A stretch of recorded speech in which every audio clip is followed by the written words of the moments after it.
Dearest storyteller, for many moons now we have observed you and your work at being able to unravel and look at many different stories with many different backgrounds, and how you've managed to look through every aspect of them. We have taken a great interest in your work, and as a result, we would like to play a game with you on this evening. Before you lies the works of the stories of the Cicada's Cries. You may be familiar with its contents, but not of its entire history. Our game, or rather your task, will be to talk about all the aspects of the story, its anime adaptation, and its adaptation into books, discuss each of their qualities chapter by chapter, and discuss with your audience if it's good. Given the nature of this tale of terror, this should prove quite the challenge for someone as optimistic as you are. We look forward to your efforts. Signed, Mariarge Sorcerer.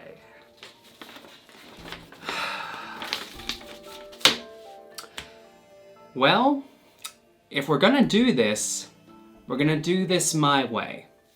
From the beginning.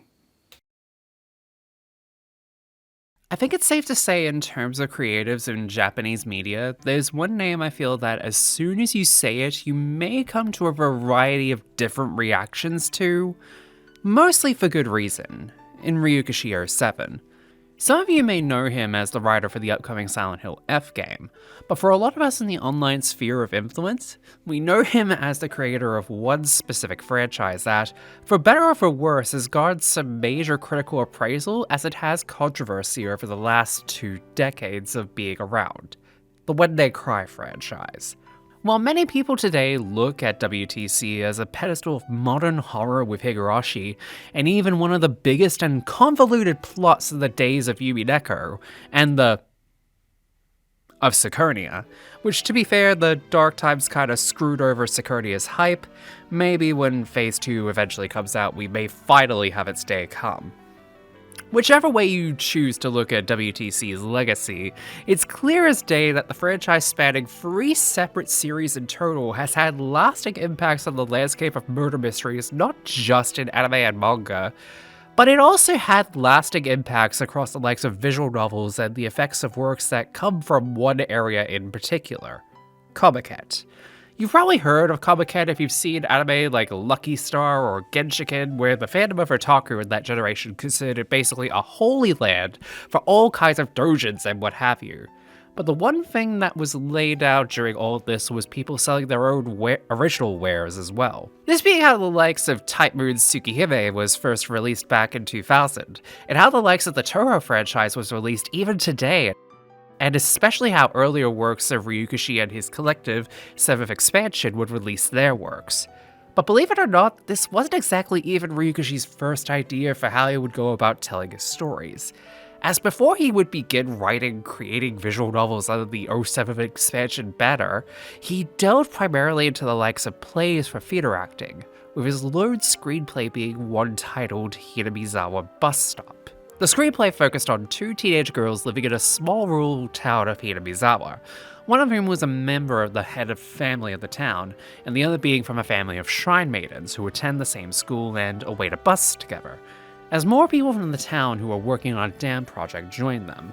Throughout all of this, there's talks about certain deaths of people involved in the dam construction project who are believed to be dying due to angering the god that the town believes in, that being Oyashiro, with certain members of people that come and go at the bus stop either making snide remarks about the deity, or outright instigating fights over their belief in the being. What follows is a lot of what Ryukishi would later be good at in relation to his later style of writing, that being paranoia, mistrust, and scarily good writing in his relation to situations that make you feel the vibes of feeling claustrophobic, even when reading text on a blank screen. Hinamizawa Bus Stop, however, wouldn't be made into an official theater script, at least until 2015, but we're jumping ahead a bit here, with it being sent to a local theater company and rejected. Ryukishi feeling despondent about the whole thing until his younger brother and later co-creator of 7th Expansion, Yachizuka, would convince him to instead make it as a doujin visual novel thanks to showing him Tsukihime. Yakuzuka wouldn't know it at the time, but this one move would lead to changing both Ryukishi and his own life by proxy forever. As for the next 2 years, Ryukishi would use his interest in the likes of visual novels and the being of Odogarisu and Kamai Taichi no Yoru be used to rewrite the base aspects of Bus Stop and expand it out further. And at Comiket 62, which was held on August 10th, 2002, Ryukishi would unleash upon the world the very first in a series of what he would call sound novels to the public, as he released to the crowd at Comiket the first chapter in Higurashi no Nakakoro ni, or Higurashi When They Cry.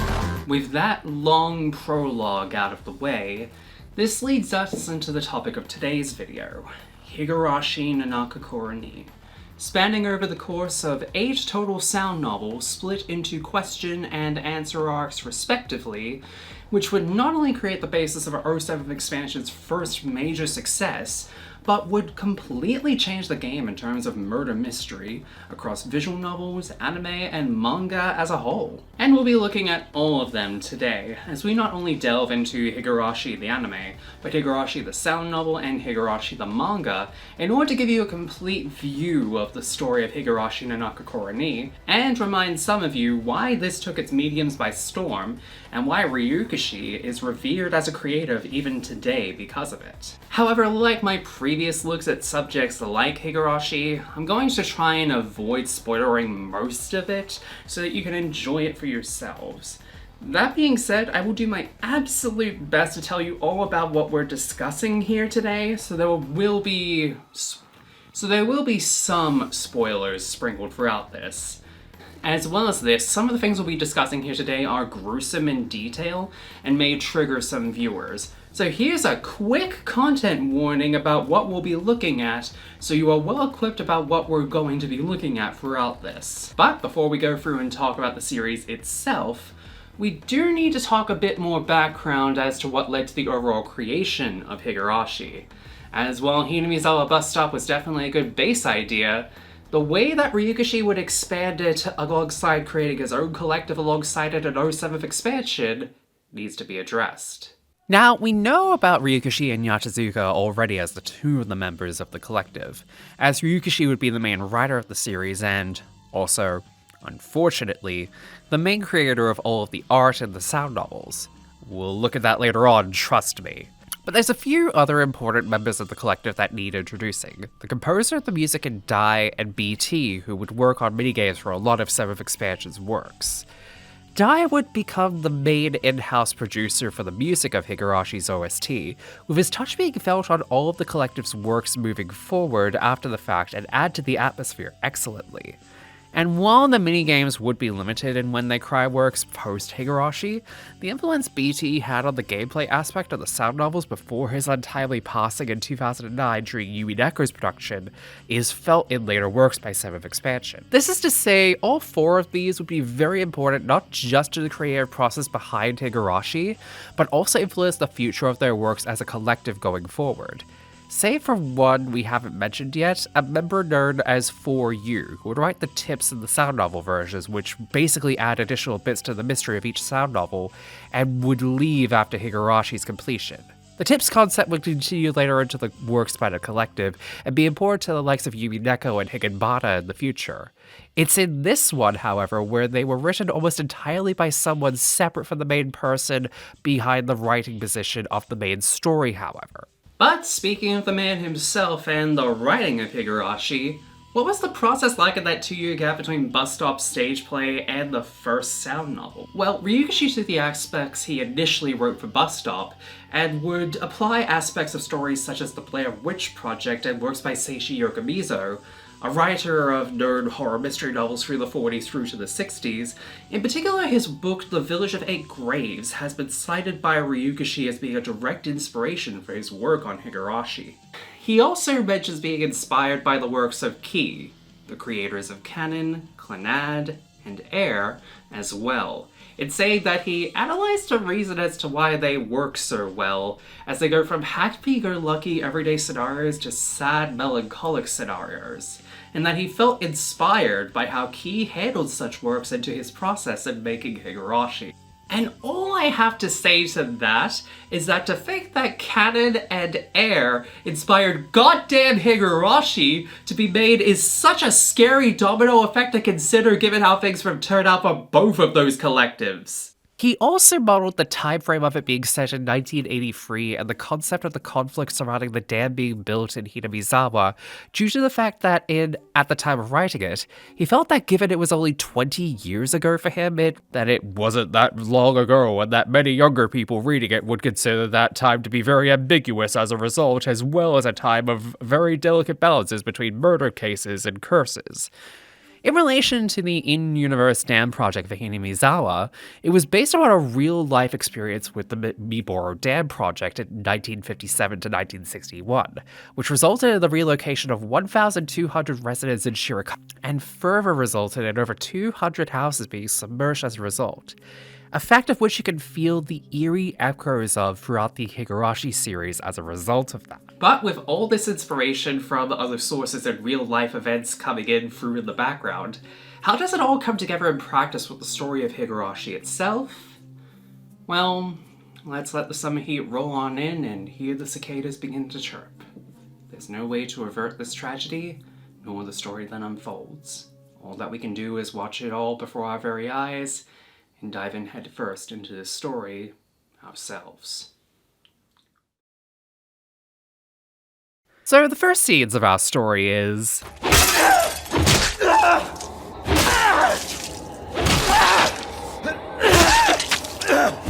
yeah, that. Higurashi isn't holding any punches with the way it presents itself, people. From the word go, you're thrown right into the deep end with the series showing you how violent it can get as a mysterious youth is beating down on what appears to be two others in a blind rage. Immediately following this, we're introduced to the main cast of our main point of view for the first three arcs in Keiichi Maebara, his friend Rena Ryugu, and fellow classmates Miyo Tsunezaki, Sadako Hojo, and Rika Furude, all of whom make up the group known as the Hinamizawa Games Club. The group is properly introduced in quick succession throughout both Keiichi's return to school after leaving Hinamizawa for a weekend due to a family funeral, a picnic the following weekend near a shrine at Rika's house, and the following day after the fact where Keiichi is properly inducted into the club.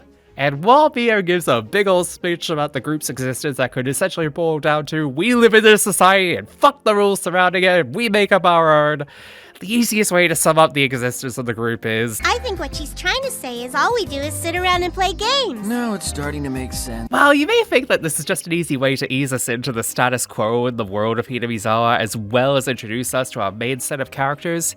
In reality, it works well to establish the archetypes through their game in the first half of the opening as their baseline moving forward. That being in which we see Mirren as a sneaky cheat who'll do whatever it takes to win, Sadako is a hothead tomboy who's not afraid to gloat over opposition, Rena is hesitant but will do whatever she can to survive, and Rika is sweet on the outside but can be absolutely brutal when she needs to be. And what about Keiichi, our protagonist and person of which we see all this through? Well, he's kind of hopeless in all honesty. Not his fault, mind you, but he's way too out of his depth when it comes to situations like this. Really, most situations we're going to get to, but that's down the line. However, after being trampled on in a game of Old Maid, on his way home, he finds Rena at a local dumpster trying to find some interesting finds, to say the least, as she admits to trying to find a statue of Colonel Sanders to take home with her. And yes, that is going to be her catchphrase. You can make a drinking game out of that if you're binging this series. But it's in this moment in particular do we get our first pieces of the paranoia of Higurashi come into play, as, leading in from a previous interaction by a recurring face in photographer Jiro Tomitake, who had made mention of a crime having occurred regarding someone who got chopped to bits. Keiichi finds a snippet of a newsletter which details the crime in more detail. Rena coming in and finding him reading it, and, with comments made previously which paint her in a more suspicious light from earlier on in this part, immediately set the audience and Keiichi off by proxy, off guard on Rena.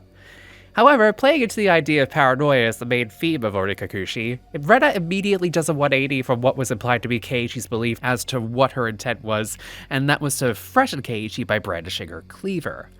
Only for Keiichi the trip when feeling threatened by this sight and have Rena help him up, claiming that the hatchet was only brought to be helpful in getting out the KFC man from his junk-filled prison.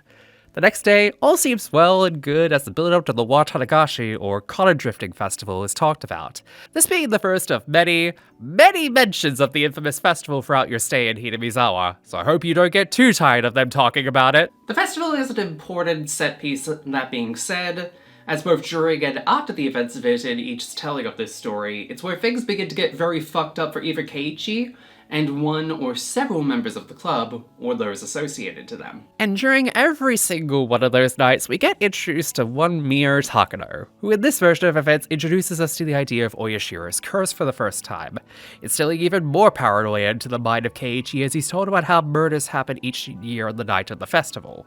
This is further worse in the day after meeting Takano, where it's revealed by additional recurring character Detective Oishi that Tomitake, who Keiichi had seen a few days prior again, and Takano were both found dead during the festival, asking for Keiichi to feed him information from those he's around about what might have been the cause of these events. Between all of this, there's an element of the idea that the only people that die each year are in fact outsiders of Hinamizawa, something of which plays into the comments of the likes of Rena and Mion made previously of the small town mentality of everybody knowing each other and not taking kindly to people from outside the village. He also mentions an interesting tidbit which is carried over from Bus Stop, in which the town is quite hesitant towards a dam construction project near their village, and it was a source of conflict, to the point that he even mentions that people related to the project died, said people often citing Oyashiro's curse as being the reason for it, saying that what they're doing was defiling the village. Oishi also mentions a particular member of the group who's no longer around, Sadashi Hojo, who you can put the two and two together can be clicked as Sadako's older brother, who disappeared from Hinamizawa a year prior to Keiichi moving into town. Remember Sadashi for later, by the way, he'll become more important as we delve into this story. Once he returns back to school and sees Rena and Mion, however, it's clear something has changed as the way they talk and act towards Keiichi has completely shifted. But with what we know now, it's even to assume that either they know something that Keiichi doesn't, or Keiichi's immediately succumbing to the paranoia over the events that have begun to occur. This comes to a head at the end of this particular section, as in either way you experience it, either through the sound novels, the anime, or the manga, this next moment is one of the first real big moments for Higurashi, as it's the infamous moment where, after a back and forth between Rena and Keiichi, which leaves Keiichi being cornered by Rena of his involvement with Oishi, Rena loudly declares,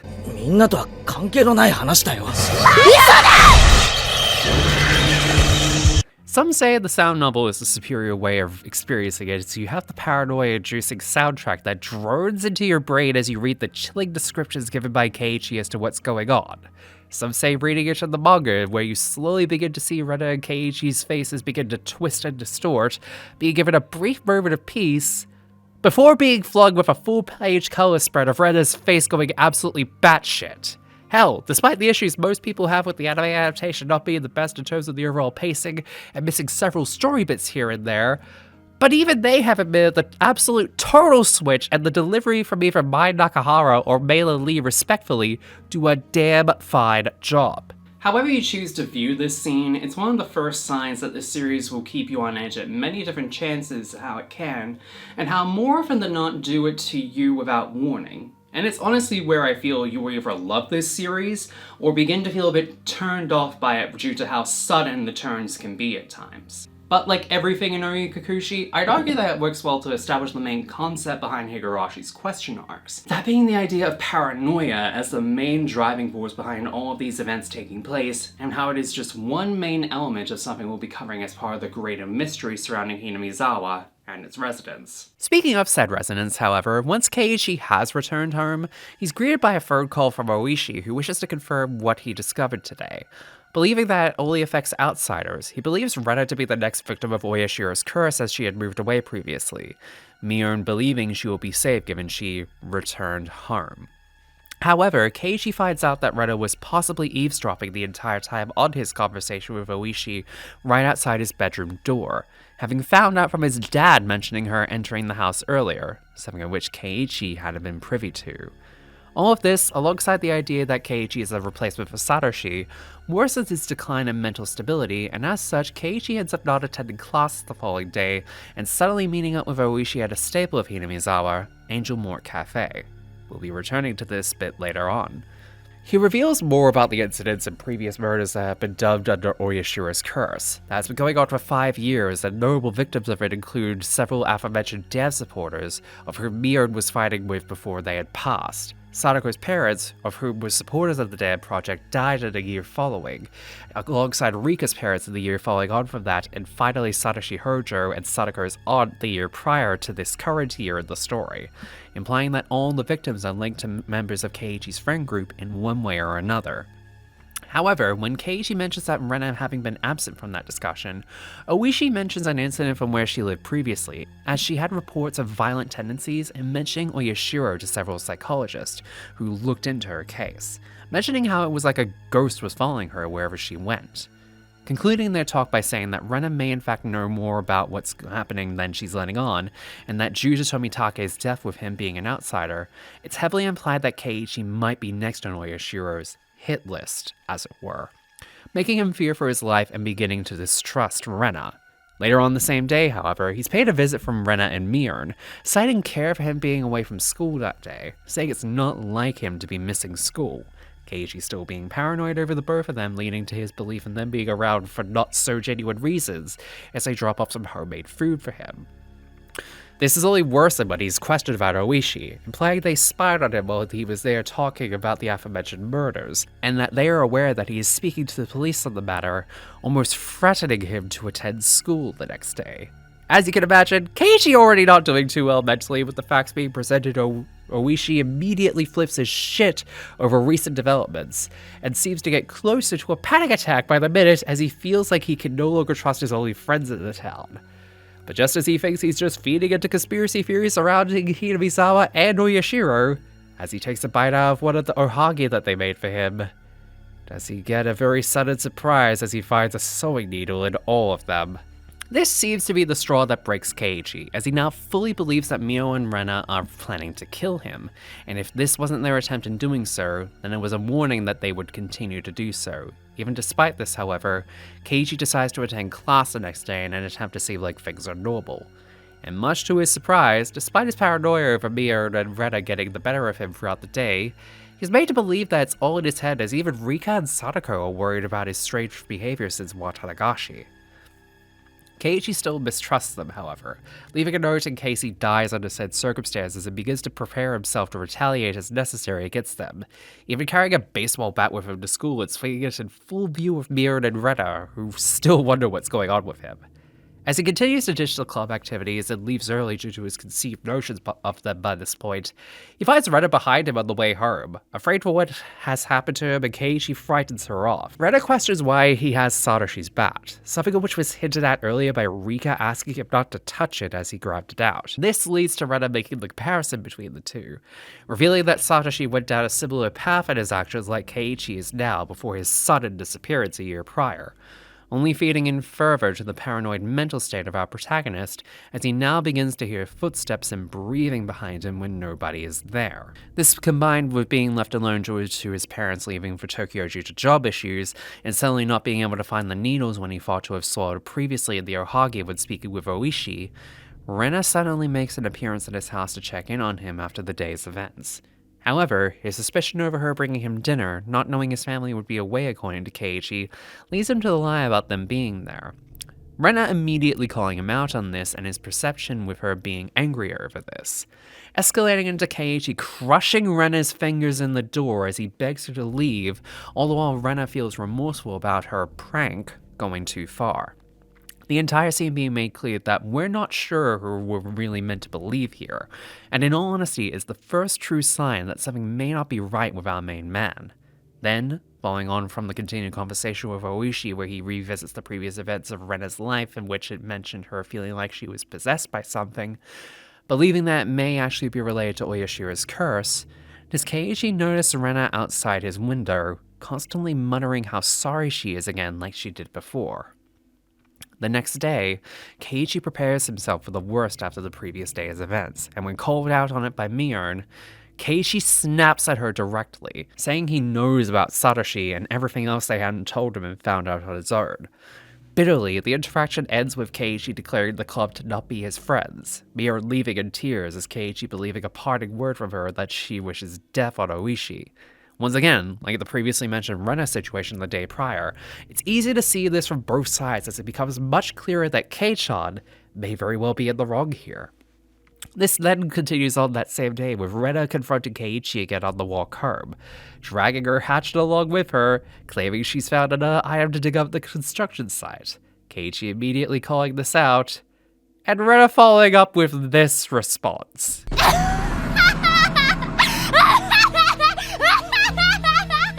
Again, the voice actors behind Rena and either version do an amazing job of the delivery here and in future moments like this. While it does get a lot of flack in the anime version, I'd say that the manga iteration is probably the best unsettling way of experiencing this moment, with that laughter playing behind it. This is then followed into a chase with Rena following along behind him. Keiichi finally confronts her on the matter behind Satoshi's disappearance and the murders, Rena stating plainly that nobody in the village was responsible, and they were simply victims of Oyashiro. And, upon thinking Rena was about to kill him, Keiichi runs off in a panic, leaving her laughing behind him as he tries to escape, only to be met by a group of not-so-good-looking men and punched unconscious as a result, with the next thing he knows he's found in his room again, with Rena and Miura having found him. Of course, this makes Keiichi immediately off guard, and as Rena grabs him from behind and Miura talks about his punishment for not picking out which of Rena's Ohagi was what, he sees a syringe in Miura's hand and a moment of panic believing they're going to kill him, them laughing all the while this happens. Cut to black. Then cut to the moment we saw at the beginning, as Keiichi in a fit of panic bashes in his friend's skull in his own home, waking up in the next morning, or evening depending on which version you end up seeing this through, realizing exactly what he did, but defending it regardless as an act of self-defense. And, as a group of medical people from the village come to the house, Keiichi panics, fleeing the home as the footsteps he had heard grow louder and louder, climaxing as he reaches a payphone and calls Oishi to tell him of what he's found out, coughing the entire time as he states that he feels Yoshiro's presence around him, even at that payphone. And it's then revealed that the reason why Keiichi was coughing so badly is due to the fact he's scratching at his own throat, with it having been done so badly that he's starting to bleed out from the throat while he's on the line to Oishi. What follows is a report detailing the events of what has just transpired, with Keiichi as the culprit in the eyes of the law, but the note he left behind is read in full as it pertains to Keiichi, his circumstances the past few days, implicating Rena and Miura, and begging for the reader to find out the truth behind his maddening end. And with that, it concludes the first chapter in the wide story that is Higurashi. As Ryukishi even points out at the ending comments of the manga iteration of this telling, he makes it clear that there's only one key element in this part of it that helps solve the wider mysteries for the rest of the series. I won't spoil that for you to be on the fair side of things, but I will say that Ryukishi does have a habit of laying out all the clues for his readers so that it's not impossible to solve the mystery before it's given to you in detail. Hell, I maybe even went into too much detail on my front on the retelling of it. But that's the joy of this opening arc of Higurashi, I feel. Because while you can certainly enjoy it alone for its horror elements, it works excellently if you view it as one part of an overarching mystery. But that's the joy of this opening arc of Higurashi, I feel. Because while you can certainly enjoy it alone for its horror elements, it works excellently if you view it as one part of an overarching mystery story, as it introduces the main cast you'll be following, the setting of the town, and its culture, which play integral parts not just in this part of the story, but throughout the main mystery. Furthermore, it establishes the key things such as the running ideal of paranoia throughout the events to follow, the concept of Oyashiro's curse being the main instigator of the events at play, as well as the cause behind those who commit certain actions throughout this. In the case of Onikakushi, Keiichi is the obvious victim of the curse due to what he did to Rena and Miura. While we do have all this information laid bare before us, while it is enough to solve further mysteries like the next two stories, it doesn't provide us enough to fully understand the truth surrounding Hinamizawa's unusual circumstances. The only way to truly figure that out is by continuing on to the next chapter of Higurashi, Watanagashi-hen, or the Cotton Drifting chapter.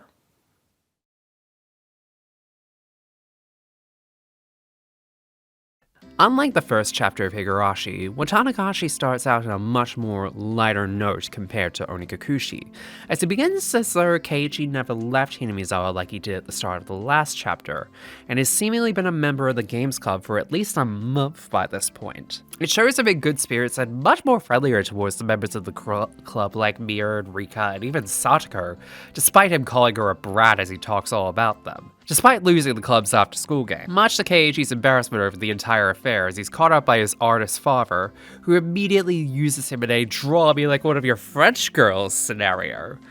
This is later followed up by Mirror calling up Keiichi later that evening to both gloat about it, but also challenge him to a follow-up club activity the next day, setting up an activity in Okinomiya outside the town. And just so you're all aware, all of that setup I just mentioned was cut from the anime. This isn't going to be the first or the last time this happens, mind you, but it's necessary to bring up as from Watanagashi onwards, there's a lot of details that may be important to the story of each chapter, or are just good character bits that do get cut for time. This is an unfortunate side effect of the fact that this anime was made to cover the first 6 chapters of the Higurashi story, meaning all of the question arcs and the first 2 answer arcs we'll be covering later on have details entirely removed from them. So when I say that the anime version is considered the least recommended way of experiencing Higurashi, I mean it's the one with the most problems in the pacing and in-story bits. They do fix it in Kai, but we'll look at how they handled that later. For now, they meet up the following day in the neighboring town of Okinomiya, with them going to a specialty game store and the prize of their club's game being 50,000 yen, which is said to have been taken out of Mirrod's own allowance, something once again omitted from the anime. Once again, this is where it differs in the anime, as from here in the sound novel and manga, it splits off into 5 separate groups with a different game in each one, giving each member of the club a chance to make it to the finals and face each other off tournament style. While in the anime, they proceed to have it all be done in one big game. However, the means in which they all achieve victory is pretty much kept the same, as each member utilizes their characteristic skills to their advantage to help get themselves against one another. However, they don't end up figuring out a winner in the end, as Mirror has to leave for work, with everyone bar Mirror getting something for their troubles in the manga and sound novel, but only Keiichi in the anime, the one constant being the doll that Keiichi gets. Now, in the manga and sound novels, Keiichi tempts giving it to Mirror as she was the one who did get a prize for the day out of it, which is an important aspect due to what happens later on, and is honestly a very disappointing omission from the anime, in which he's the only one given an item. It's also a bad thing to cut out in my opinion, because as we'll come to see in this chapter, it's a perfect showing about the dynamics that Keiichi will come to have between both Mirror and Rena as people he's paired up with, and in my personal opinion, makes the relationship he has between the two lessened as a result in the anime. Either way, he ends up giving it to Rena due to her love of cute items, as evidenced by her hard eyes the moment she sees the doll in question, saying that Mirror doesn't like cuter things compared to Rena, much to a sheepish response from Mirror, who leaves in a hurry. The next day, after classes however, Keiichi leaves to grab a bite at Angel Board, told you we'd be back here, where he spots who he believes to be Mirror at first glance. But it's revealed to Kei-chan and the audience by proxy as the twin sister of Mirror, Shion Sonozaki. You can even tell the two apart with the way their hair is presented. Shion has a yellow ribbon in hers and not being tied up. Shion's first interaction with Keiichi makes it clear she's not as brash or a tomboy like Mirror is, and that it's very clear that there's a distinct difference in how they are presenting themselves. But also there may be something else going on with the way she looks at Keiichi, which is oddly framed as being a bit more menacing in the anime for no good reason. When called out on it the next day, Mirror immediately corroborates the differences between the two, with her stating in the anime she is the caring one while Shion is the cruel and mean one, a stark difference to her just saying Shion lives with their parents in Okinomiya while Mirror lives with their grandma in Hinamizawa in the other versions. Regardless, we later see Shion drop by Keiichi's house, either due to the fact that he had his lunch stolen from Mirror, or the fact that he did just have any brought to school with him, depending on which version you see this in. Shion giving Keiichi a bento box for his pegs, of which he is obviously very grateful for.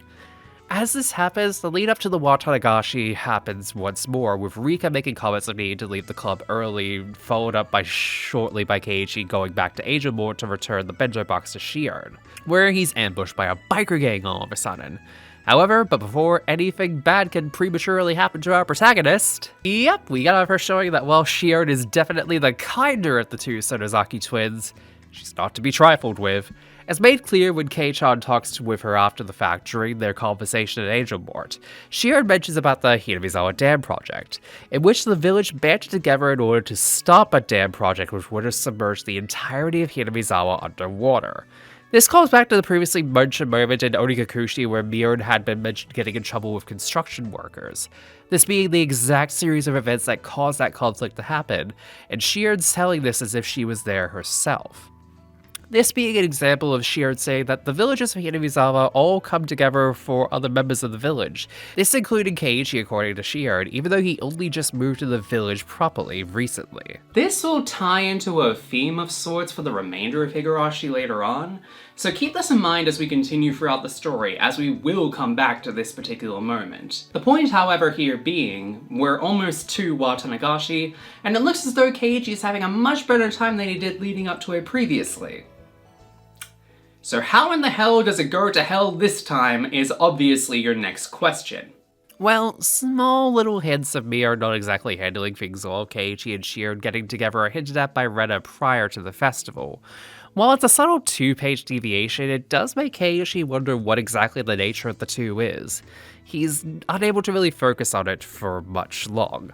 The follow-up to this is an event in Angel Mort where Keiichi returns the favor from the previous day, and he, alongside Rena, Riko, and Satoko, all end up coming to the aid of Shion in a massive event with out-of-towners harassing her and the rest of staff in a very uncomfortable manner. And it's after this moment where we get flashes of where we started our journey in this chapter at the game store, with Shion taking notice of the dolls, and the implication being that thing that upset Mion was not being given the doll by Keiichi, with the current implication being that Shion, as she is now, could ask for it in her stead. However, in the first moment where we are completely turned on our heads, as Keiichi's going to buy the doll for Shion, we see Mion at the front counter, showing that they are 100% a different person each, with the entire experience making Mion so embarrassed she ends up being unable to talk to Keiichi the next day. And just before Watanagashi, there is a mention of Satoshi again. Nothing new established about him. We did find out in Onikakushi and were introduced to Oishi, Takano, and Tomitake again.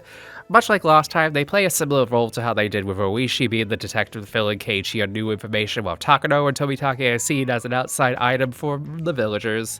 And we're once again introduced to the idea of Oyashiro's curse from Shion, Tomitake, and Takano, as it goes back to the story that Shion had mentioned previously about the dam project, but revealing the village had prayed for Oyashiro's help in the matter, and the head of the dam project was killed shortly thereafter.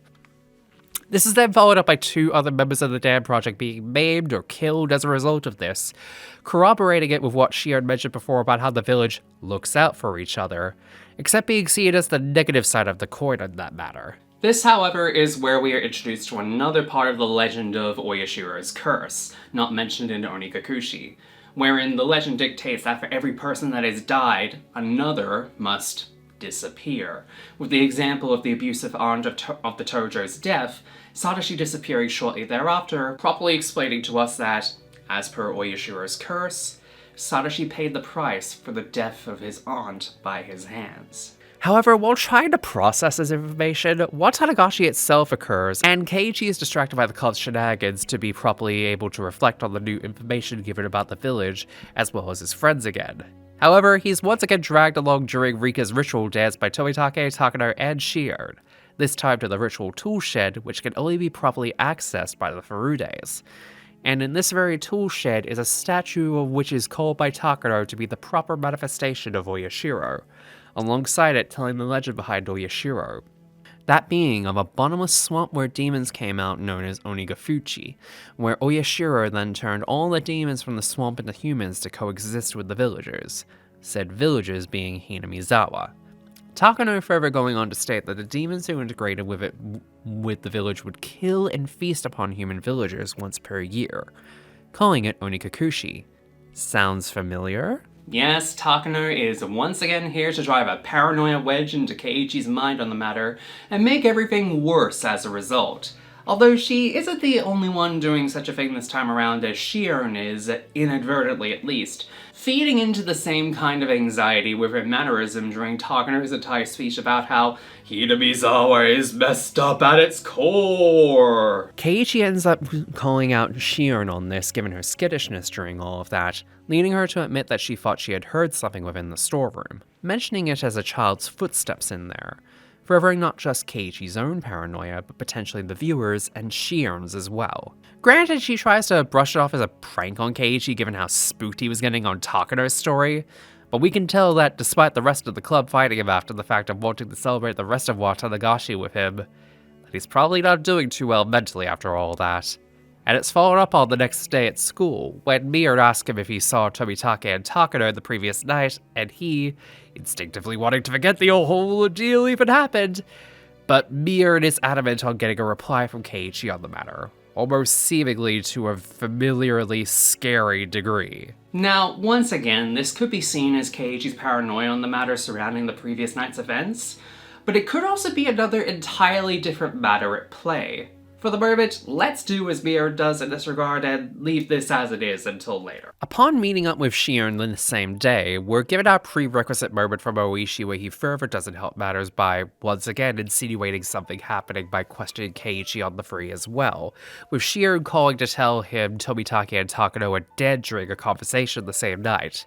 However, unlike the previous events in Oni, Tomitake's confirmed death has him clawing his neck until it started bleeding, the same way that Keiichi died in the previous entry. Something to keep in mind once again. Throughout the following day, the same feeling of dread Keiichi has been trying to bury down is seemingly coming back out, as even Rika asks Keiichi if he did something in the storeroom, indicating the noise that she had heard was nothing more than a cat. But instead of shaming and even feeding into Keiichi's fear on the matter, Rika instead declares she'll protect him on the matter from any form of curse that may befall him for doing something like that, showing the first signs of there being more to Rika Furude than what we may yet know. However, that still doesn't help Keiichi's predicament with Shion, wherein she admits that she is still feeling on edge given everything involved, and admits that Miard has been acting odd as of late on the matter as well due to Oishi thinking the Sodozakis are culprits in Takano and Tomitake's murders. This is where Shion further explains that the reason why they believe them to be connected is due to several incidents pertaining to the dam project, in particular Miard's involvement on the matter which led to her being taken into custody as a juvenile delinquent for said actions, stemming from their family's background as linked to being Yakuza. It's then revealed that the head of the village who had disappeared was also someone who Shion had told about them entering the storeroom that night, believing it had been due to telling them for this reason and disappearing, leading to Keiichi admitting that he spoke to Rika in regards to what had happened also. This then leads the group to going after Satoko and Rika's house, this fact being said for the first time to the readers, once again, something to keep in mind for the future. But it's only when they get to their house, additionally with Keiichi still on edge and Shion's words on paying attention to Miyo's behavior, when they try to see if either of them are up and about or safe to a degree whilst there. In that moment, we get this little moment from Miyo shortly after when discussing Satoko's connection to the death of her mother and father and Satoshi's disappearance alongside it, where she begins mentioning about how Satoko is cursed.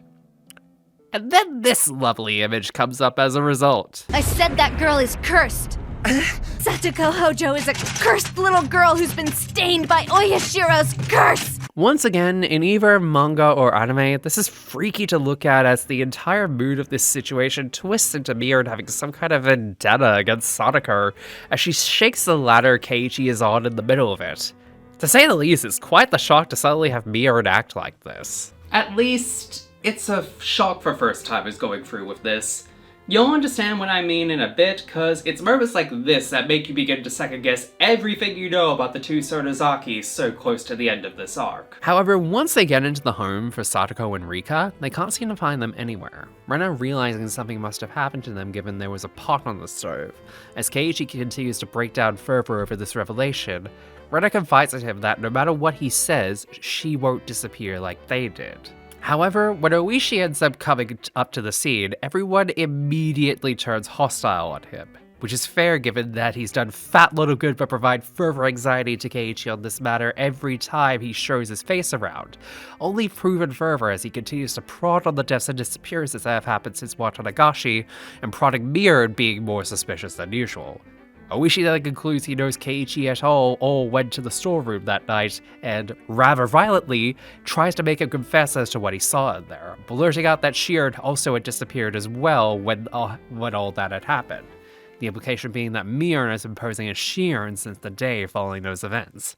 Additionally, he puts the pieces together that alongside Mion's strange behavior as of late, there must be something going on with her at the center of events that fell Shion, Rika, and Satoko. This only being confirmed further as Keiichi receives another phone call from Shion, and her calmer demeanor on the matter sending Keiichi off in a way that he blatantly calls her out on what has happened to them, mentioning information Oishi mentioned to him that calls out her alibi as being false. And then, after being called out, this happens.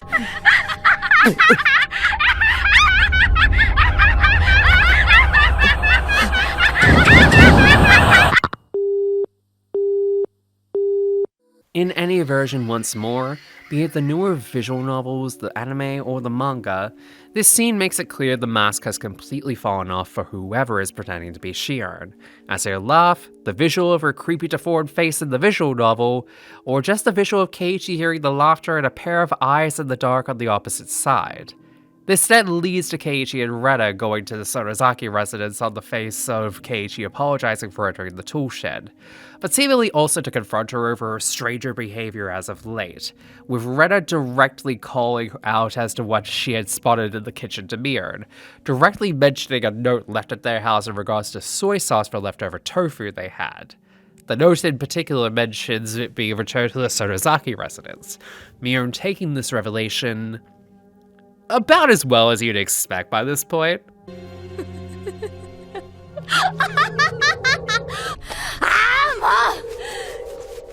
Following this, she finally admits and corroborates everything that has happened to her, all that disappears as being linked to her and her family in one way or another, claiming there to be a demon living within her as the head of her family. In particular, telling a story of how her grandfather had helped the village out of poverty in the past, but had ended up in controversy not that long after the fact due to his project selling canned human meat, leading to the villagers going against those spreading dirt on his name. As a result of these revelations, Retta admits Oishi is outside and is there to arrest Mion for all the acts that have taken place. Mion, however, requesting 30 minutes alone with Keiichi before this happens, and even first-timers will start to have red flags at this moment even before Mion admits that Shion is still alive, just locked up. Keiichi, foolishly mind you, goes along with this under the guise that his friend Mion is still there. However, Mion protests this idea and proclaims that she understands why Mion likes him so much, a comment we'll be coming back to later on for sure. However, this leads us to the back of the Sonozaki residence, to an underground passageway in which we are shown for the first time the ritual sacrifice room in the Sonozakis, in which Mion admits to have murdered everyone in there.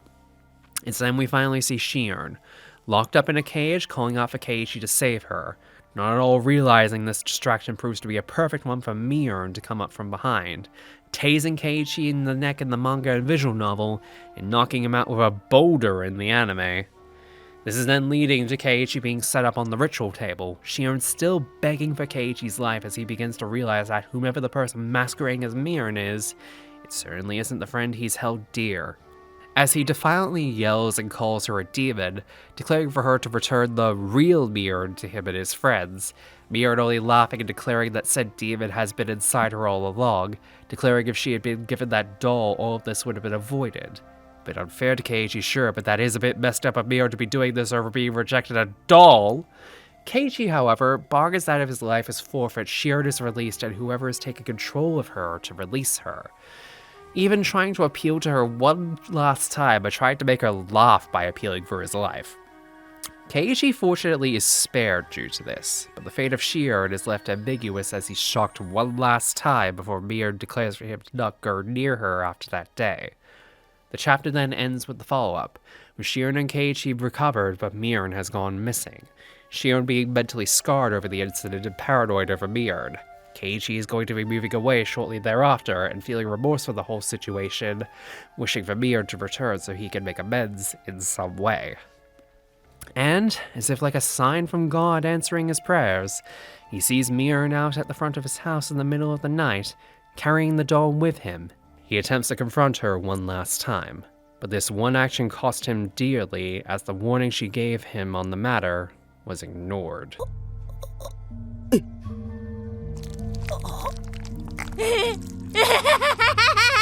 Much like Mion had said before, the demon is still puppeteering her corpse, and Keiichi was one of the last people it needed to get rid of. Keiichi bleeding out near the doll as Mion gets away, cackling. By the by, the doll part isn't in the anime at all. Once again, another important thing to note in regards to the relationship between Mion and Keiichi, as it shows that even after everything, Keiichi still wants to try and make amends to maybe see if his friend is still there. If he rights the wrong at least, even at the cost of his own life. The next moment showed Keiichi in the hospital, Shion having been revealed by Oishi to have fallen from a hotel room balcony and died. Keiichi believes that this is all due to Mion, however Oishi confirms that Mion is dead as well, as they found her at the bottom of the well alongside the rest of the corpses she killed. Further complicating matters as it's clear one of the Sonozakis did in fact stab Keiichi, but nobody knows exactly who. And then, finally ending off the chapter in a ghoulish faction, the corpse of Mion comes to finish the job and takes back her promise to let him live at the very end. And that is Watanagashi-hen.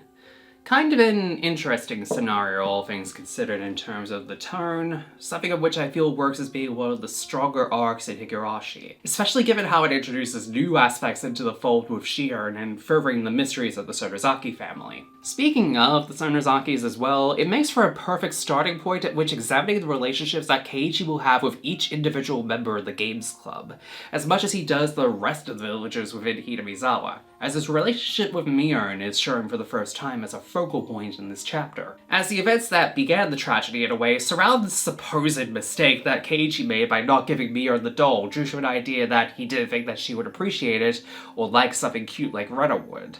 Something of which is examined more in future entries for sure, but it's a good starting point here. Alongside that, it also gives further context behind matters such as the dam project, which is only mentioned in passing and given more importance this time. As a result, it broadens up a lot more questions, but Ryukishi once again makes it clear that it is solvable even before reading its solution story. Not only that, but Ryukishi has gone on record to state that Watanagashi is his favorite of the 4 question arcs that we'll be covering in this first part of the video. In the afterword of the manga iteration, he states that, proclaiming that if you were tricked into the trap of its ending, you probably enjoyed it to its fullest, which honestly is the most Ryukishi thing I can probably think of with this entire story. That being said, while it's certainly a lot more bloodier than how it was with Onikakushi, its much more milder turn makes it the best next step in the Higurashi story, with elements that get expanded upon in the next few question arcs. Which, speaking of, the information that was brought up regarding Sadako makes for a good introduction into the arc in which she arguably takes center stage. As such, let's get right down into it, and get into the 3rd question arc for this series, Tatarigoroshi-hen, the Curse-Killing Chapter.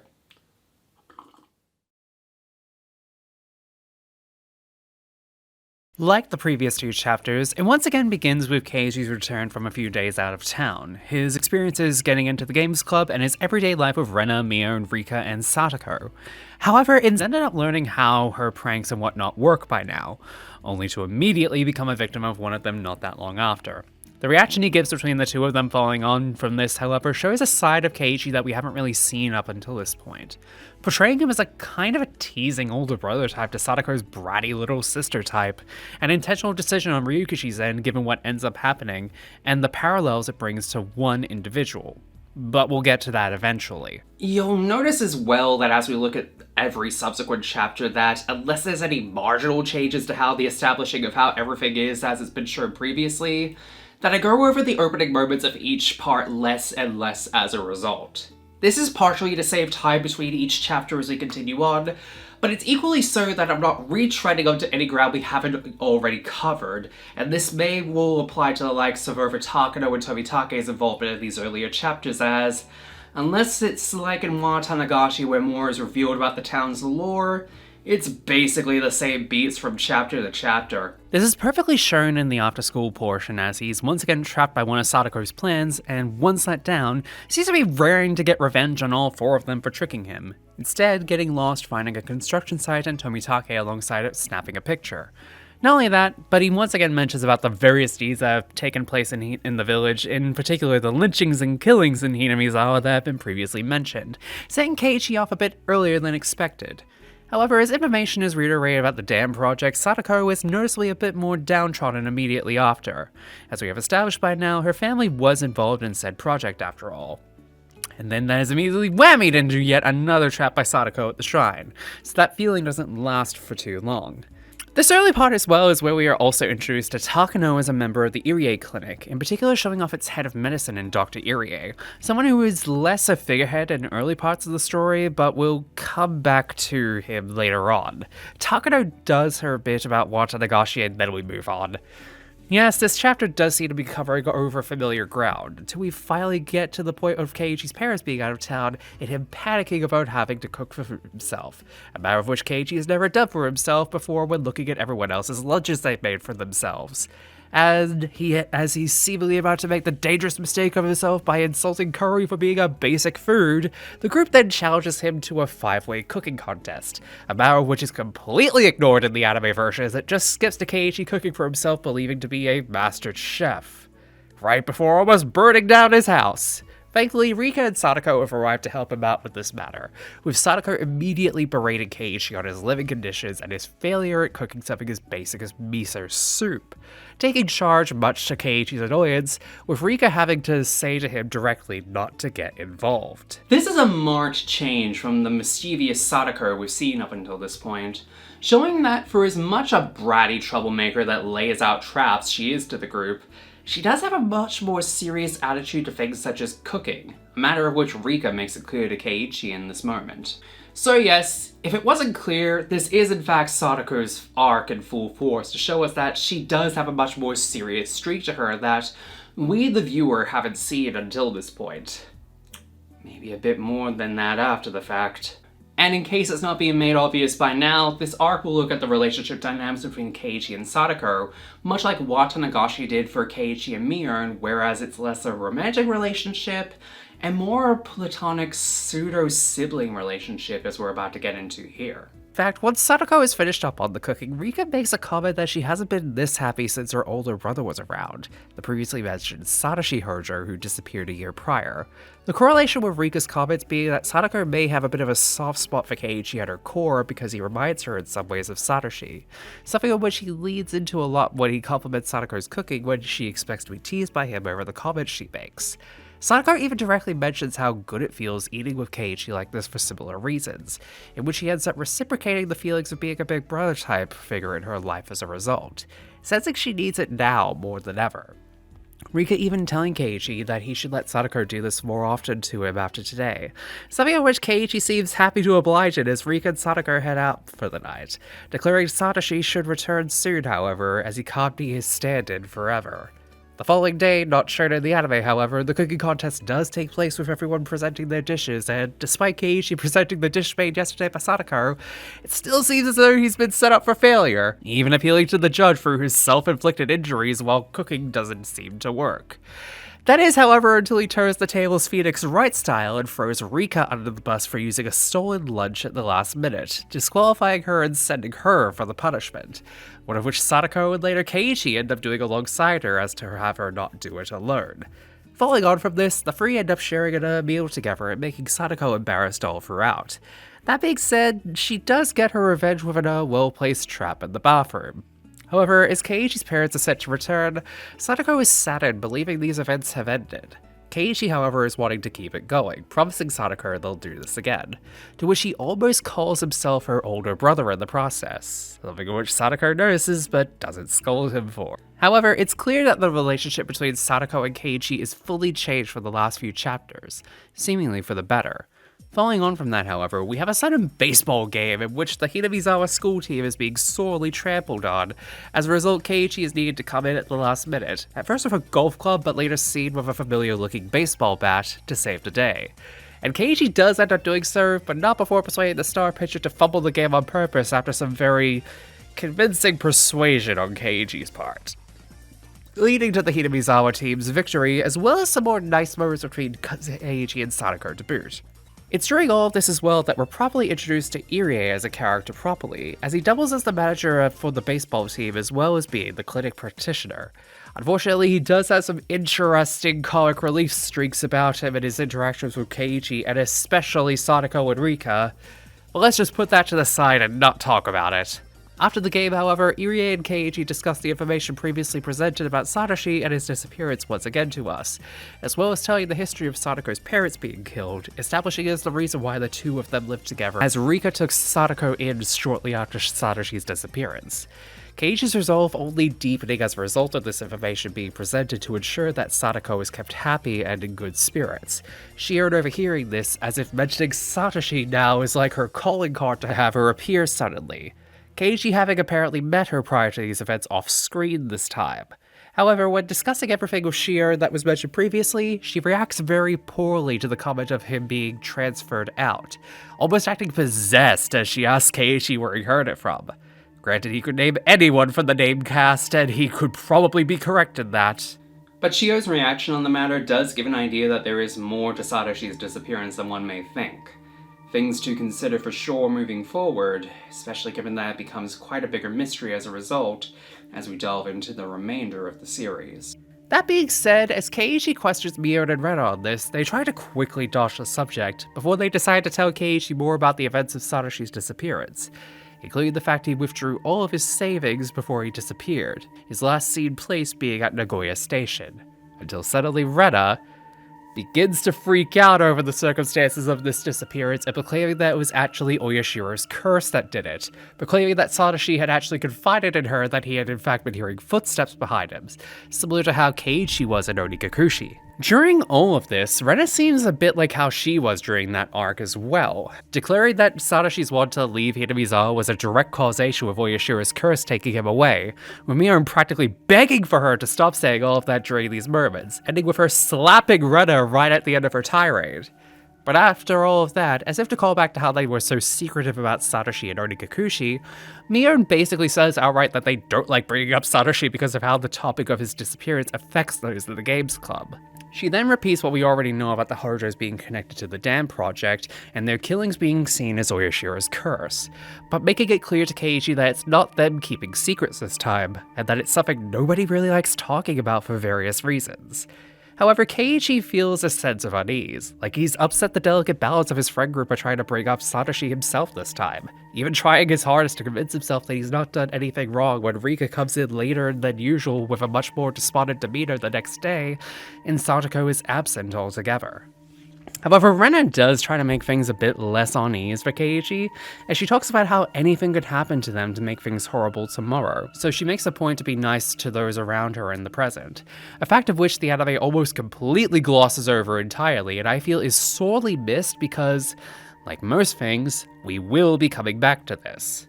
However, at the very next moment, that hopeful mentality is broken up by the arrival of Oishi, who's directly looking for Sadako at their school, a fact of which Keiichi immediately calls him out for and tells him to kick rocks about. However, after some intimidation tactics towards him and other students, Keiichi almost ends up complying. Not before Irie comes in to the rescue on the matter, saying to Keiichi that Oishi actually hates the entire village itself as he leaves, further indicating that he's had history with the Hojos due to the mistreatment that Sadako and Satoshi both had at the hands of their abusive aunt and uncle. Yeah, bit late on this one, but content warning for child abuse for the rest of this chapter. It doesn't exactly get that much better from here, to be honest. Irie further claims that the following on from Satoshi killing their aunt, most likely in retaliation for their abuse, Oishi began involving himself further in their lives to investigate the family and was very much falling on Sadako following Satoshi's disappearance, him being given the nickname Oyashiro's Messenger due to the horrible events that follow everyone he talks to, namely everyone in the last 4 years whose been mentioned previously as a victim. Which, honestly, given his track record so far in this series, each chapter prior to this one, is kind of being a bit tame, all things considered, Irie. However, 3 days pass following the events of that meeting with Oishi, and finally Sadako appears again, Keiichi almost immediately running to her in a panic, with him instantly noticing she looks a bit more weaker than when he saw her a week ago. Sadako brushing off the comments, however, in a more subdued manner than usual. Keiichi, Mion, and Rena all instantly come to a consensus with that something has indeed happened with Sadako, with Mion immediately spilling the beans that on the Sunday prior, Sadako's uncle had returned to Hinamizawa. Keiichi takes this news about as well as you'd expect given what he's heard about the aunt and uncle by this point, especially given that, as a follow-up, Mion says the rumor mill dictates that Sadako has been forced to do all the chores for the uncle and denying her meals again since he arrived back, hence why she's missed classes and looks a lot weaker than usual.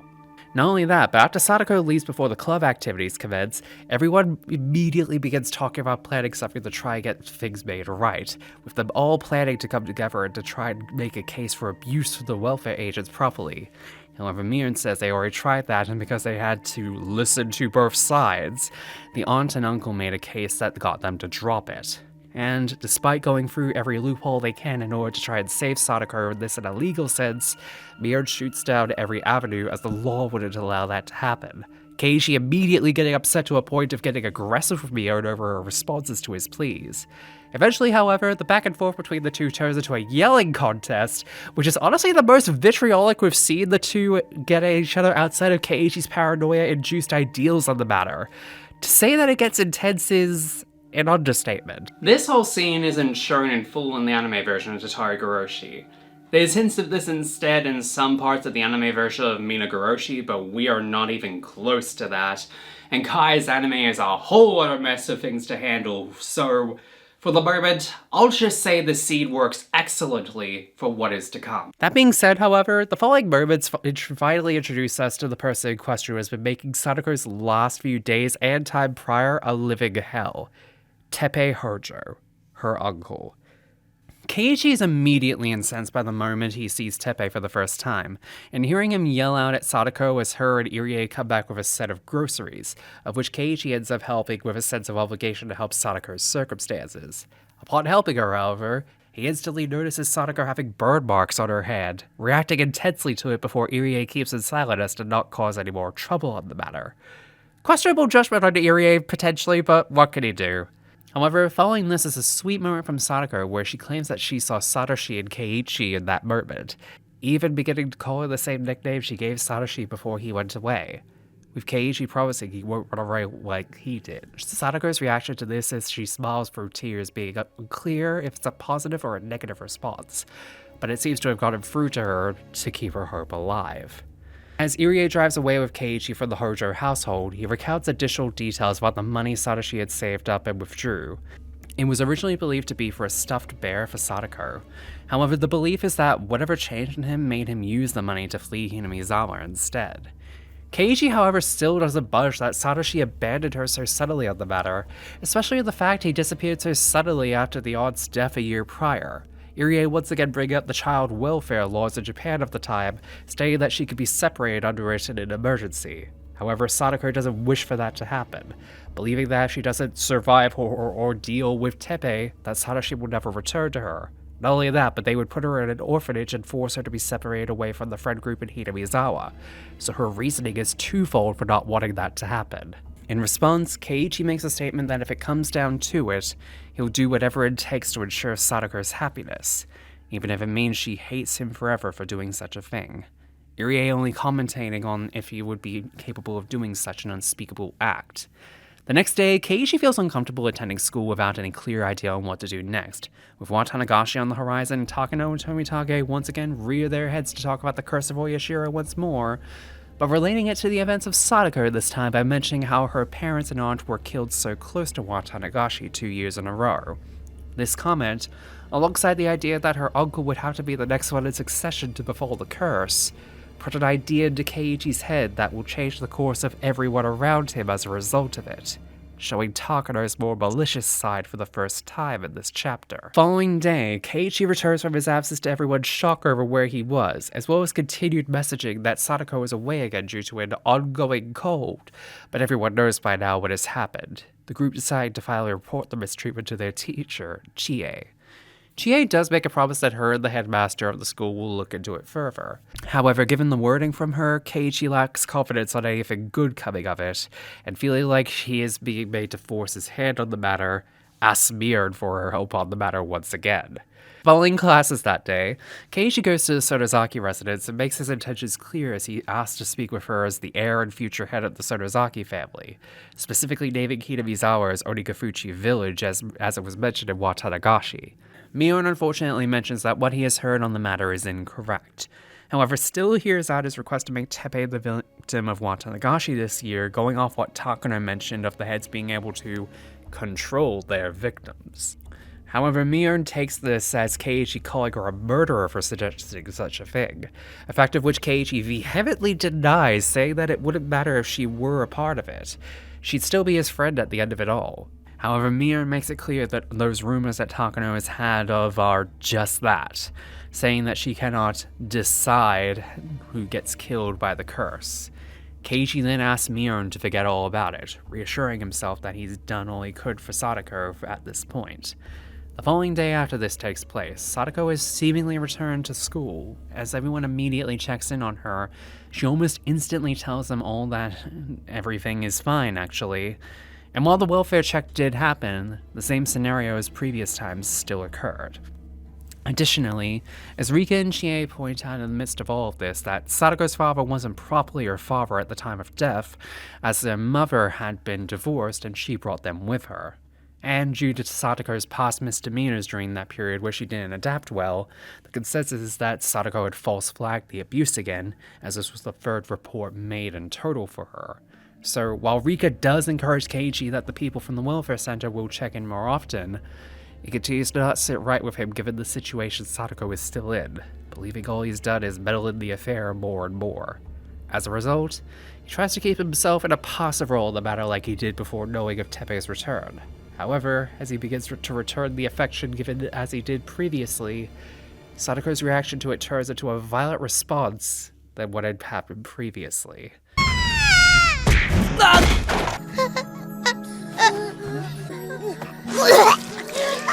Sadako!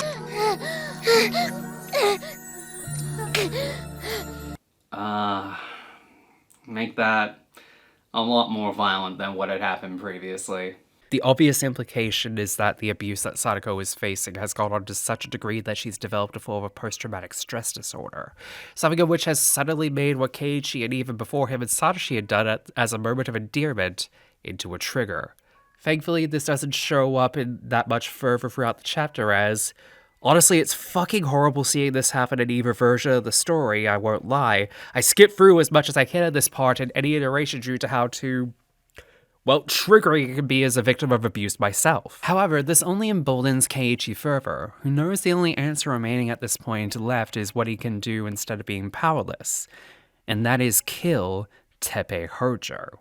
He plans this part out by discussing it further with his mother, whom has been an avid reader of detective novels about what the most perfect crime she's ever read, denying that a perfect crime ever exists, going on to mention that if it were perfect, it wouldn't be fit for a mystery novel. I feel this part in particular is Ryukishi specifically talking to the audience directly on how this all works for the nature of the beast that he has been writing into the story of Higurashi-hen, as if to directly call out anyone in particular who's been complaining about previous stories and their murders not being perfect. However, he uses his mother's advice on the matter, finding the weapon in Satoshi's bat, the area in Onikakushi Swamp to dispose of the weapon, committing to it on the night of Watanagashi to make sure nobody arouses suspicion.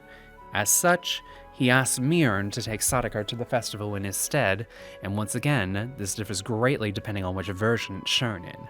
As in the manga and visual novels, it's implied to be Shion actually talking on the other line, as she immediately becomes volatile over Keiichi seemingly abandoning Sadako like that, calling back to how Satoshi did the same thing a year ago, and even calling Keiichi by Satoshi instead.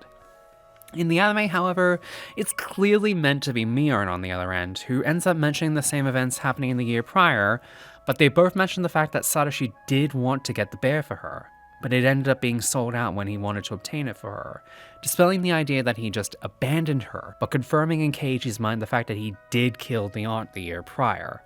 Either way, Keiichi's mind is made up, and he's all set for it. Believing that he has fully stepped in the place of Sadako's big brother, he's resolved to end Teppei Hojo's life on the night of Watanagashi for her happiness. However, as Keiichi digs the hole near Onikakushi swamp to lay Teppei into, we get some insight into his life, where he feels like this is the first time he's made a proper decision all on his own. As he reflects on this time in younger years until now, he admits he was a very gifted kid and put into a program. However, he was never happy during that time, and shortly after the fact, his family ended up moving to Hinamizawa, leading to his events today. Believing that this was by defying his own fate and staying in that gifted kids group and coming to Hinamizawa, which led him to where he is now, he's resolved to do it once more and control his own destiny to return it to how it was before. When the cicadas start crying tonight, it's over. It only took us 3 chapters to finally get that title drop, but when Keiichi says it, he says it in such a way that lets you know that shit is about to go down.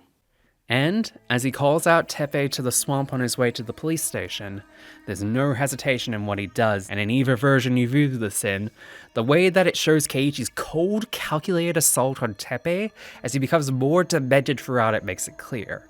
Keiichi has crossed a line he can never come back from as he battles Teppei to a bloody pulp, drags his corpse to the swamp and dumps the bat alongside him, and shovels it all up to cover him up, and collapses right on top of the pit that he made, only to be greeted by Takano suddenly finding him near the swamp.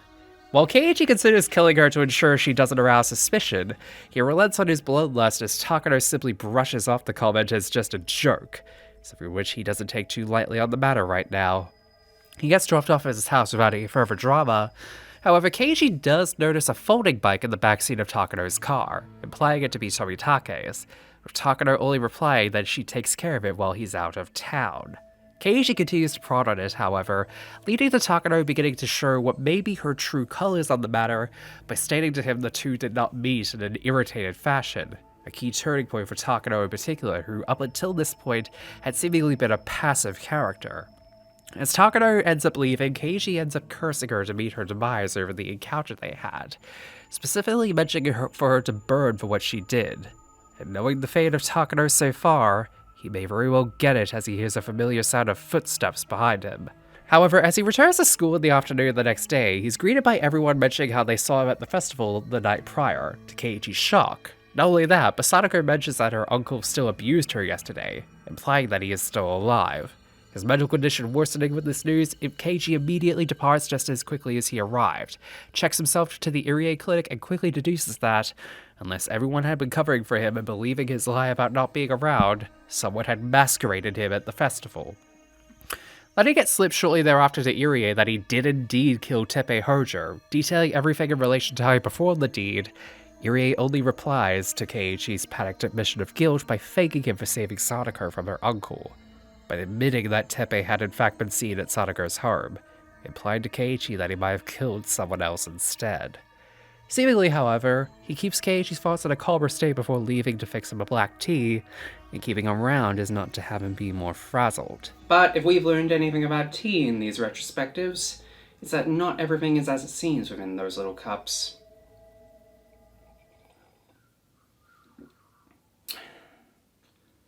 What? I've drunken enough to know when it's been poisoned. Yes, surprising Keiichi suddenly, he overhears Irie telling his nurse to mix a sedative into his tea, under the guise of killing him underneath the curse, believing Keiichi to be mentally ill and therefore beyond help. However, as he overhears this, he hears that Takano's body was found in the forest of Hinamizawa as a burnt-up corpse, exactly as in previous chapters and exactly as Keiichi had asked for her to be killed. Believing now he has the power of a god to kill others and curse them to death, he makes a run for it and declares Irie to be his next target for the curses to kill. While he runs off and tries to confirm where he buried the body of Teppei, he's then greeted by Oishi once more. However, realizing he's there to try and uncover the recent murder of one Teppei, Keiichi tries and fails to make a run for it, instead being ordered to dig up the hole he had just made 24 hours prior, only to find that no body was in it, Oishi simply mocking him in the process. After being humiliated, Keiichi declares a curse on Oishi as he believes that everything became worse once he reared his head. Which isn't exactly wrong for the record, given that the moment he appears in every story up until this point, things immediately go south. However, because of there being no body where Keiichi had dug it previously, it only further feeds into the idea he didn't indeed kill Teppei, going out the next day to the Hojo residence with a cleaver in hand, believing now in the footsteps he hears to be Satoshi's spirit being alongside him to finish the job. However, when he gets to the house, it's a mess and Teppei isn't around. Instead, Keiichi finds Sadako in the bath, passed out in scalding hot water, having been instructed by Teppei to clean herself due to stinking so much, an obvious attempt at gaslighting her into abuse. As she regains consciousness, Keiichi takes her away from the house, both of them cracking wise to try and de-escalate the situation. But the situation itself is unfortunately getting worse for the both of them, as it's found that Irie and Oishi have both been killed in the span of 24 hours. Sadako, immediately sensing something off, prods Keiichi as to what's been happening, and upon pretty much letting slip everything that has been happening since the night of Watanagashi, including the fact that he admits to seemingly murdering Teppei, Sadako doesn't exactly take it all that well. And then, as if to pretty much tell the both of them that shit ain't right, we then see probably the most gruesome thing in this series yet.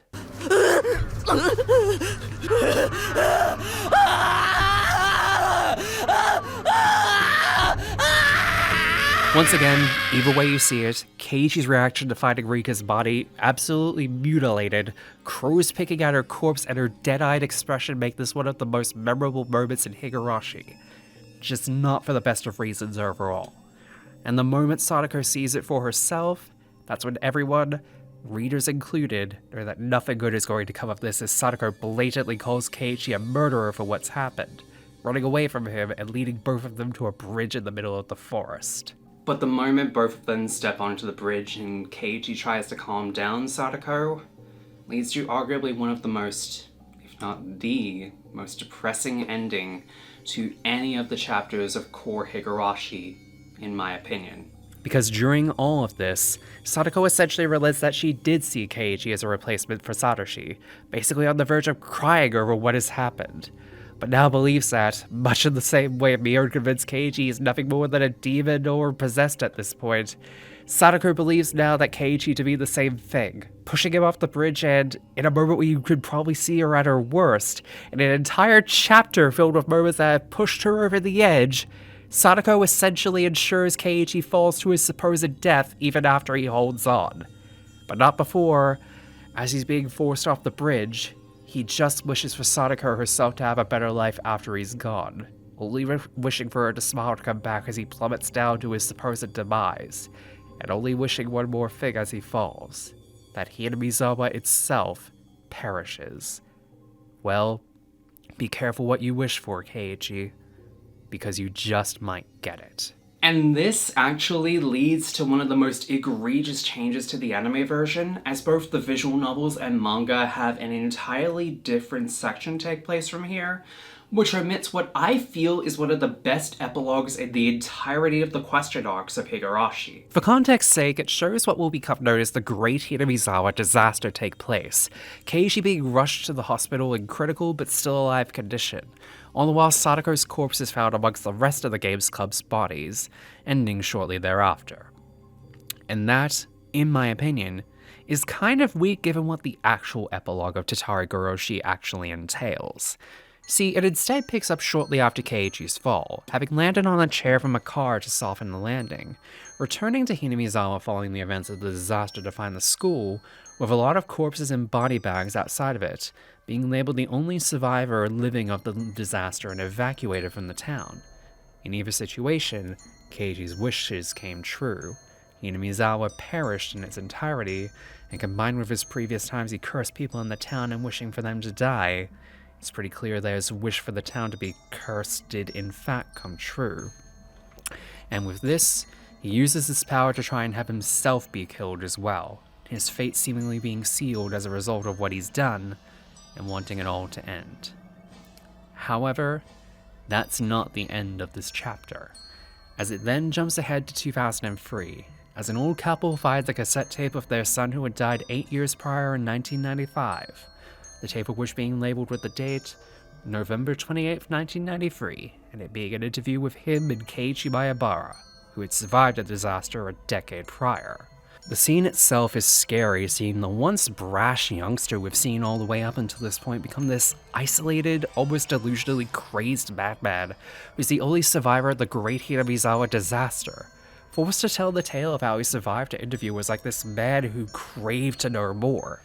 This aspect would be used to greater effect in future iterations of the When They Cry franchise, one of which I may have to cover at some point, but the point here stands. Keiichi has been through hell, and even though many don't believe him to be on the recording, he is very much Keiichi Maebara. The scene itself, however, alongside Tatarigoroshi, ends with Keiichi believing he still has the ability to declare people's deaths via cursing them. He cursed the interviewer, stating he'll drown on the same date mentioned that the interviewer died on. Keiichi died 2 days later after this interview from what was described as a high fever, with only one last note being left as his last words. Again, there was that one odd footstep behind me. And with that, ends Tatarigoroshi.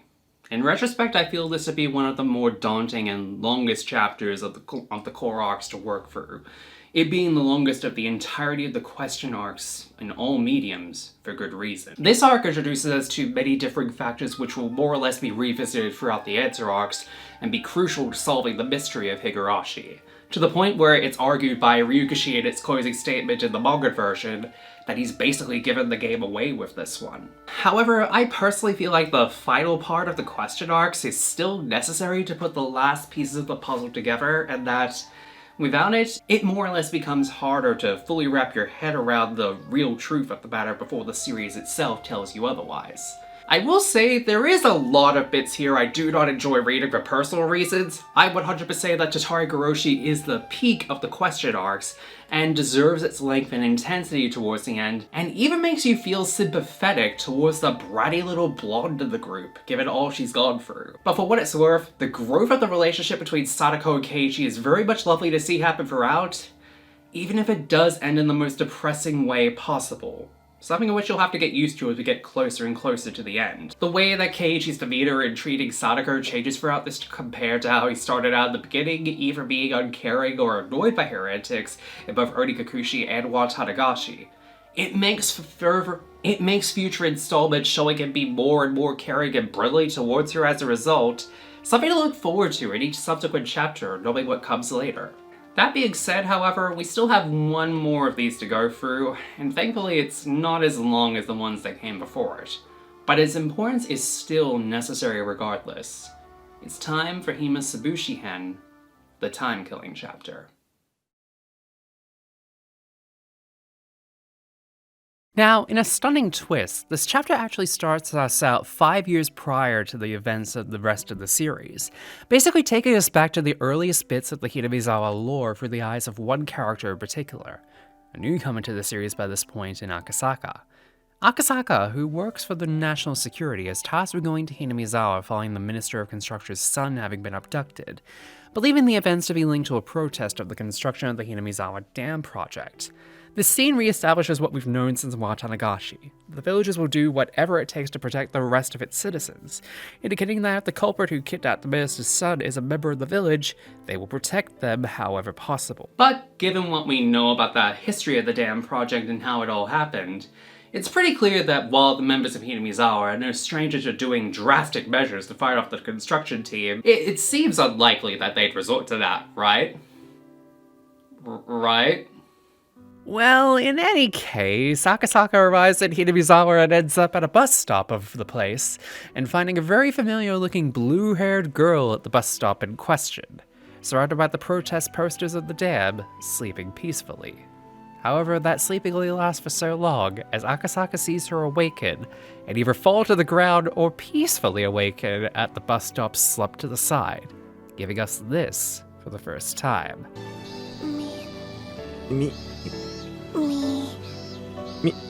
me. Yeah, not sure if it's been documented well as of yet, but this is Rika's infamous catchphrase, of which moving forward appears at least once per chapter. I'd say you could make a drinking game out of how many times this appears, but you'd be blackout drunk by the time we reach Matsuribayashi, so I won't wish that on you. Instead, the tour guide ends up taking both Akasaka and Rika along for his tour of Hinamizawa, with Akasaka using it under the guise to suss out some more information on the disappearance of the minister's son, and figure out what's going on in this town. Now, for the majority of this chapter, it does appear to be very low-key, as while it does follow Akasaka's investigation into the town, it's also showing of Rika for Rude in the same way that Oni was for Rena, Watanagashi was for Mion, and Shion and Tatari was for Sadako. As Rika is the main member of the Games Club, the show in this much younger version of Hinamizawa, as expected of the daughter of one of the freehead families in the town. But it does show the audience through Akasaka what the entire experience of the Dam Project at its peak was truly like. A good showing of that is how early on we see that the villagers' reactions and how they are doing their way of fighting against it is due to the concerns of it being flooded, of which Rika basically spells outright to Akasaka that he mentions that they need to do it by law instead of doing it through these tactics. It speaks as much of what we've already seen with the reactions and the aftermath of the Dam Project's influence as it does the villagers themselves. That it isn't just about the dam being built, it's them protesting because it's all they've got left to protect themselves at this point. However, Akasaka declares he'll do whatever it takes so that upon seeing how beautiful Hinamizawa truly is to ensure the project is cancelled, it's the first time we see something truly different about Rika than we have in the past. As she declares that, regardless of what he does, the dam construction project will cease by next year, in a seemingly creepy and monotone way that is unlike anything Akasaka has seen up until this point, and far from anything that the readers have either. However, Rika herself seems to not be aware of what is happening, as after that moment occurs, she seems to revert back to her old self and not recall what she had said, seemingly being possessed herself. Following on from this the next day, we meet a familiar old face Noishi, who's been tasked by Akasaka's superiors to help him out in figuring out what's going on in Hinamizawa. This in turn gives us an idea as to why the villagers instinctively hate this man so much in the present day of Hinamizawa that we know so much, as it's clear whatever Oishi does here makes him someone everyone despises moving forward enough to call him Oyashiro's envoy. In the manga and visual novel, however, we end up setting a full part of this with a second and third investigator all playing mahjong together, with Oishi and the third man trying to use it as an excuse to go to a maid or buddy bar, while Akasaka wishes to just get back to work with the rest of us do. And while it does make for a nice scene to break the tension of events taking place throughout this, I would be lying if I immediately said at this point, "Oh, this is why it's called the time-killing chapter! Because half of this is just wasting our time on filler stuff! Besides, if I wanted to watch a shonen battle mahjong anime, I'd just put on an episode of Saki instead." But it does actually lead to something important at the end, as Oishi states that the village heads all had a meeting which indeed discussed the minister's son, with the implication being that Akasaka is being set up for the slaughter by them for investigating it. And that leads us into our next new character for this series, the head of the Sonozaki family, Oreo Sonozaki. And to say that our first introduction to her is a pleasant one is dependent on which version you end up viewing this in. As in the anime, our first introduction to her isn't very great, as it leaves out a lot of what we see with her more tender moments to come. However, the first time we properly see her in the visual novel and manga, it's during the meeting in question that was mentioned by Oishi. This, we actually see Oreo be caring towards Rika during this, and then, once a younger Mion is sure to whisper about what has happened, her demeanor seems to change to that of a creepy old lady who's possessed, Rika even noticing the change. However, Oreo does indicate that she doesn't wish for harm to come to Akasaka, even if he is an outsider meddling in their affairs, however making it clear that if he does go too far, to ensure it's handled appropriately. But given the fact that this is all said by Oishi, the variable in how true it is, unfortunately very slim given his reputation so far being not all that great on an information giver, especially given he spreads the human meat story to Akasaka that was mentioned by Mion previously to spook him. The next day after that, they appear to have found the minister's son, leading to Akasaka having to wait out for Oishi to take him. In the meantime, however, an incident with Mion takes place that Akasaka ends up getting involved in while he waits, once again making a positive impression on the village heads. Oishi finally shows up, however, and on the way to trying to find the location he was at, they end up running into a demonstration of protests at the dam directly as they see protesters in the village going up against police in riot gear. However, they showcase their resilience in terms of their protest by capping it all off with a religious demonstration of sorts as part of their protests, something of which is protected under law due to religious freedoms and cannot be disturbed, using it to their advantage. But this moment in particular is actually the moment we've seen talked about in the past wherein Miura ended up getting involved in the front lines and assaulting members of the police at the scene, followed up by Oishi finally telling them to scram to get on their way, with Rika showing up not long thereafter. She proceeds to weirdly say something inaudible, Rika fleeing suddenly after saying it, and Oishi's mentioning there to be a legend where she can predict the future. Something Akasaka immediately realizes upon his previous interactions may ring true, even realizing that Rika had said it to be a reminder of the warning she gave previously. What follows is the news from the heads that the minister's son is set to be freed, meaning the dam project is going to be discontinued, just like Rika had said. However, Oishi and Akasaka end up arriving at the place in question which they found the wallet, thinking it to be the same place in which the kidnappers have the captive, going up to the door and seeing a very interesting man who we'll later know as Okanogi, attempting to be nice at the beginning but it being a ruse to try and take out Oishi. Oishi, however, shows us that he's not just all talk and intimidation, but he's also able to back it up with physical action, as he ends up manhandling Okanogi and giving him a good smackdown while Akasaka follows his accomplice who still has a kidnapped kid. What follows in a chase you'd be hard-pressed to find in anything less than a massively action-packed drama anime, but alongside some damn good action on the part of Akasaka before he seemingly bites the dust by getting whacked by a block of cement. However, Akasaka, being the shonen protagonist he is, gets right back up and gets to kicking the kidnapper's ass once more, rescuing the kidnapped kid right before Oishi appears, only telling him one thing: run. Right as he gets shot from behind by Okanogi. But just as you think he's about to be completely gunned down before his time, Akasaka tells the kid to make a run for it, wire-tripping Okanogi's accomplice to knock him out, giving Oishi enough time to get back to his feet and even the odds. But even that isn't able to save Akasaka as much, as he ends up getting shot near the head regardless, ending up in the Irie clinic shortly after the fact. The minister's son is thankful to Akasaka for sticking his neck out for him, despite himself feeling guilty about the whole thing, Oishi telling him their job is done and the case being called off. However, as Akasaka tries to call his wife to check in and let her know what has happened, he's shocked to find that the lines to the outside have been seemingly cut out of Hinamizawa. In fact, all of the third lines in Hinamizawa he can find have been cut, and the culprit of it being one Rika. Holding a pair of scissors in her hands, Akasaka immediately questions her on why she's done such a thing, only to be met by Rika's response of it being too late to try and find a third to make the call with. The two heading back to the Irie clinic, only to find themselves at the Furude shrine due to getting lost on the way back, in which Rika mentions about the Watanagashi festival is meant to be happening soon. And it's here where we probably get a huge bombshell dropped on us. As Rika mentions about the grandson being recovered safely, something in which she wouldn't have known as he hadn't made mention of it yet. But it only gets more freaky from there as they try to reach the top of the shrine, and she mentions about the events that we've experienced already, but to her are to come. She then proceeds to list off all of the deaths that happen each Watanagashi until it leads to the years what we've seen being all unknown, but one constant thing being that she will die. Her eyes and demeanor in any version you see this in being clear that the being we see right now isn't Rika Furude, but somebody else entirely.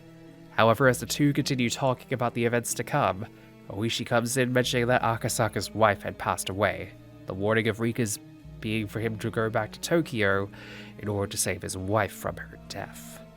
Final parts of this chapter then tell of Akasaka returning to Hinamizawa some years after with his daughter, indicating by her age and the scenery presented this to take place 2 years after one of the versions of the Great Hinamizawa disaster. With Oishi alongside the two, he returns to find the village he visited 7 years prior to be a much different place from what he had seen it to be. And while talking with Oishi about what had transpired the past 7 years, he's told Rika is often believed to be the reincarnation of the god Oyashiro. The belief being that her ability to predict the future is a part of her gift as the reincarnation of Oyashiro. Whether that is true or not is to be seen. But it further equated to be the reason why she had cut the third lines at the time, to ensure Akasaka would hear her future to be told in detail about the distraction, believing that was a warning and the message to save her. In a way to return for not being able to do anything at the time, Akasaka decides to tell the events of Rika and the Great Hinamizawa disaster in a book series called Higurashi, When They Cry. He's afterward at the end pleading for the readers to uncover the truth behind what happened in Hinamizawa all those years ago, as his final wish. And with that, ends not just Himatsubushi, but the question arcs in general of Higurashi, which leads us to where we are now, about this far into the video, and we're not even completely done with this. We're only about halfway through the core arcs of Higurashi. But by this point, we have all of our pieces lined up for us to answer the mystery of Higurashi as a whole, but also the separate little mysteries in each arc, which only leaves us to one question. Who, or rather what, is the reason for the Hinamizawa disaster and the tragedies that befall the villagers? That being said, however, we're not about to go into the answer arcs just yet, as we have a small detour to cover something I covered over in a slight tangent at the beginning, but something I feel needs to be looked at even a little bit for what we're about to cover in the answer arcs, which is probably a question you've had since I mentioned it. Whatever happened to Hinamizawa bus stop?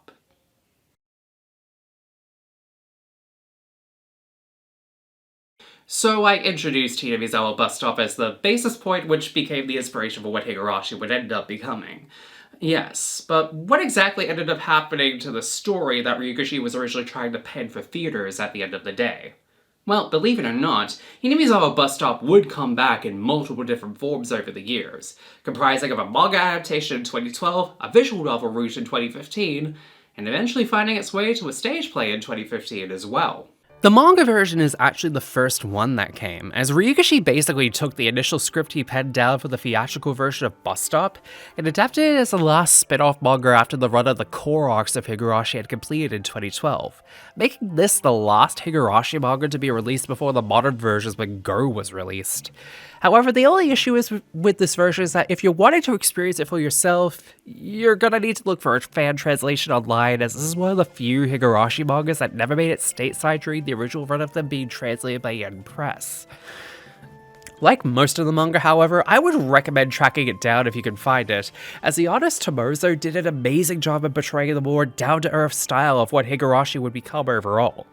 The next one to come is arguably the most accessible out of all these versions of Bus Stop, as this version was released in the version of Higurashi called Whole, which is a compilation of all the arcs of Higurashi up to that point, PS2 ones included, with Bus Stop being added in as an additional arc alongside them. And honestly, if you have a couple hours to kill and don't mind the way it showcases the story in the visual novel versions, it's definitely what I would recommend in part due to its ease of access, as one can just easily purchase the version of Ho, English patch it, and then you're good! However, if you're not a fan of the Ryukishi writing style in this format, manga version may be better for you. And finally, the version that Ryukishi always wanted, the stage play version of Bus Stop. Unfortunately for all of us, this is also the one with the least amount of visuals and even information regarding it online, as from what I can see, it was given a limited run by a theater company known as Shingadan, who would later work on the stage plays for Rose Gun Days and Yumineko for Stage of the Golden Witch. However, unlike those two, no known footage has ever been released to the public of their performances for Hinamizawa Bus Stop, only a few images and a cast bio list which shows the actors and how they looked given the ideas to how it would play out. However, interestingly, as a part of Higurashi Horror, including Bus Stop as an arc, those that ended up pre-ordering it would receive a copy of the original manuscript for Bus Stop alongside their copy. Much like the rest of the stage play information, however, it's not available online. So while Ryukishi didn't rise to fame in the theater world due to Bus Stop's direct success, in a way it's due to him being able to use it as inspiration for Higurashi that would allow him to finally bring to life his vision for Bus Stop on the stage, and later his other works in the same vein as well, even if he did have to take the long way around on them in the end. If you did wish to indulge in the story of Hinamizawa Bus Stop, like I said before, the manga would be the best way to do it in my opinion, but for ease of access, the visual novel is your safest bet. But either way you look at it, I'd highly recommend either to indulge in this story, as it gives us a glimpse as to what Higurashi would slowly become over time, and it also gives us an idea about where we're about to head on this story throughout Hinamizawa. So now that we've covered everything we need to do before delving into the answer arcs, how about we finally get started with Higurashi Kai proper, with the first chapter of this arc, Meikashi-hen, or the eye-opening chapter. Just as a brief heads up so you know, a lot of the things we're going to be covering here are mostly related to the previous entries we've already looked at, right down to the events happening one-on-one-to-one, but being from another perspective, hence the label of answer arcs being from the answer to the previous arc. For example, Meikashi is the answer arc for Watanagashi, both in its name being similar to how Watanagashi can be read as gut-spilling as well as con-drifting, but also because, well, I think it's obvious, isn't it? That being said, Meikashi has us starting out a year prior to before the events of Watanagashi, with Shion breaking out from her private school in which she's found to be too stifling for her liking in St. Lucia, with a member of the Sonozaki's Yakuza coming to pick her up. While she does this, she gives us some background on the names of both Sonozaki twins, with Mion's name being named Demon while hers is the character for Temple, her reasoning being that she was kept in the private school due to their names determining their fate. However, it's implied she cannot return to Okinomiya due to the fact that she was sent to that school by her mother, and if she ends up being found out, horrible things would come to her as a result. But this doesn't faze Shion much anyway, as she goes on to an apartment their father once held, believing there to be nowhere else she could go. And what is the first thing she does upon getting out? Call her sister Mion, of course, at the Sonozaki house. Shion Sonozaki is an absolute genius after all. However, she does this mainly so she can pose as Mion in Okinomiya to get a job at Angel Mort, where she explains how she has the job in Watanagashi and why people constantly mistake her as Mion as she disappears as part of this act in order to ensure she's fooling their family.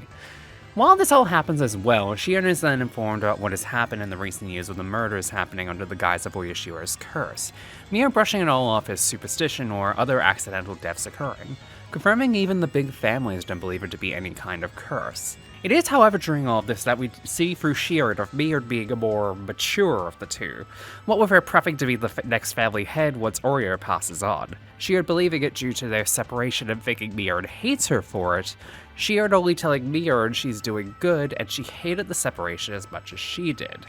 However, Oreo does end up finding out due to the school ringing the family to let her know of her escape, Mion letting her know that they may be on the march to get her and torture her as a result of this.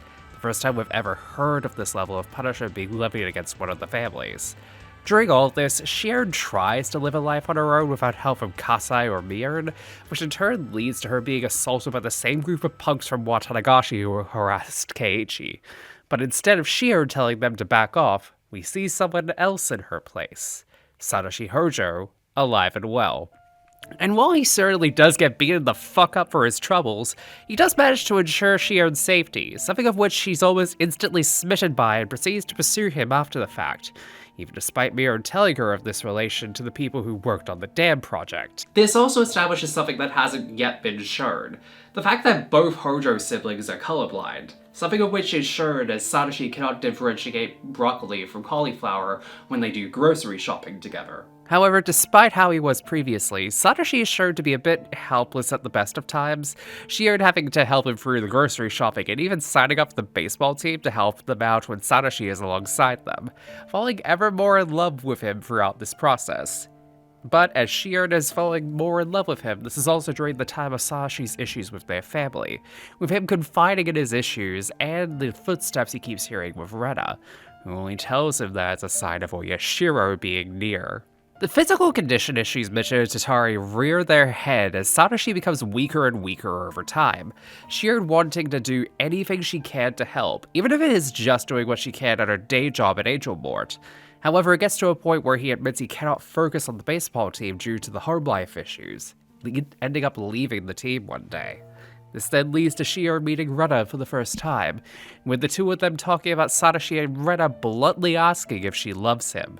To which Shion tearfully replies that yes, she very much does.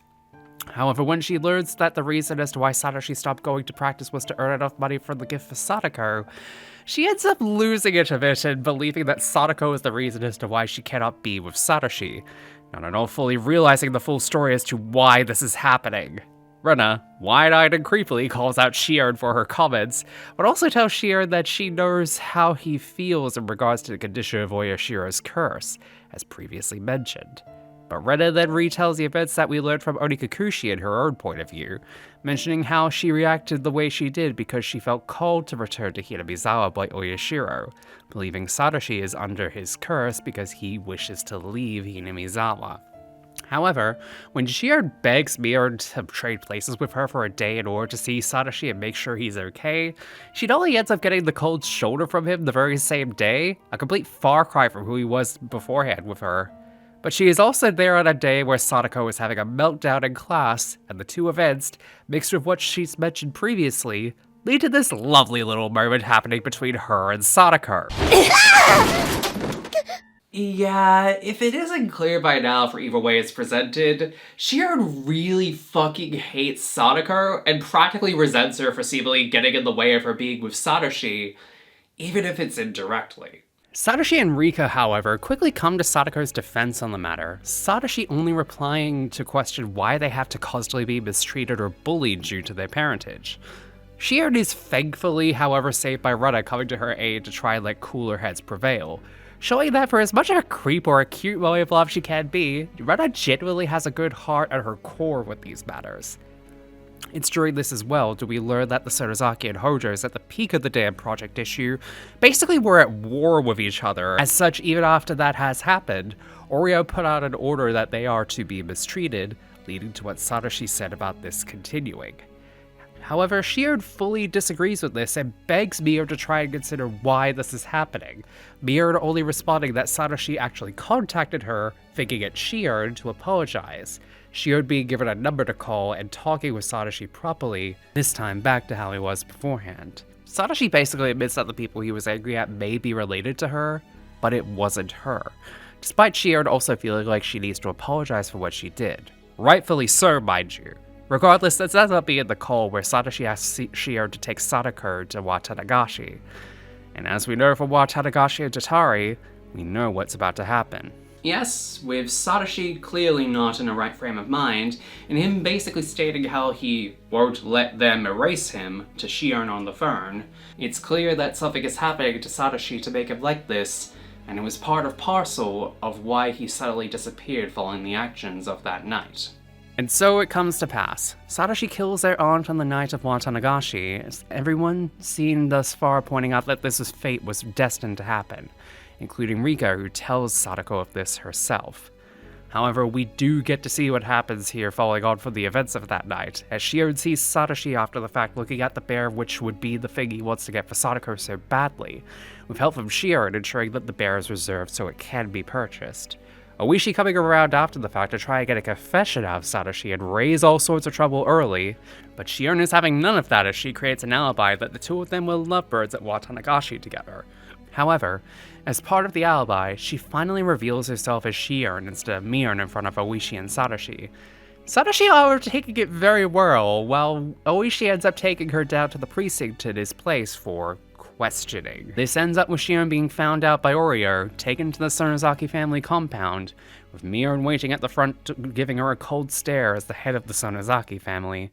She ends up leading her down into the torture room for her punishment. And let's just say that none of them are really happy to see her. Oreo basically screaming at her for not only returning, but coming to the defense of Satoshi. However, Shion laughs it off entirely, even out of a defense on her own part for what's about to happen, declaring she still loves Satoshi despite this. Mion, however, makes it clear that she can no longer escape from punishment with that, meaning she'll have to do restitution. In this case, content warning for bodily gore, ripping 3 fingernails out. 1 for Satoshi, 2 for the people that helped her to reintegrate into Hinamizawa under the guise of Mion. Either way you end up viewing this, it's disgusting, gory, and honestly very anxiety-inducing throughout all of it, as Shion goes through each fingernail rip in excruciating pain and detail all throughout, while Mion and Oreo look on coldly alongside the other members of the Sonozaki family. That last bit for Mion, however, is changed in the anime version, as she breaks down by the attempt of the second one is ripped out, and ends up trying to comfort Shion by the time she attempts to do the second one. Something of which I feel, while unnecessary, does show that even as the future head of the Sonozakis, Mion still fucking cares about her sister while she's in pain. Something of which we'll come to revisit throughout this and the remainder of Higurashi in one way or another. But Shion goes through it all despite her anxieties, as in her mind, if it was Satoshi, he wouldn't hesitate on it. He'd just do it. The next day comes and all are forgiven, and Shion is allowed to live as herself in Okinomiya instead of masquerading as Mion. However, as she returns to Okinomiya and sees the bear gone, Oishi returns to pester her, not about Watanagashi for Satoshi, but something he did while she was taken. Yes, the day before was the same day in which Satoshi Hojo disappeared from Hinamizawa, with Shion distraught over the fact that the person she loves dearly has now seemingly disappeared entirely without an apparent reason. In her despair, she just ends up laughing in an almost broken way. However, Oishi mentions that the Sonozakis wouldn't allow her to date a Hojo due to their history, believing that he was most likely coerced into leaving as to not be involved in Shion's life anymore. Despite it bringing hope to Shion on the matter, it doesn't change facts that Satoshi is confirmed to be the disappearance for that year's curse. And with Takano reappearing once more to do what she does and spread around the rumors of Oyashiro's curse to Shion, this time saying to her in the guise of reviving an old custom, as a way of spinning it to her as a member of the Sonozakis. As a result, Shion ends up looking deeper into it, being unable to focus on anything else, even when Mion appears the day after to try and make amends over what happened the previous evening. Shion admitting she has a role to play as the next family head, but still remembering the deeds she did as that head in her mind. With that, as soon as the topic of Satoshi's disappearance comes up, Shion instantly snaps at her, lunging and choking Mion out under the belief that she was the one that gave the order to send Satoshi away. That is, until Shion notices the fact that Mion too has missing fingernails that she does now.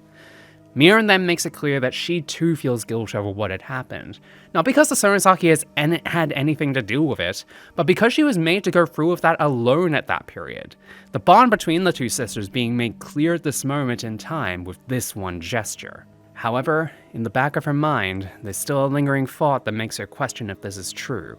Personifying itself as a demon, it questions if Shion believes in Mion's statements, declaring Satoshi deserves vengeance on those that made him disappear. We then flash forward to the time frame of Watanagashi-hen. Shion's now lived on Okinomiya for a full year now, and a repeat of her scenario with Satoshi plays out. This time instead happening with Keiichi in his place, almost an entire reverse of the situation Keiichi was in during Watanagashi. Of course, due to the similarities in how this happened with Shion and Satoshi in the past, obviously she takes an instant liking to Keiichi, something on which Mion picks up on given she's already interested in him herself. Recounting the situation that started Watanagashi to Shion regarding the doll, showing a much softer side to Mion after all. Shion, however, considers it like a dating sim, implying Rena may have more affection points than she has, even teasing about coming to Hinamizawa to practice on Keiichi, much to Mion's protests. However, in the back of her mind, she's still thinking about Satoshi even a year later. Even when Shion comes around to hang with them at the Furude Shrine, all she can think about is when she ends up hanging around Keiichi is how much she misses Satoshi. To a degree where she just ends up collapsing at a local phone pole and sobs uncontrollably. And as she believes that Satoshi is with her, even hallucinating that he is there with her in that moment, promising to never leave her, one extra footstep can be heard behind her. And we unfortunately now know what this means by now. Yep, Shion isn't exactly doing all good on the mental side of things, going between being all happy and lovey-dovey over the supposed Satoshi spirit being by her side, but in reality, she's all alone. The manga plays it off as a cute little thing, but unfortunately for Shion, her fate has already been sealed. What follows is the events of the 1983 Watanagashi with Keiichi, Shion, Takano, and Tomitake. They play out almost exactly one-to-one between each version, save for when Shion notices something that makes her react, this being the footsteps she's heard through to now believed to be Satoshi. Said footsteps getting louder and louder throughout Takano's speech on the history of Onikakushi-hen from Watanagashi-hen, almost drowning out her original dialogue from it, with the events the next day with Shion finding out from overhearing Oryo that she knows that they snuck into the tool shed. And the fact that they've already found out that Tomitake and Takano have been found dead in the evening, Shion believing this to mean that they were the cause of it, and that her and Keiichi are next.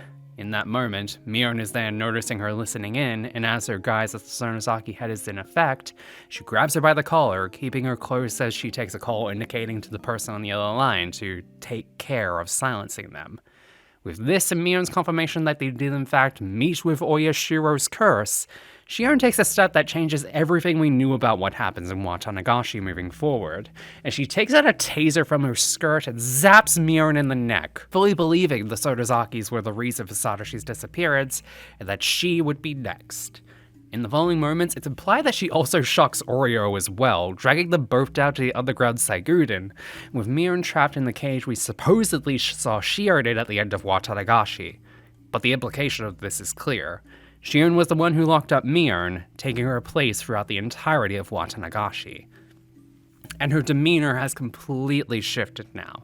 Intimidating her own sister into admitting what had been done to Takano and Tomitake was a result of the Sonozakis ordering it to happen as part of what she had heard from Takano before, Mion denying all of it, and Shion takes it about as well as you'd expect with her mental state. Yeah, if it wasn't obvious, Shion has completely gone off the deep end, to the point where she ends up finding Oreo's body already deceased. She thinks that she hasn't suffered enough and whips her body with a cat or nine tails, and throwing her down into the trenches of the Saiguden, the same ones we supposedly found Shion's corpse in at the end of Watanagashi. Shion now fully believing that the restitution she made was all for naught as they went through with their punishments regardless of what she did, believing she did all of that to Sadashi, and now planning to do it to her. In return, planning to make Mion suffer as well for seemingly deceiving her on the matter.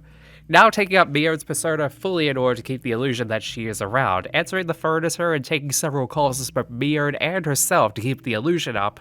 One of them being Fukasa, who chastises Shion for sneaking in with Takano and Tomitake.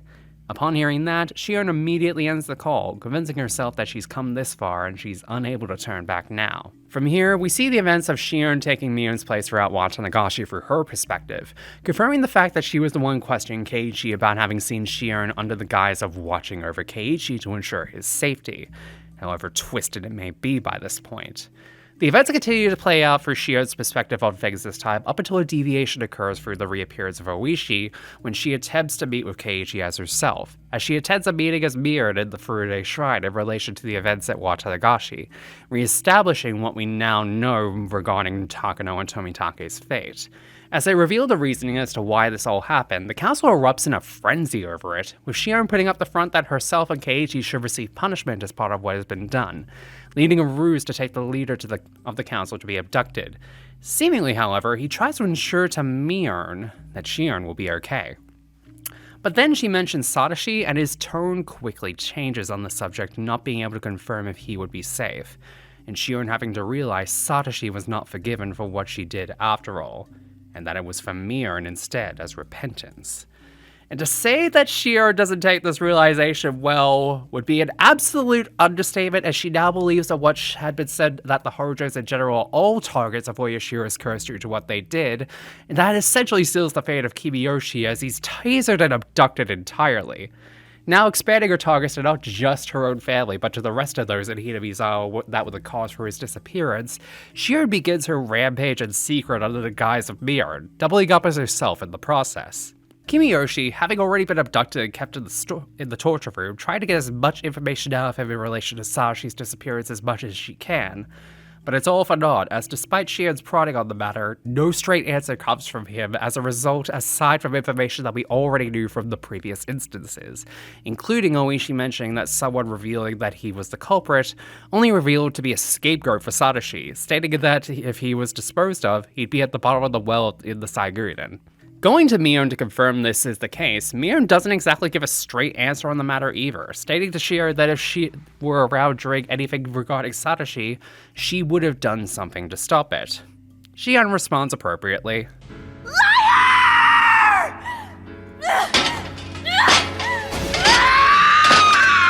Shion essentially now fully believes that Mion as the family head should have been able to save him, but didn't give her what she had to go through in the end. Distraught enough to completely disavow her and throw her in the same group as those who wanted Sadashi dead.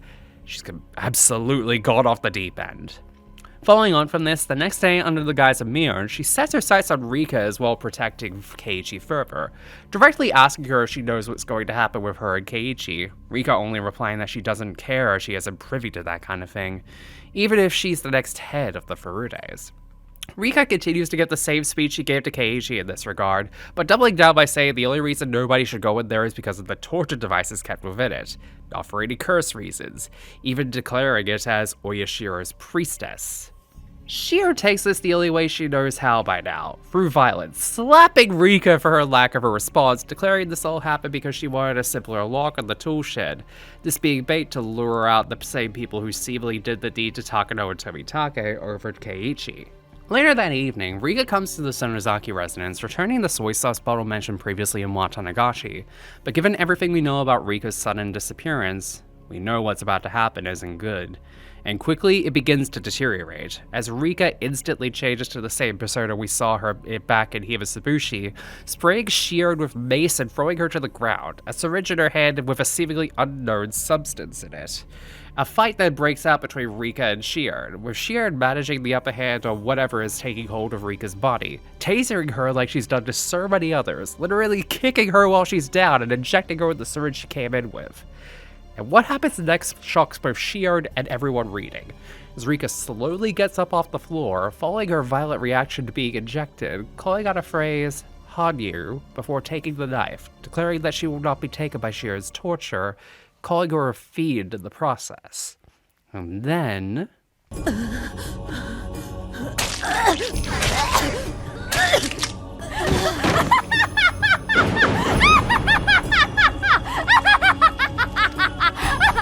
Yeah, just when you think we were finally getting answers to everything, Meikashi seems to throw a spatter in the works with this kind of thing, as Rika's ultimate fate leaves people questioning what else could be happening. In this moment, though, Shion fully believes that she's defeated all of the enemies that were against her in Satoshi from the beginning with Rika's suicide, laughing maniacally all the while over Rika's corpse. But if you think she's satisfied with having Rika dead, I think you're mistaken, because Shio's rampage on the matter is far from over, declaring she'll kill Mion in the cruelest way possible eventually as revenge for not saving Satoshi. And just as she says that, she receives a call from Sadako questioning where Rika is, Shio inviting her over and sealing her fate as well, making the call to Keiichi to confirm his safety, in reality it being a way to stir up his own paranoia on the matter through her reactions. You know, normal stuff. We then see the events of them going to Rika and Sadako's residence from her perspective again, seemingly angered by Keiichi's comments over Satoshi, but not knowing directly who he is. A complete far cry over her reaction to him previously, which obviously causes her reaction at that moment to intensify when Sadako was forever brought up. And just as we mentioned Sadako, do we see her tied up in the torture chamber onto a crucifix, calling her a murderer directly, right as Shion confirms that she is going to kill Sadako, claiming it to be revenge for taking Satoshi's attention away from her to care for her instead. Even despite Mion's pleas to spare Sadako, proclaiming she didn't do anything wrong, Shion doesn't budge, proceeding to brutally stab and murder Sadako, declaring it just as much Sadako's penance as it is for Mion's for her belief in letting Satoshi die.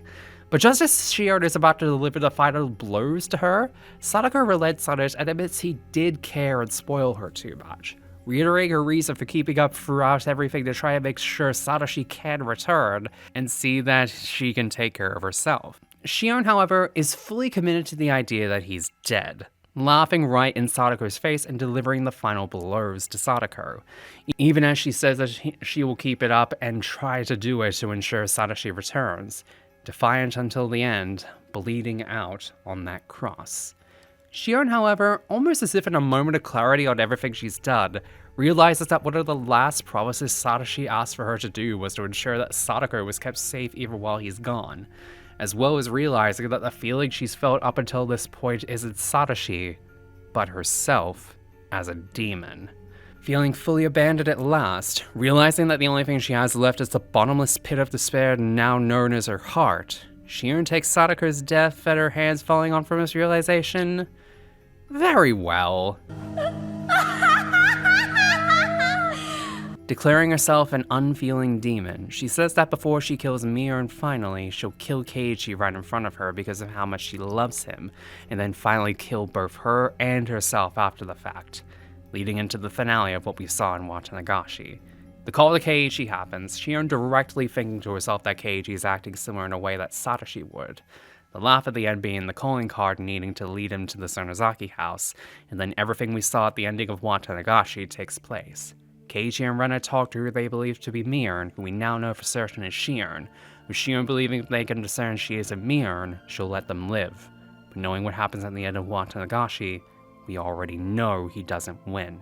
And so the closing moments in the Saigurden take place, but once Keiichi is knocked out, we finally see the final fate of both Mion and Shion play out after the fact.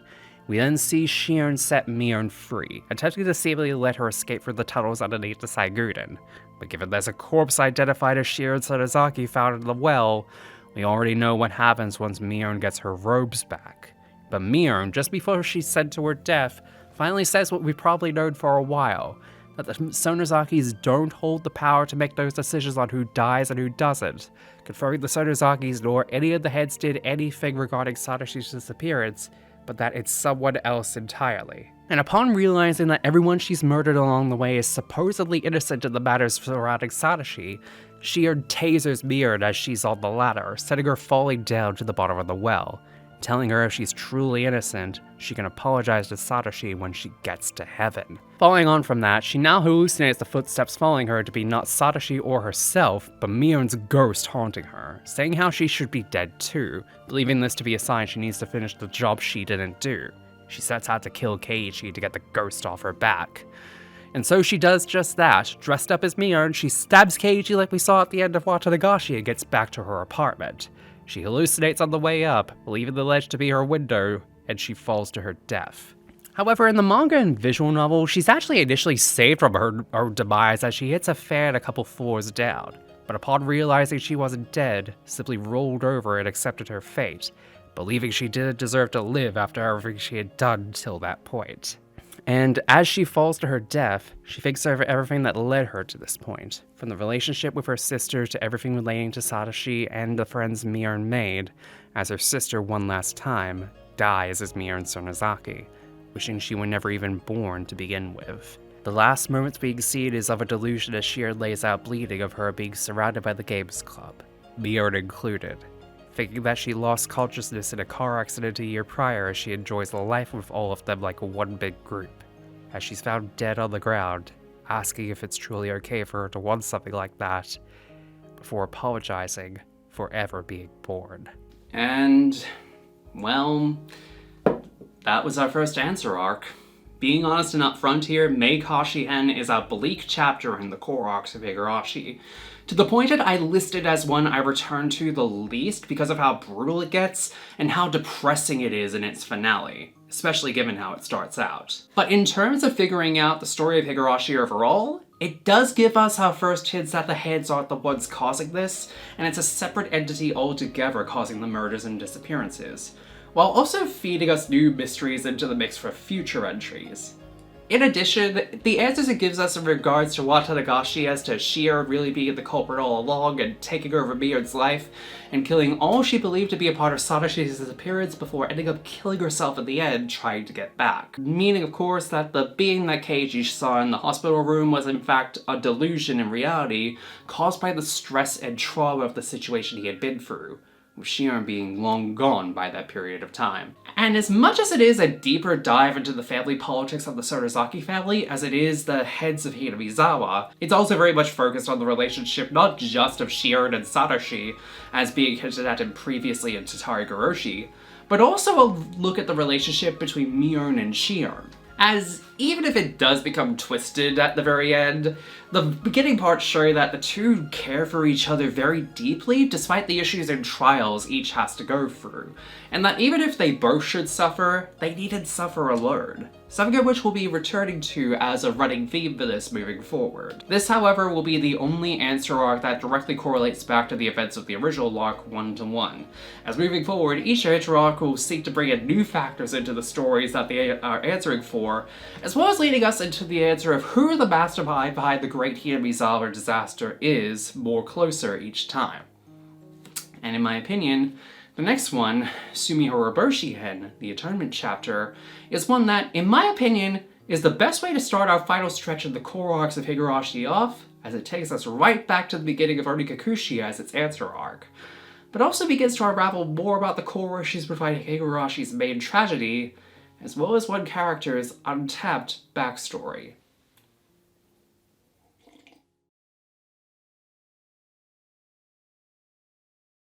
Once again, we're thrown right back to the beginning of the story we've grown used to, with this version showing us with Keiichi having already been integrated with the group enough by now that he seems fully comfortable with them, including the rest of the classmates in their club activities.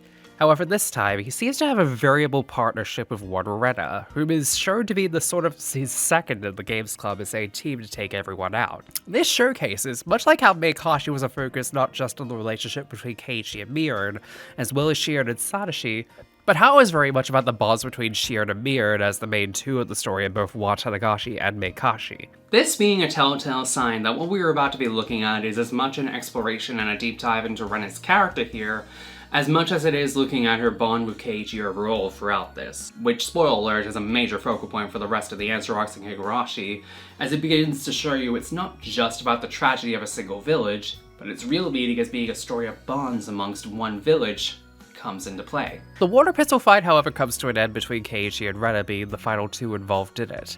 But before the two of them can decide a victor in dramatic fashion, the PE class what they ended up doing this in is finished up, labeling it a draw between Rena and Keiichi.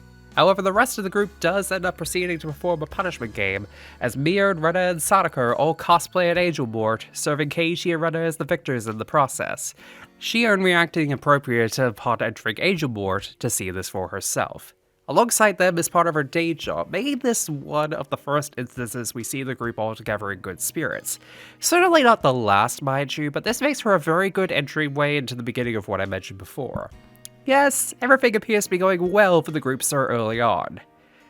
Which only leaves one to question what exactly is going to be the cause of the problems this time! Well, when we shift over from Keiichi's perspective to Rena's perspective, almost as if handing it over between the two of them for this run, we begin to see what is the issue this time, as we look at something we haven't yet covered compared to everyone else's, Rena's home life. We see that Rena's father for the first time, addressing her by her legal name of Reina, beginning to talk her day with the group, especially Keiichi, before we get introduced to someone who Rena instantly reacts negatively to, her father's new girlfriend, Rina. Yes, Rena's father has a partner in question that makes her question if she really belongs there now. Like, suddenly having a new partner that isn't her mother makes her less needed. Despite that, Rena does try her best to put on a happy face around them together, if only to satisfy and make her father happy and not worry over her during this, much to her chagrin.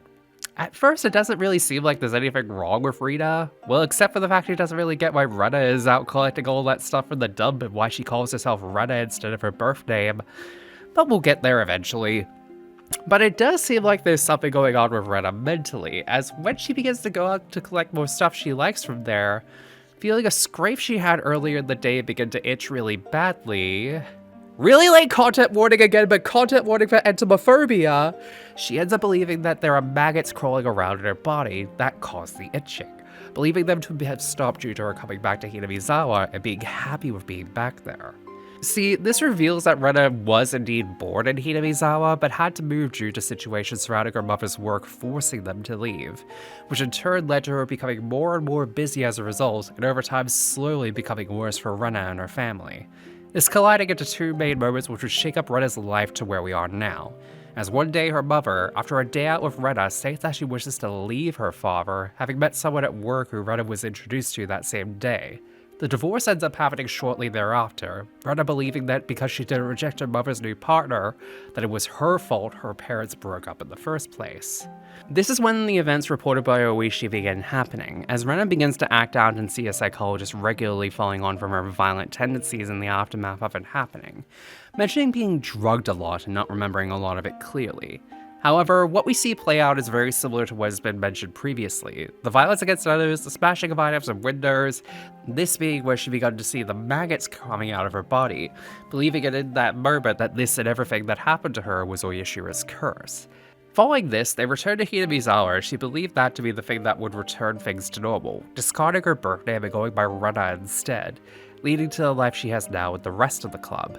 But Rita coming into her life like this has seemingly made her feel the same way she felt when her mother left them, making her believe that Rita is the cause of the same feelings and the curse slowly returning to her. Trying to hide it from the others, Keiichi is the one to first call out Rena on if she is doing okay. A good moment for their relationship for sure, even if Rena pulls on a front with her more moi cute aesthetic about cute things.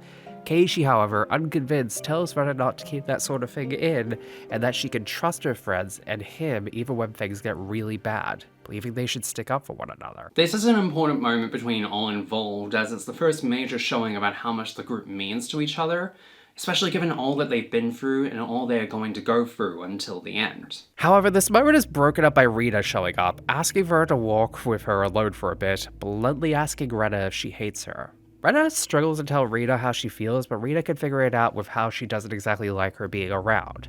Rita making it clear, however, she's in love with her father and that can't be wavered on. Currently not much really coming to make us figure anything bad of Rita. Not even the son and redecorating of their house and getting a new jacket for her father paid for by Rita can make her think worse of her.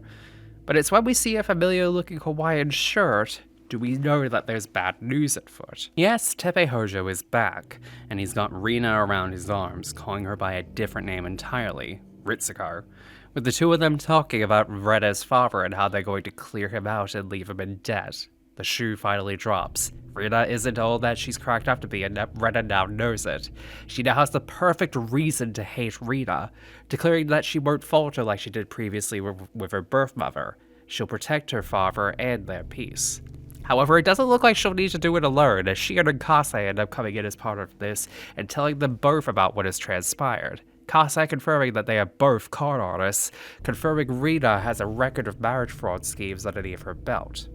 And with Rina realizing that the money from her father's accounts are being bled dry at a faster rate, she knows she needs to act fast before he becomes another victim to her scams, going to Mirren at school the next day to get Kasai to help out with driving them off.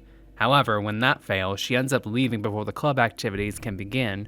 She instead goes to the dump in order to collect her thoughts. And then, almost as if by chance, Rita arrives there as well, alone. And when she declares to Rena that she and her father have decided to elope, she flatly declares that she doesn't approve of it and calls her out directly on her lies the only way she knows how, upon Rita trying to deflect. And so when Rina is called out for the truth, she lets the mask fall off, basically belittling Rena for figuring her out and telling her that she can't do anything to convince him otherwise, as it's her word against Rena's, before immediately calling her a brat and choking her out. But before Rita thinks that she has her number, as she declares Rena cursed and cursing everyone around her just for living as she chokes her out in the dump, Rena grabs a metal pipe and smacks Rita in the head with it. From there, she ends up going to town on Rita, even when she begs for her to stop, knowing the only way that she'll stop being a factor in their lives is if she's dead. Die! Die! Die! I will say, the dialogue changes between both the anime and manga visual novel versions to where she just tells Rina to die and go to hell as she bashes her head in, versus her not wanting to be called Rita, is a change that I feel gives less weight to why Rena's preferred name is so important to her. Nevertheless, Rena does manage to brutally kill Rita in the junkyard, using the same mentality and lesson Keiichi pulled and took action on her own to ensure her happiness, even vowing to do the same to Teppei as well. The same evening, she attempts to tell him what Rita did to them, but as Rita said, she doesn't believe him. But it's as Teppei comes to the door, realizing Rita is dead, does he begin to realize for himself that Rena was telling the truth, with Rena taking this chance to deal the killing blow to Teppei herself, taking him to the junkyard under the pretense of Rita being there, and blowing him away the same way she did to Rita. And look, I'm not saying that Teppei Harjo being murdered in my favorite chapters of Higurashi is an indication of anything. I just feel like it should have happened more often when this child-abusing piece of shit shows up.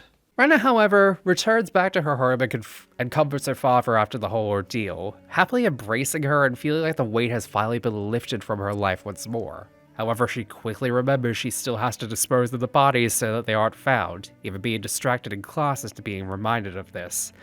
And she leaves school without engaging in club activities again. The members of the club begin to feel something is up with their friend, trying to find Rena for themselves. Finding her in the middle of disposing of the bodies and arguably one of her best outfits in the entire series, even if it is being used to ensure she doesn't have blood on her. That being said, the realization that Keiichi has during this point makes for an important character moment and touches upon a theme which makes itself known both here and throughout the rest of Higurashi.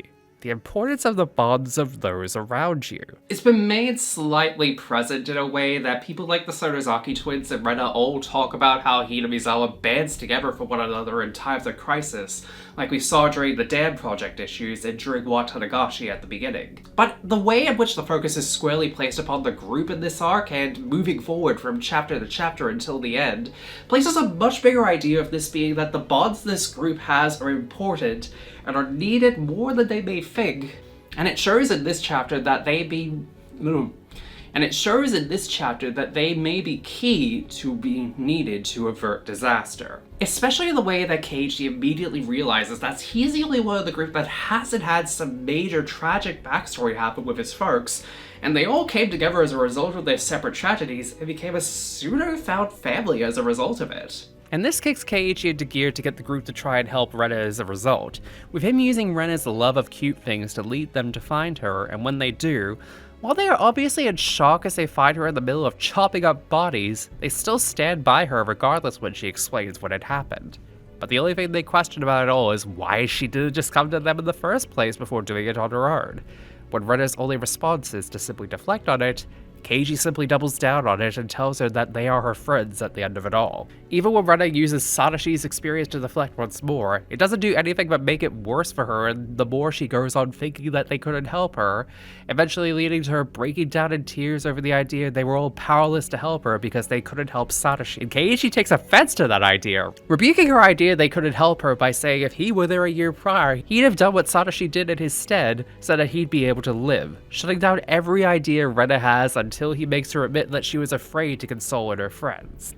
This entire moment is one of the most beautiful in the entirety of the series, by the way, as Keiichi basically pleads to Rena that despite what she did, he and everyone else basically forgive her for what she did because they care for her and they want her to be safe. Even leaning to him, getting on the pile of junk Rena is standing on, stretching out his hand to her, and then Rika's, and then Sadako's, and then finally Miar's, all joining his hand as they all embrace her as one friend group, committed to sticking together for one another and forgiving Rena for her crime one by one.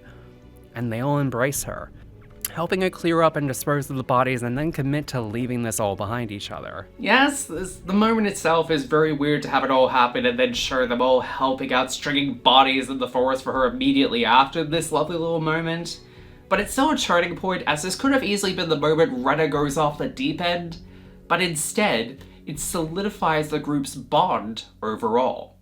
But just when you think that everything is suddenly all good, we then see something we haven't had happen before, as Keiichi flashes to the moments he suffered in Tatari, wherein he did do the same thing as Rena, and suffered for it. And given the fact we're only about halfway through the story when this moment happens, you know for a fact that something is about to go down, especially given we're only just about to get to Watanagashi.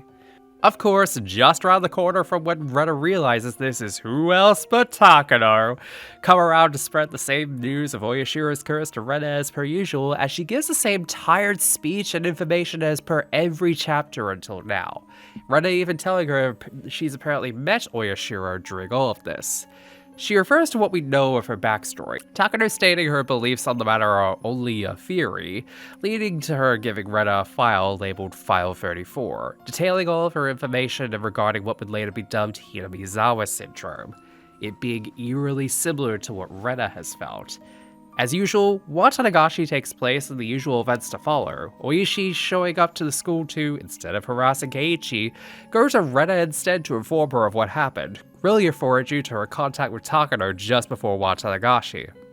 Rena believing that Takano was silenced due to the research she had shared with her, as well as Tomitage having similar symptoms to herself relating to said research.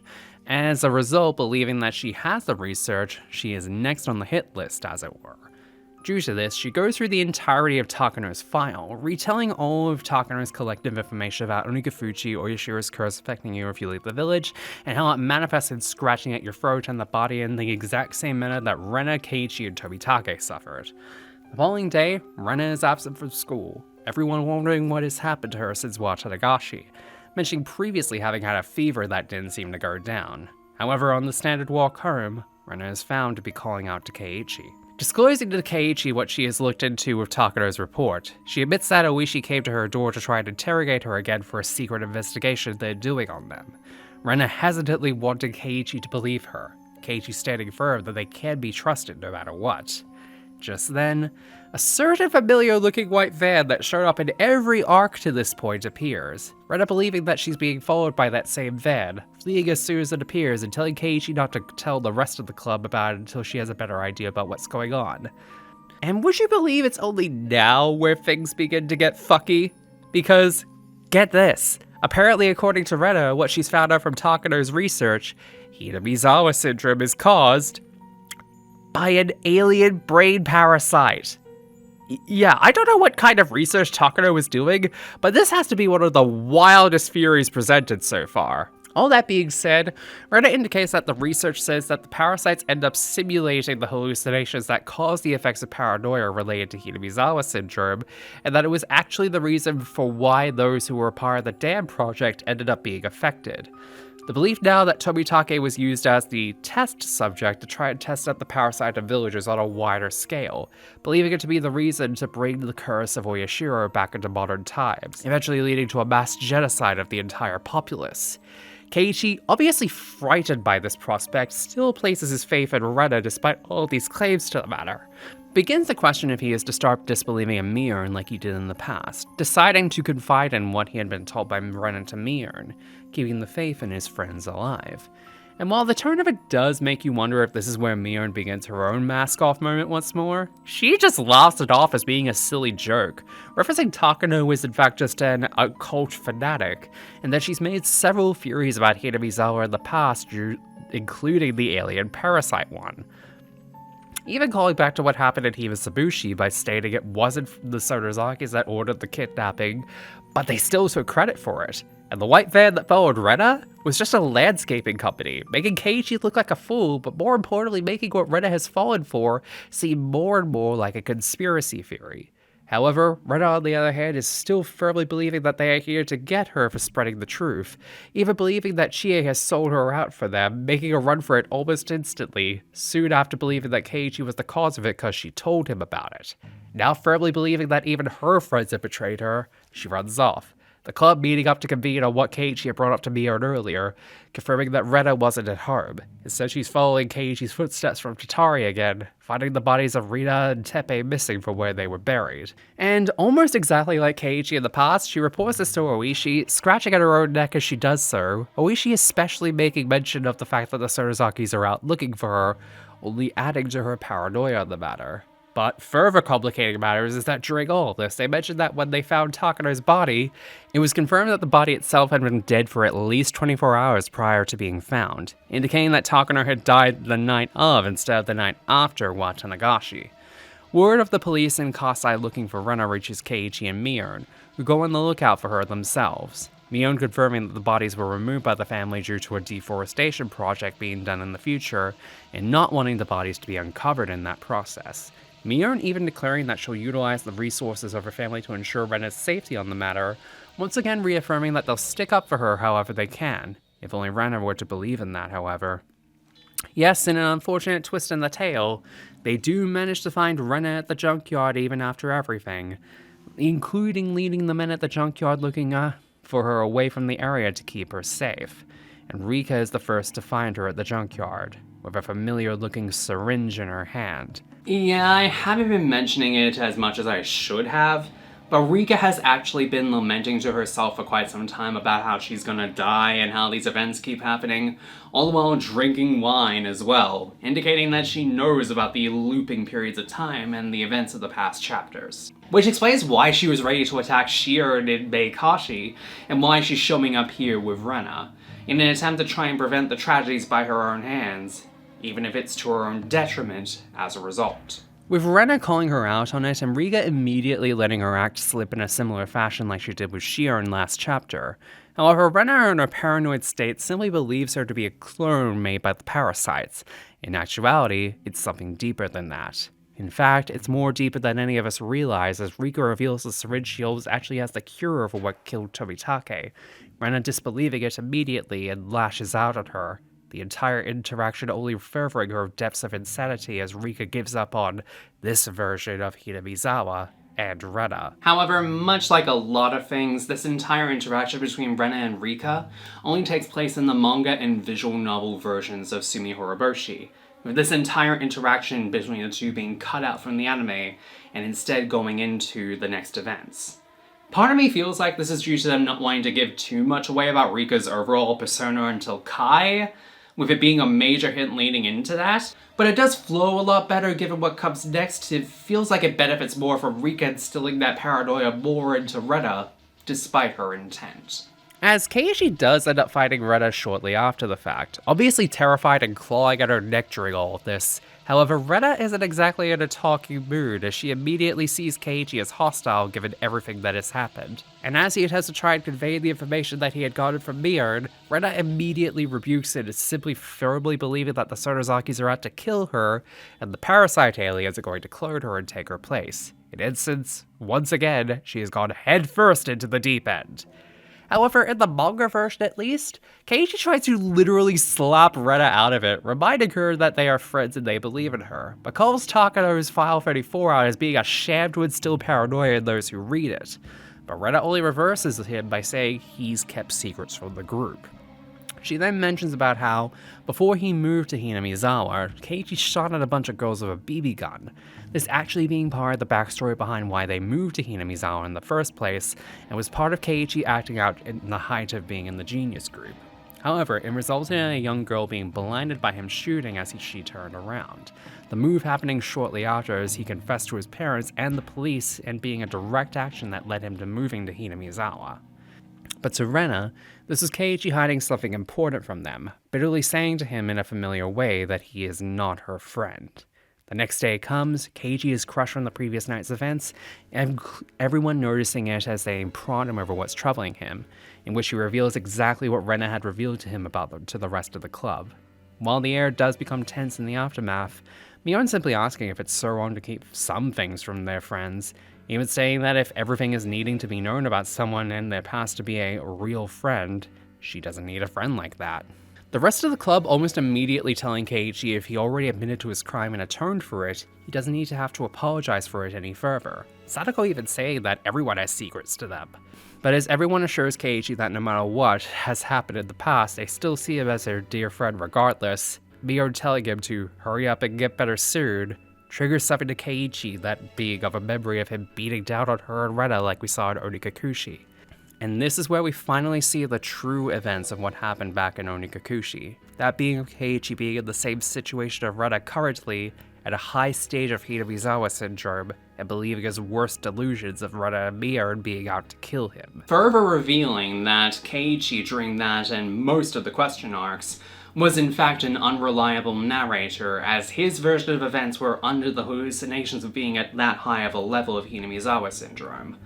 The Ohagi just wasn't that good, and the syringe was in fact a marker for them to prank with as part of his punishment. The realization of this sends Keiichi reeling in public, sobbing in front of the club, mentioning about how he killed Mion and Rena in another life. However, while Mion and Sadako end up just brushing it off like it was a joke, Rika, on the other hand, reacts differently.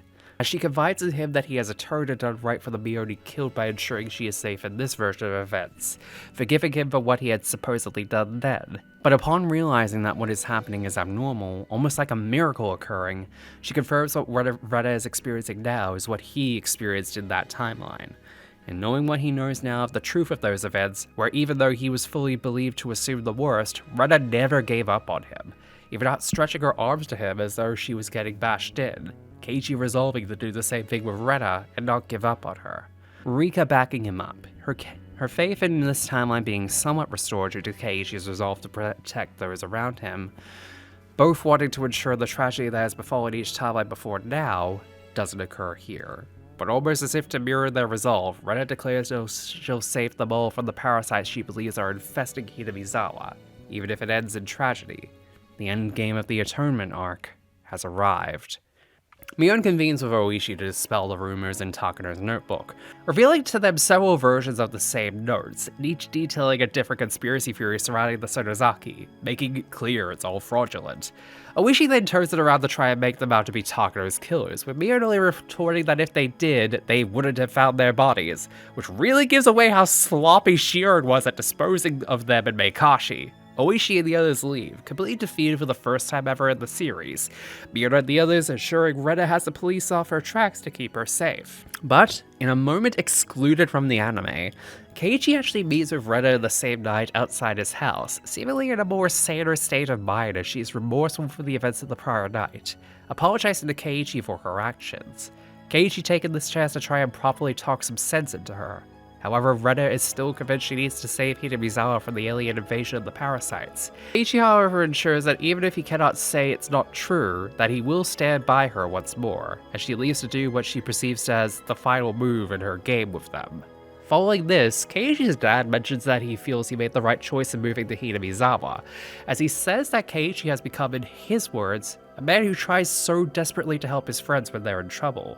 And given Keiichi's backstory beforehand, it sounds like a complete 180 in his eyes. This being left out of the anime version of Tsumihoroboshi, in my opinion, is a damn shame.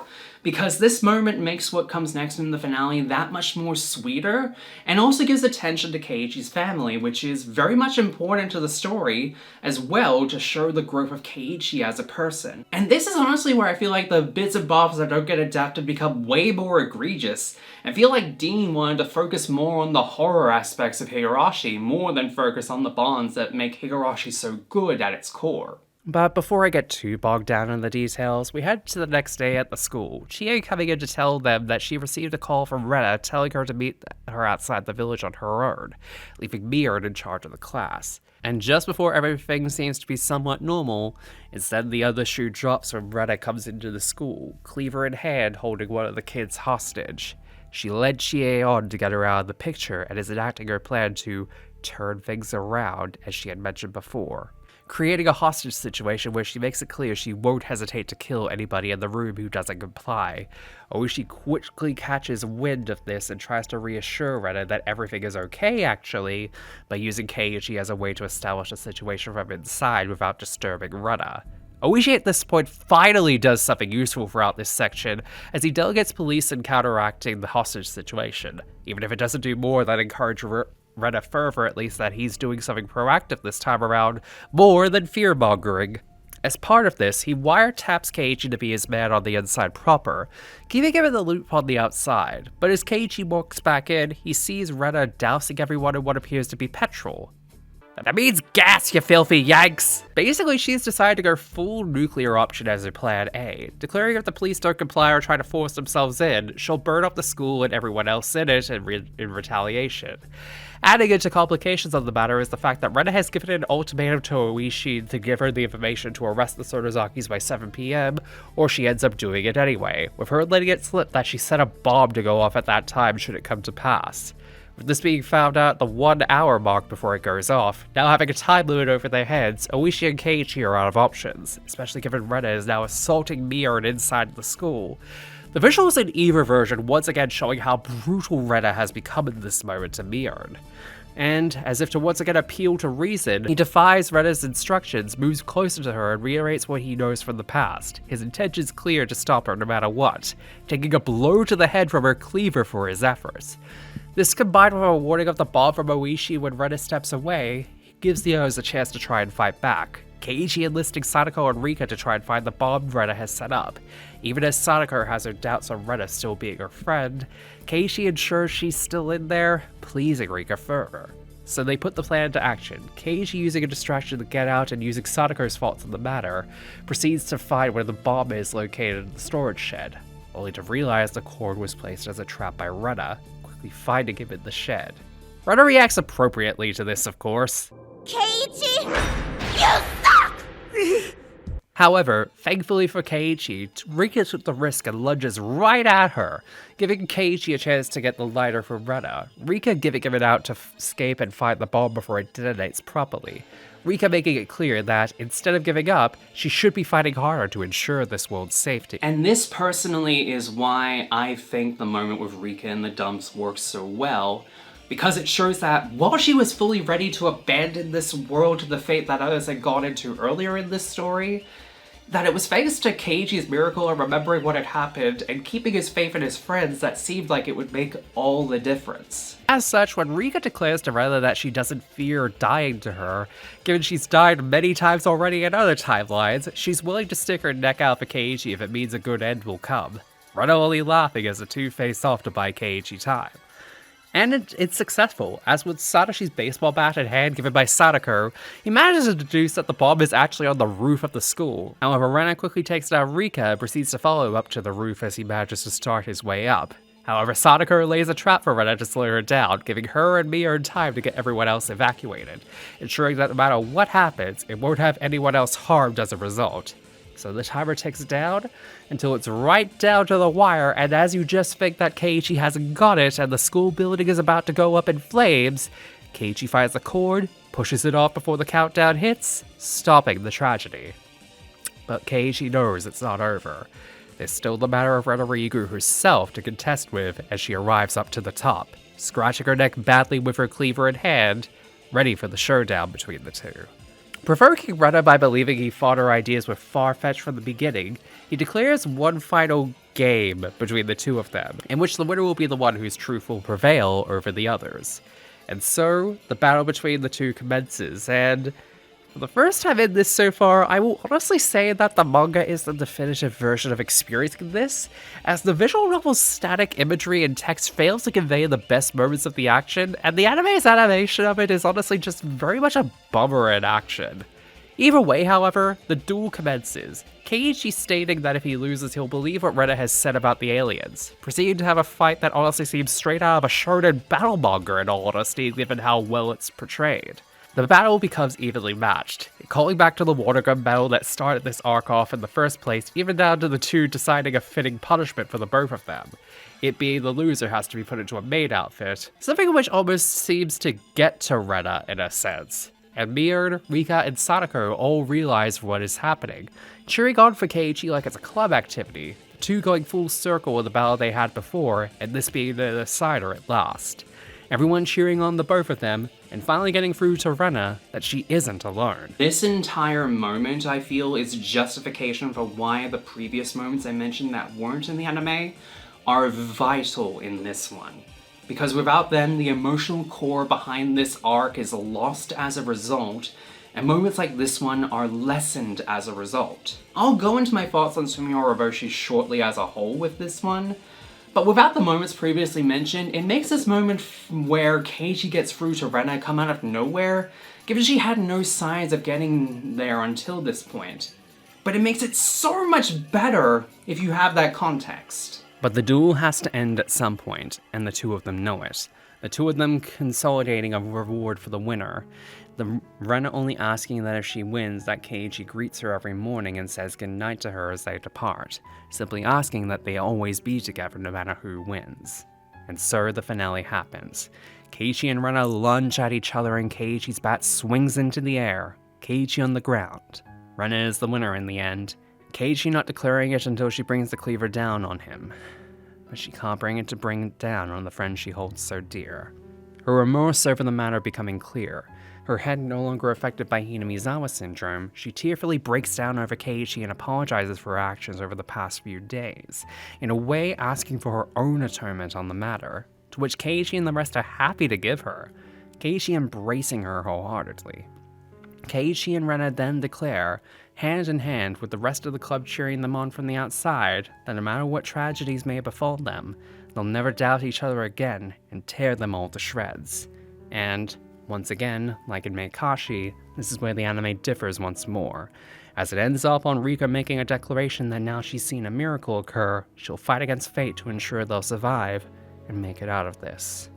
But in the manga and sound novel as a tip, it ends up very differently, as a mysterious being tells us that despite it being a happy ending, this isn't how it truly ended, sending us 22 years into the future of the end of Tsumihoroboshi to reveal Akasaka returning to Hinamizawa like he did at the end of Himatsubushi. It reveals the disaster occurred regardless, this time being an eruption in the town caused by a gas that was being pumped in. Originally thought to be part of the logging done in the town and tracing his steps back and using Takaro's file 34 on the matter, he deduces it was pre-planned by someone outside the town. In the anime's version of events, it all plays out with a much older Rena, who survived the disaster, retelling the events of what happened that night, and Akasaka being in disbelief over what had happened to the town he once knew.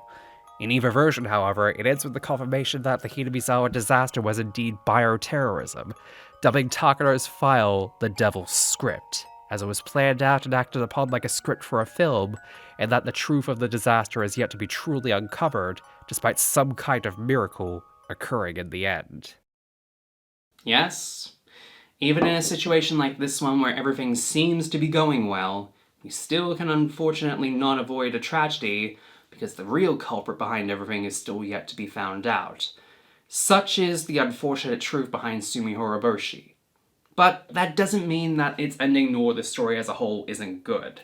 In fact, I feel in my personal opinion that this is up there with the likes of the next two as being the best of Higurashi. And given what we've now entered the final stretch, I could say that if Tatarigoroshi is the best of the question arcs, Tsumihoroboshi is quick competition for being the best of the answer arcs, because its core revolving around the fact that after 5 arcs of misery befalling them, they banded together as a group to defy their miserable fates and show that they will not be subjected to the whims of the loops. And what makes this even better is that this energy keeps going all the way until the end of the answer arcs with the group. So make no mistake from here on, they know exactly what they need to do to stop it, and Rika especially knows that fate can be defied like this. So that only leaves one question. Who in the hell is the cause of the great Hinamizawa disaster? Well, unfortunately, we don't get an answer on that straight away if you're an anime viewer, because due to the fact they had to cut out so much information from the arcs we've talked about until this point, when Kai's anime adaptation came out in 2007, they spent the first 6 episodes playing catch-up. And as a result, before we get to Minagoroshi, the anime viewers were subjugated to Yakusamashi-hen, the Disaster Awakening chapter.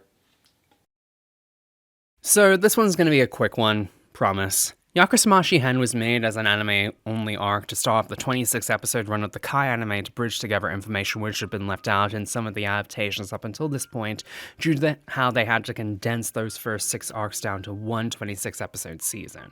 With this being the first 4 episodes after Reunion, which showed the epilogue to Tsumihoroboshi-hen at the beginning of Kai. It features the aspects of the Hojo family being connected to the dam construction project, which is skimmed over briefly in the anime version of Tatari.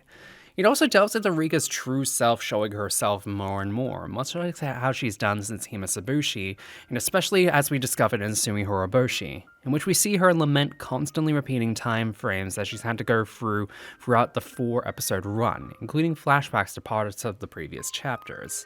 However, this shows a lot of interactions with Sadako showing care for Rika as a result of this, with the dynamic and attention showed to the two of them this time being to show that, despite Rika's issues in regards to resetting of time, the bond these two have is one of the most important in the club.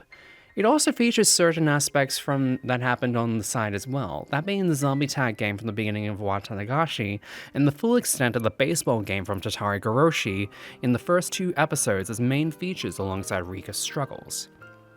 This continues until Watanagashi, wherein the events as usual occur.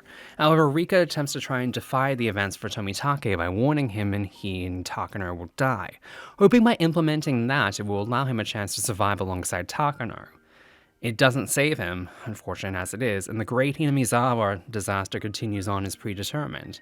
However, it happens in a much different way this time around, as it mixes together aspects from Tatarigoroshi's Epilogue and the PS2 route to Ryukishi-hen. In this, it shows Sadako surviving the endeavor of the disaster by finding Rika's corpse disemboweled at the Furude Shrine, however barely holding on as the only survivor, however in a catatonic state following after the ordeal. And when Oishi comes to interrogate her sometime after the fact, she quickly begins to deteriorate and die shortly thereafter, once again causing another reset. This whole thing was done to piece together bits we've already covered in the anime due to Studio Dean's messed up way of adapting this series.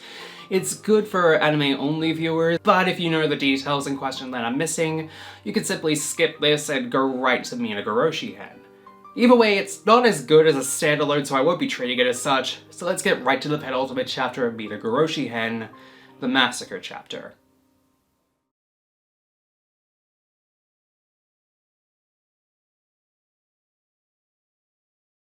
Our story this time starts us off somewhere completely different, into an area which can only be described as a sea of fragments, representing the previous stories that we've been seeing up until now, and maybe some that we haven't seen yet.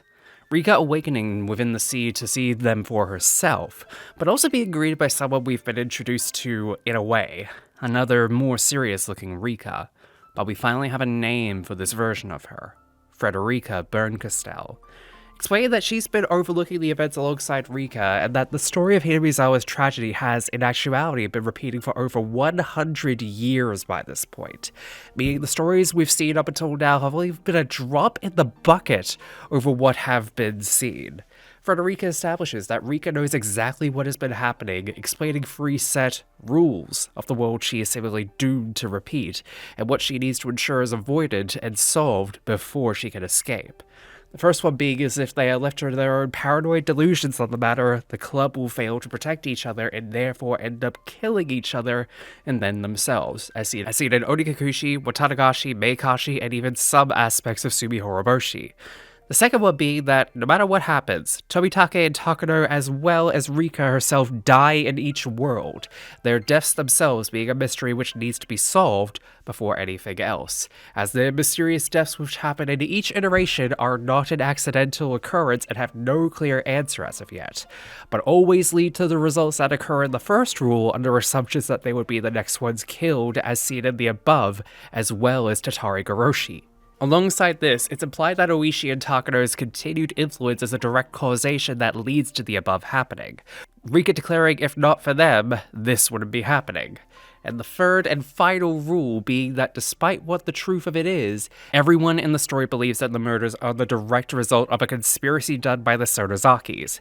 However, as revealed in Meikashi, it's in fact a lie that was spread around only to increase their influence in Hinamizawa. But the lie of the land, in a sense, casts a fog over the true events that take place, and what the truth of the matter is in relation to their fates, that the murders of Takano, Tomitake, and even Satoshi were all their fault, feeding into the paranoia and causing the first rule to take place. Therefore, the rules of the escape from the cursed world of Hinamizawa are as follows. None of the club must fall to their own sense of paranoia. Nobody in the town must suspect the Sonozaki family is behind the events at hand, and the mystery behind Tomitake and Takano's fates must be exposed. Frederica explains this all to Rika, making it clear as to what needs to be done in order to escape this loop in time, as well as ensure her friend's happiness, being flung into another fragment before she can finishing talking to Frederica. This does still happen in the anime version, by the by, just without Frederica being present and instead Rika herself, seemingly as Frederica, mulling over these details to an unseen second person before choosing to try it all over once more. Either way, we follow Rika once more in this arc, with her as our narrator and main point of view, as she recalls the events of Tsumihoroboshi's finale, with her fate being too fuzzy to recall before being calling for someone else. This person in question is a new character to the main cast, and someone who knows Rika and Frederica in return, Hanyu, who informs her that it's once again June of 1983, 2 weeks before Watanagashi. Knowing her time in this iteration is shorter than usual, Rika panics, Hanyu having been the reason she's able to repeat time over and over in this manner. But her power is slowly depleting. Despite this, Rika is still resolved to try her best to keep that same faith she had at the end of her tournament alive, and to have a happy life with her friends, reminding herself of the miracle that occurred with Keiichi and them subverting 2 of the free rules from before. However, as she tries to see if Keiichi still remembers this time around, she's unfortunately crushed to realize that he hasn't yet remembered this time around, resigning herself to the fate that she will have to endure everything once more. As this arc follows along with Rika, this also means we get more insight into the nature they share when not with the club further, as shown with Rika accompanying Sadako to a checkup at the Irie clinic, something they do every Sunday. This revealing Sadako has a seemingly unknown disease which is being treated for, however cannot be cured to the stage it is at currently. Irie, however, feeling determined enough to try and find a cure for Sadako. We then go through the same game tournament that happened in Watanagashi and Meakashi, Rika despondently going through the motions, not expecting anything to change, especially given when Keiichi's decision comes in with the doll being given leads to tragedy. However, things begin to change when Keiichi, instead of playing the same game he's done previously, asks to be given a different one due to having the game at home and it being unfair due to how much he knows of it, shocking Rika that a new event has occurred so suddenly. As Rika tries to question how and why this ended up happening, Keiichi simply says to her to just change destiny herself in reply to what has happened. Taking on board what he said, Rika requests to play a different game as well, of which is easily obliged. With those 2 changes to the events, the tournament does continue on as it does in previous events, all leading up to where Keiichi is given the dolls as a reward, Hanyu and Rika both looking on with dread as they know what happens next. But to their shock, Keiichi does end up giving it to Mion this time. Rika believing this, as well as Keiichi's previous actions to be him subconsciously remembering the other events, giving her even a shred of hope that because of this deviation, there is hope in this fragment to escape her fate within the shortened amount of time. Daily life leading up to Watanagashi continues on as usual, the club, including Shion, being enlisted with helping as part of an auction that is being held at the festival. Rika noticing these changes and the friendlier nature between Sadako and Shion is yet another sign of things changing for the better. However, Keiichi's reaction to Ohagi being presented gives Rika the idea once more that he may know about previous events. While he brushes it off as just a dream, Rika knows it not as such, Keiichi reassuring her, however, that they wouldn't do anything like what happened in Onikakushi to each other. In fact, others in the group during these events begin to slightly remember bits and bobs from other worlds as well, shocking Rika as it happens as she realizes that more of the group remembering their past selves' actions, meaning that a miracle to escape may finally occur. The following day after these events, Rika concludes that she too needs to do something drastic in order to change the fates of Tomitake, Takano, and Irie, leading them to the Saiguden near the Furude Shrine, becoming willing to do the one thing she would never do if it means defying fate. When given the chance directly, Takano reacts appropriately. Leading them in, Takano once again goes over the history of Hinamizawa, Oyashiro, and the history of the devices within the Saiguden. Her occult fanatic side coming out in full force once more when she calls Oyashiro a bloody, cruel god, to which Hanyu adamantly protests. Yes, in this moment, Hanyu confirms herself as the manifestation of Oyashiro as she declares she doesn't wish or want their deaths in her name, declaring her hatred for Takano as Takano continues on her honestly very fanatical tirade. The sound novels and manga show this as being more anger-induced as a response from Hanyu, but in the anime, we get this.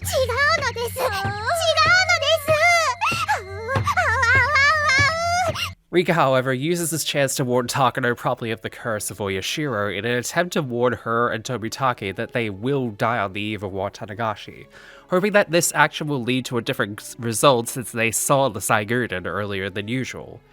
Believing she's done all she can for now, her hopes seem to be dashed the moment Oishi rears his ugly head, but instead of coming to bother the group with some bad news or interrogating them, he's just simply there to try and be friendly for a change, Rika noting him and Keiichi being friendly to each other for once, Not only that, but from out of nowhere, Akasaka even makes an appearance in a modern Higurashi chapter, now in a flashback or flash forward, stunning Rika and make her fully believing that actually things are changing for the better this time, as he mentions his wife being alive in this timeline. However, things continue to unravel in the backdrop as we get new lore not explored in the anime until much later, that Tomitake is in actuality an inspector for a mysterious organization known as Tokyo, who Irie and Takano have been working with in regards to patients like Sadako's condition. Hell, it even feels like Takano and Tomitake properly believe her, as it's shown in an interaction that her men are properly protecting her in this world when Rika attempts to antagonize the biker-punks from Watanagashi with her newfound confidence. However, just as Rika begins to think that things are fully on the up in this world, we're then sent immediately crashing down once more as we see a familiar-looking Hawaiian shirt-wearing bastard enter the proceedings. And Rika, unfortunately, is made to scramble throughout the city trying to find Sadako, only to find her at the familiar-looking house and Sadako being as miserable as she was at Tatari once again, and it's immediately played up for the feeling of dread and horror the minute he's showed on screen.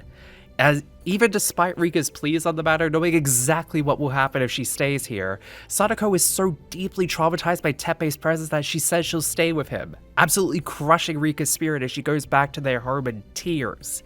Immediately wanting to take action, she tries to reach out to Akasaka, who's gone off to a hot spring outside of Hinamizawa, Oishi stating he'll be back before Watanagashi, going to the Irie clinic to try and beg for them to try and do anything to do something on the matter.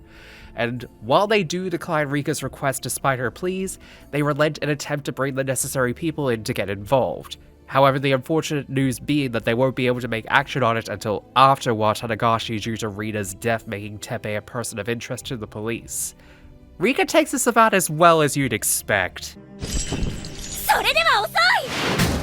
To be frank, Rika's immediate explosion here is justified, given the fact that even after everything she's done and all the good that has come of it, when it comes to Teppei Hojo, there's always a roadblock that ends in violence needing to be taken by her group. And given that she's fed up of going down that route, her yells of wishing death upon them and the townsfolk all deserving it are both justifiably given, but are also heartbreaking to see her be crushed by the loop once more. Hell, she's so distraught after that she's willing to end her life in this world early so she doesn't have to see the misery unfold due to Sadako's fate more or less being sealed, only stopping herself when she realizes how selfish of an idea that is to leave Sadako alone like that. Despondent over the idea she'd have to wait another 100 years to see another world like this occur, something of which would happen long after Hanyu's power would run out. Rika breaks down both in private and at school the following day. However, before she could leave to isolate further, Chie calls her out on her behavior, performing the same wellness check she did in Tatari once more to no avail. Shion and the rest of the club, however, calling her out on it. Mion and Chie, however, confirming the previous reports from Tatari as to why it isn't being followed up on more seriously. Shion, in a fit of desperation, declares she'll do what Keiichi did at Tatari and kill Teppei herself, the rest of the club telling her not to do so but to no avail, only being stopped when Keiichi blocks her exit from the classroom, bluntly telling her if she's gonna do it, she goes through him first, eerily recalling his events with Sadako from Tatari to Shion. Shion's still not budging and even having Keiichi take a blow from a chair for good measure. However, Keiichi Mayabara is a stubborn boy who will stand by his friends no matter what, and he doesn't back down even after the hit from Shion. After this, however, the principal finally steps in, saying that they should still do it, and that saying that they've already tried is giving up even of itself. However, even after this and following on from it, the same thing for Tatari happens, Sadako still believing she needs to endure the punishment from Teppei as a penance so Sadashi can return. And just as Shion is once again ready to kill Teppei herself, Keiichi once more comes in with a plan, declaring the next case scenario is to appeal their decision on the matter, rallying together the club, Chie, and the principal to make an appeal on Sadako's condition to them in person, Shion finally giving in on her murderous intents and going along with it. However, Rika, still being defeatist about the endeavor, is initially unwilling to go with them, only being convinced once Rena finally snaps her out of it and reminds her of what she learned in Tsumihoroboshi about trusting in her friends, once more making it clear they know what's happened in their past as well.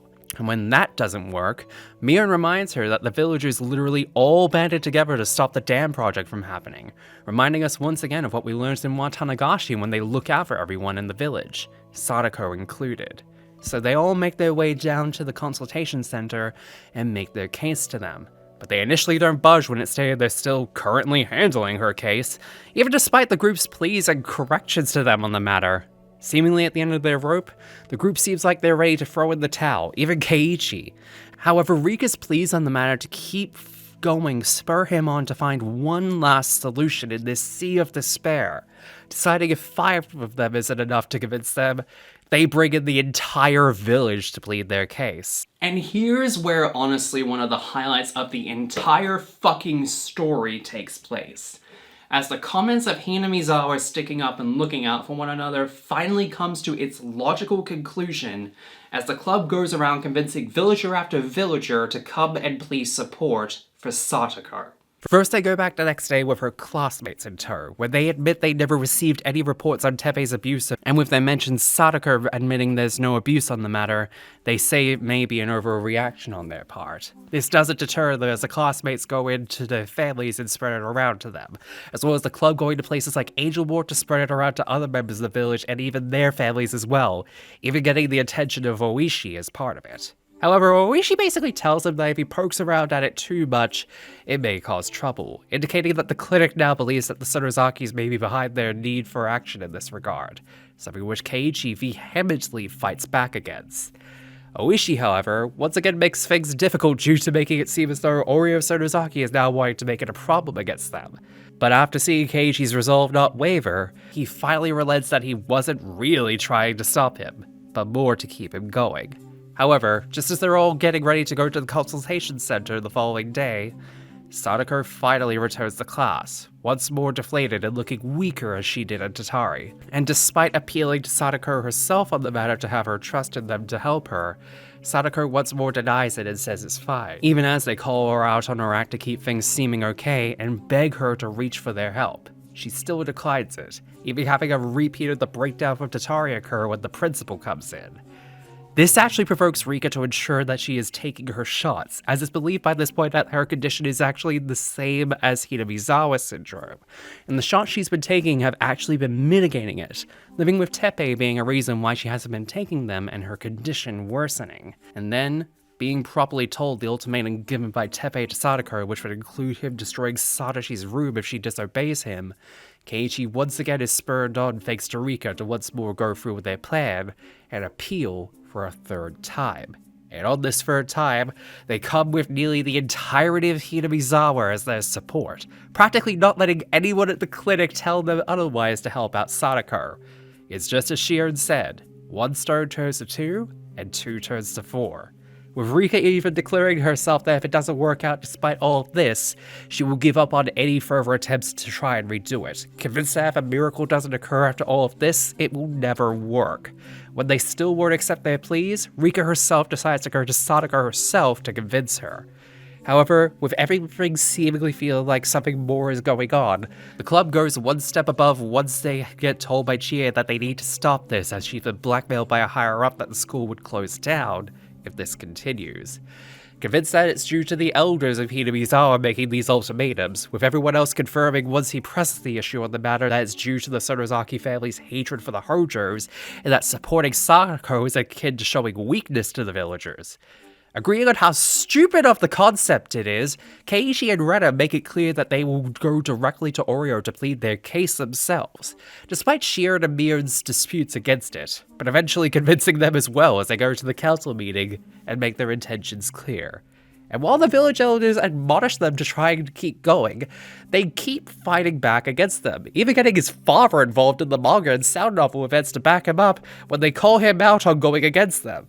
Once they finally get them to admit that the reason that they don't want them to appeal any further isn't due to Sadako being a Hojo, but due to the village not wanting to fight the government anymore, that's when they finally turn the tide. Keiichi coldly calls them all out as being government lapdogs who would sell out one villager, getting a slap for his troubles, but Keiichi doesn't stand down after that, even throwing a punch back to show he means business, with Rena reminding the council of the village spirit of standing for one another. This then spurs on Chie and the principal to stand by them, even if it means losing the school to defend them. Once more appealing to what they did in the past to stand and fight for Sadako like they did for Hinamizawa all those years ago. But just when you think they finally managed to convince her to stand by them, and you think it's all over finally, they're reminded that there's still one more person they need on their side. Oreo Sernazaki. And as everyone makes it clear, nobody feels comfortable going up against her on a matter like this. Keiichi, still undeterred, makes it clear he would be willing to do it all on his own if needed. And that meeting happens the very same night, Oreo making it clear she will not be easily dissuaded on this matter by them, even with Rika pleading her to take action on it, with the twins' mother corroborating the Hojo's actions as why they are still so stubborn as they slandered Oreo. Keiichi can only respond in kind by calling Oreo a petty old bat, before making it clear that the whole situation is bullshit, even threatening if she won't back down, he'd kill her to make Mia the head of the village to overthrow her, making it clear no matter what she says, he isn't backing down, even when called an outsider. But even after everything, even after getting the rest of the Sonozaki to stand by them, Oreo still maintains she still won't save Sadako. Keiichi then responds in kind, getting ready to beat down the old lady. But everyone still has to hold him back. The answer's still unchanged, their appeal to Oreo having failed. However, after the fact, they come out to confirm with them after all that, even despite what she said to them in person, Oreo finally relents and allows them to go through with it to help Sadako, making the comment that for them to have influenced her like that, she must really like Keiichi. And so, a fifth appeal comes the following day, with Oreo's influence on the matter bringing the entire village and the elders to their fight for Sadako. And not even Oishi telling them to break it up can stop them, as the Sonozaki's attorneys give them special privilege to remain there. But they don't even need to meet with the center manager this time, as they apologize for the matter not being handled properly, and with Oreo speaking to the mayor directly, they've finally won. They've managed to convince them finally and get them to properly assess Sadako's situation. So they finally call for Sadako to confirm it is the case. But even with Sadako trying to plead against it, with convincing by Keiichi that the entire village is on her side against Teppei, and Rika finally telling her to stop punishing herself to make Satoshi return, Sadako finally asks for them to help her.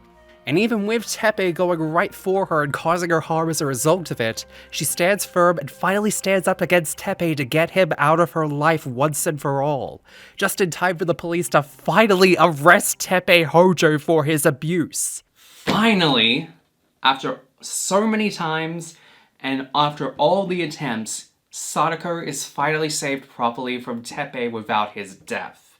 Everything is seeming like it will go without tragedy, and their destined sadness would not come to pass. And would you believe that we're this far into the story, and we have only just reached the Watanagashi festival? So how the fuck is it going to go wrong after all the good that has happened? Well, believe it or not, Watanagashi itself goes off without a hitch, even having Sadako be praised by the villagers she once thought hated her so much as a result of them banding together for her. Akasaki even comes back as he said, and everyone appears to be having a great time. But Rika still realizes she hasn't made it out of the woods yet. Her fated death still needs to be overturned, and the mystery of Tomitake and Takano's death still lingers. Rika, spotting the two in question, warns them once more their fates on this evening, making it clear to the both of them that they must stay close to the festival as they can. A warning they do not heed, instead choosing to go to Oishi to give the warning to them instead, who decides to monitor the situation. However, this isn't enough for Rika. Knowing she has her friends backing her up, she proceeds to get them together to properly solve the situation herself, getting them into the forest outside the festival to ensure nothing happens to either of them. But somewhere else in Hinamizawa, Takano and Tomitake are discussing their research, with Takano constantly going on about her dream to come true has finally come to fruition. A seemingly eerie smile creeping across her face as she tells Tomitake how much she loves him. However, once he realizes exactly what she means about what she's planning to do, he says he cannot stand looking at her any longer, her task force coming in almost immediately, and a familiar-looking man, Okanogi, alongside them. come in and force him down and inject him with a vial containing the virus for Hinamizawa syndrome. And with that, my dear viewers, the mystery of the deaths of Miura Takano and Jiro Tomitake has been solved. But not only that, Miura Takano has ascended from background character he gets often in the second act, to the very well being the mastermind behind the events at hand. Beginning what she dubs Operation Apocalypse, she sends her men out to ensure plans all fall into place, while she goes off and disposes of Tomitake's body as he scratches himself to death in the forest. Meanwhile, her corpse is found and disposed of somewhere else in the same forest. With her alibi in place, she remembers what Rika had said earlier, making her men keep a closer eye on her than usual, Irie finding Tomitake's body and knowing exactly what cause of it is. He immediately believes Takano to be in danger, not at all realizing the truth. As a result, he raises the alarm to search for an unidentified woman's corpse, eventually leading them to find Takano's body. Oishi once again coming to the school the following day to talk with Rika about the events of the night prior. To her horror, it still happened. Oishi then believes Rika had somehow predicted it, however telling her that his body was found differently than how it had been previously found in other timelines, once more shocking Rika to her core, when Oishi tells her he believes Takano killed Tomitake to make it look like the events of the curse. Rika, however, is unsure to believe it given her body was found, Oishi confirming it had been dead for at least a day before, so her alibi doesn't add up, believing Takano was still out there pulling the strings. As she tries to confide in this with Irie, who is now being investigated by the organization the three all worked for under Okunogi's eyes, Irie unfortunately has his hands and fate tied by what has happened, leaving Rika on her own on this matter once more. However, given she's come so far already, you'd be mistaken for believing she's ready to give in so soon, especially given she's got people unwilling to give up by her side to spur her on to fight for her survival. Especially given that Sadako, who Rika just spurred on to stand for her own survival, is calling her out on it and telling her to be honest with her friends, eventually leading to Rika deciding to tell them what has been happening to her these past 100 years for her, finally confiding fully in her friends. However, this doesn't come without conflict, as Rika finds out her house has been ambushed by Takano's men, her finding out from a phone call that Okunogi is in cahoots with her as well, realizing who truly is her enemy this late in the game. She gets a surprise when the rest of the club members come and find her with help from Oishi. Finally being given a chance, she discloses everything to them fully, especially regarding Hinamizawa syndrome to them. Finally telling them the truth behind it, that it's in actuality a disease originated from an undisclosed war when soldiers came from Hinamizawa would suddenly go mad in battle, ending with them killing themselves by the same method we'd seen from Keiichi, Rena, and now Tomitake. She confides that the clinic is treating the disease, however cannot make it public due to not wanting to make a public scare case out of it, revealing Takano and Tomitake as the people working with Irie and researching it. And further revealing the bombshell in that the Furude family isn't actually a source to fight against it, confirming that if she dies, Hinamizawa will falter to the disease like the club has in the past, finally answering why Rika's death has kept happening in each timeline as well. Despite her internal fears and believing they won't trust in what she's saying, to her surprise, they believe her due to what has established as being the bond being strong enough that they trust each other wholeheartedly, regardless of how ridiculous it may sound. Rounding out the information they have regarding the Irie Clinic's background and Takano's men, they hatch a plan to make a run for it and lose Okunogi's troops, enlisting the duo Oishi and Akasaka to make a distraction for them to get out. Not before Oishi does confirm Takano's alibi is false, and she is alive. But just as Oishi ends up on their way to make their escape possible, he ends up getting shot by a small group of Okunogi's men, fatally wounding him as a result, with the rest of the club being sent home. Rika plots an alternative escape on her own the same evening. As Takano and Okunogi's men storm Rika and Sadako's residence, the girls make a daring escape, Sadako using her trapping skills to blind and ensure that the men prowling the area are unable to keep up with them. Rika finally putting all of the pieces together that the people who have been protecting her are Takano's men, and furthermore confirming that the people who have been killing her in every timeline have been them, and by extension, Mio Takano. But just as they are about to finally escape, Takano's men close in on her, and in a moment Rika couldn't have predicted in 100 years of redoing this timeline, Sadako tells her to run for it as she offers to stay behind to keep them at bay. However, echoing her earliest statements in this chapter that she would never want to live in a world without her, Rika refuses and chooses to stand with Sadako against Takano's forces. And just when you think this is the end for them, the club comes in swooping like big damn heroes, figuring out on their way home what was going on, and knowing nothing good was going to come from it. They made a plan to come back and ensure their safety, and it paid off. Knowing they now have the numbers to make a run for it again, they make sure no matter what that Rika is kept safe from Takano's men, beating down a group of them and looking to commandeer their truck to make a getaway. During all of this, there are small moments that feel like a major emotional payoffs to each of the character relationships we've seen throughout this entire story until now. Something which I feel only makes this much more obvious that if the stories were about individual bonds, Minagoroshi is the story of collective bonds coming together as one, particularly the club itself. I'll go into this theme more in a moment as we're literally about to end this chapter in a few moments. But this is honestly the apex of what I have been discussing so far, and why I have placed such a heavy focus on talking about each arc's relationship dynamics, because of how important it becomes here. Regardless, just as they're about to make their grand escape, from out of nowhere a gunshot is heard. Time stopping in the manga and sound novels, but happening as normal in the anime to reveal who made the very shot to Keiichi, that being of Mier Takano herself, the mastermind of the Hinamizawa disaster. As the shot reaches Keiichi, he tells them to go on without him and take out Takano, even if he isn't with them. The group protesting as it's all of them or none of them by this point. But knowing it's what he would want, they are eventually convinced to dash away without him by their side. However, one by one, they are all subdued. Despite their best efforts to try and escape from Takano, picking them off and leaving Rika for last, Takano proclaiming that she is going to become Oyashiro herself in the process. However, as Rika is the last to be killed, in order to ensure she remembers everything from this timeline, she requests Takano not drug her and that she is disemboweled while alive. Determined to run the gamut of one last fragment and ensure she remembers every last event from this one to end this cycle. And as Rika's soul returns to the sea of fragments once more, she isn't alone, as the rest of the club greet her, determined to remember what they have learned from this timeline and follow Rika into one final world to stop Takano and bring peace to Hinamizawa once and for all. But they decide they won't be the only ones giving it one final go, as they invite one more into the group for this go-around. They ask Hanyu to join them as well.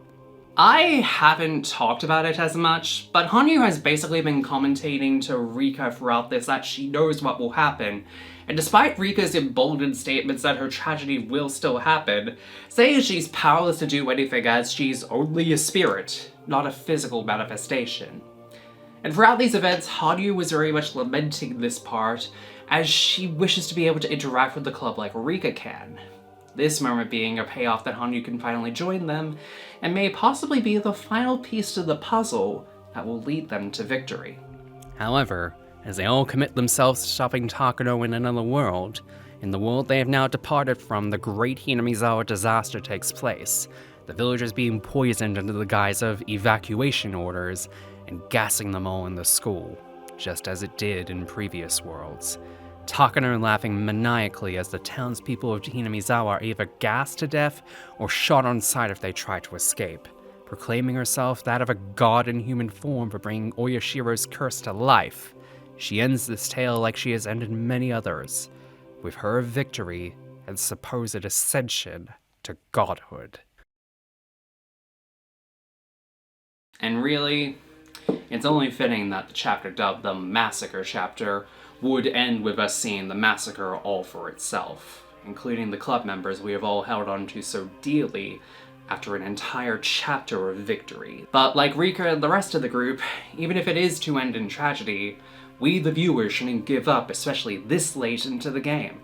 And it's made very clear that by every mystery surrounding the events that led to the Great Hinamizawa happening finally being solved, that we are finally at the end game. Because as I mentioned before, with how every arc has focused on different bonds leading up to this point, this arc in a way is focused on two sides of the bonds that Rika has with the club, and Hinamizawa as a whole, and the bond that she has with Hanyu.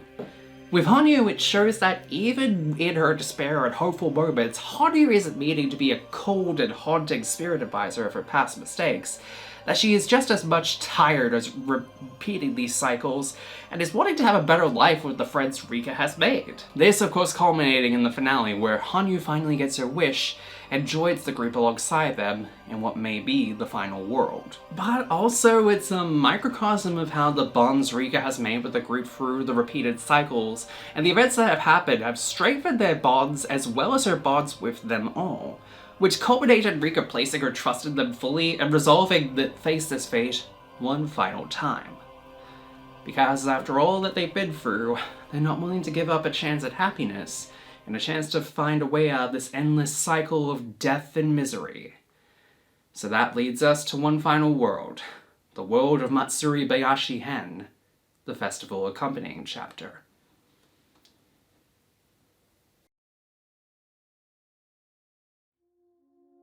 But before we can even consider thinking about the overall endgame of Higurashi to this point, we still need to unravel one final mystery that has presented itself to us at the very last minute. The mystery behind what caused Mio Takano to become the woman who wishes to be a god so badly. And this, in turn, leads us further back than we've ever gone on through this journey, as we look at the entirety of Mio Takano's villain origin story, and how it led to her where she is today, starting out all the way into her childhood. With us being shown her life with her family, then known as Miyoko Tadashi, her father having spent his career looking into the stories of myth, in particular telling Miyoko about the story of Onikakushi she would later tell the rest of the cast later on. However, her home life is quickly brought to a sudden demise as her parents are caught in a train accident, and once she makes it to the hospital, she finds the entire patrons been mysteriously and bloodily massacred, her father barely hanging on as a result and her mother dead in the accident. As her father uses his last bit of strength, he tells her to go to his mentor Hifumi Takano in the event of his passing, stating that he will ensure her safety before succumbing to his injuries shortly thereafter. But, given that no contact information was given for Hifumi, Takano is instead taken to an orphanage against her will and, content warning for child abuse once again, she's thrown into an abusive life in the orphanage as a result of this. Describing the experience she goes through as hell would be giving that name a disservice, as the people who run the orphanage that Miyoko is taken to are basically sadistic monsters who treat the children living there as subhumans and punishing them often as some kind of cheap thrill. It isn't for long, however, that Miyoko and the other girls there plan an escape from the orphanage. However, as she's caught on the way out on the night of their escape, she ends up almost getting caught, having to fight her way out, even then, still not finding a clear escape as she finds herself on a hill. Seemingly resenting God for her predicament in life, as she's struggling to find her way through the seemingly endless forest and the lack of a clear escape, she curses whatever God put her in this situation, stating if they were truly looking over her like her father said, she'd be saved by now, defiantly asking God to strike her down and kill her if she is to live a life of misery. To which this then happens.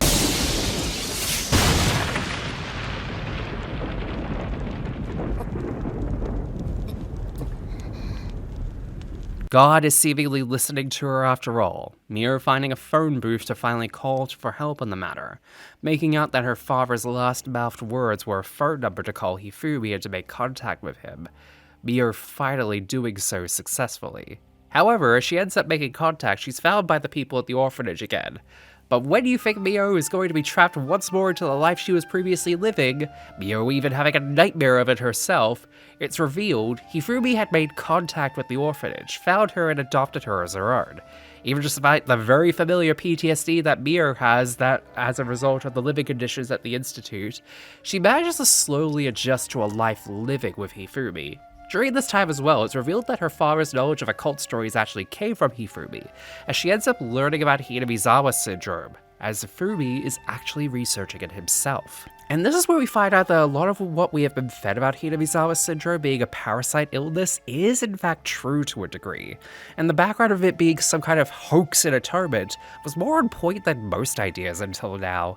It's here where Hifumi actually asks Mio to help him in continuing his research, even to the point of continuing should he end up passing away, dedicating the next few years of her life alongside him, where she can begin to research on the disease alongside Hifumi, fully taking on the name of Mio Takano to show her devotion. However, during these years, despite presenting enough evidence to the contrary, the findings of their research are brushed off simply as nonsense and occult stories, much like the Sonozakis did in Atonement to defend themselves. Due to all of this, Mio makes it clear that she will use whatever she can in order to make his life's work her own, dedicating her life into her adult years studying parasites and biology to help his research herself, eventually leading her to being able to present her findings to the organization we now know as Tokyo. Even as she is threatened into potentially leaving the research behind by a member of Tokyo who she had met in her past with Hifumi, even having a gun pulled on her as a result, revealing that he was involved in an event known as the Marco Polo Bridge Incident, which happened in World War II. With the indication being that the one who fired the gun that started the incident to begin with was someone from Hinamizawa who had the syndrome in question, clearly indicating the reason as to why it was forced to stop due to a government mandate on the truth behind that incident. Despite the warnings, however, Mio ends up continuing on defiantly with the research, having come too far to let the dream of the person who saved her life from hell go to waste so quickly, feeling vindication when she's told it was a test to prove her resolve on the matter with the threat on her life. From here, Koizumi's influence leads her to cover up as a nurse at the Irie clinic, working directly with Irie on her research alongside Tomitake from time to time, and Okanogi keeping watchful eye over Takano as her backup. It's during this time we actually get more insight into the working relationship between Takano and Irie as well, as they research Hinamizawa syndrome and properly show us the research, including events from Himatsubushi where Irie took notes from Akasaka's follow-up in the hospital. However, as things begin to look grim in regards to their research, Mio ends up providing a different approach to how they handle it in order to get around a supposed roadblock, getting a live specimen to exhibit the symptoms of level 5 and dissecting their brains. Irie is obviously disturbed by this being presented to him, threatening to resign from the clinic as part of what has been done, with Irie essentially being blackmailed by Takano given what he's done previously to not only stay, but to essentially call him out on his past as a psychological surgeon, having done such deeds in the past. We then get some insight in Irie's life as well, as he had gone into his own field of science due to a family issue, that being a neurological issue that impacted his father and caused misery to his mother as a result of it, before dying shortly thereafter. The after effects of this happening leading to him pursuing this line of work due to how it affected his family, and not being able to find a clear answer on what caused it, eventually leading his research on Hinamizawa syndrome and leading him right to Mio Takano, and leading to his resolve to perform the live dissection. And while the process of itself was disgusting in its execution, it does harbor results, as Irie manages to find the very cause of Hinamizawa syndrome through the results of the dissection, leading Takano to declare that through their actions, leading to the events of prior Watanagashi, that they have helped the curse come true. It's then we finally get a look at one more familiar person in this entire flashback period, as we finally get an answer on one final mystery that has plagued us since the beginning. What the hell actually happened to Satoshi Hojo? This part in particular showing Irie having taken kindness to Satoshi during the time of his abuse, being the reason he joined the baseball team in the first place in order to relieve some stress, but this also being the same period of time in which their parents end up passing due to the curse. However, it's during this time that we finally get some confirmation that the disease that Sadako has is indeed Hinamizawa syndrome. But it's not just her that has the disease, it's also affecting Satoshi alongside her, and both have elevated to the level 5 stage of it due to their parents' deaths. And while Takano seems to be prepared to have to go through the exact same situation their last patient with the same level symptoms went through, stating to Irie that said patients can never be cured, Irie is defiant in wanting to ensure their safety above all else. This is when, finally, Rika Furude enters the picture on the matter, offering herself up with the antibodies for Hinamizawa syndrome as the queen carrier established in the last chapter, and utilizing it into a medicine to subside of symptoms of even level 5 patients. Despite the hesitancy to open up Rika, the results do in fact work, making it clear the medicine that Sadako is taking is keeping her from getting to those levels. However, for Satoshi, it's a different story entirely.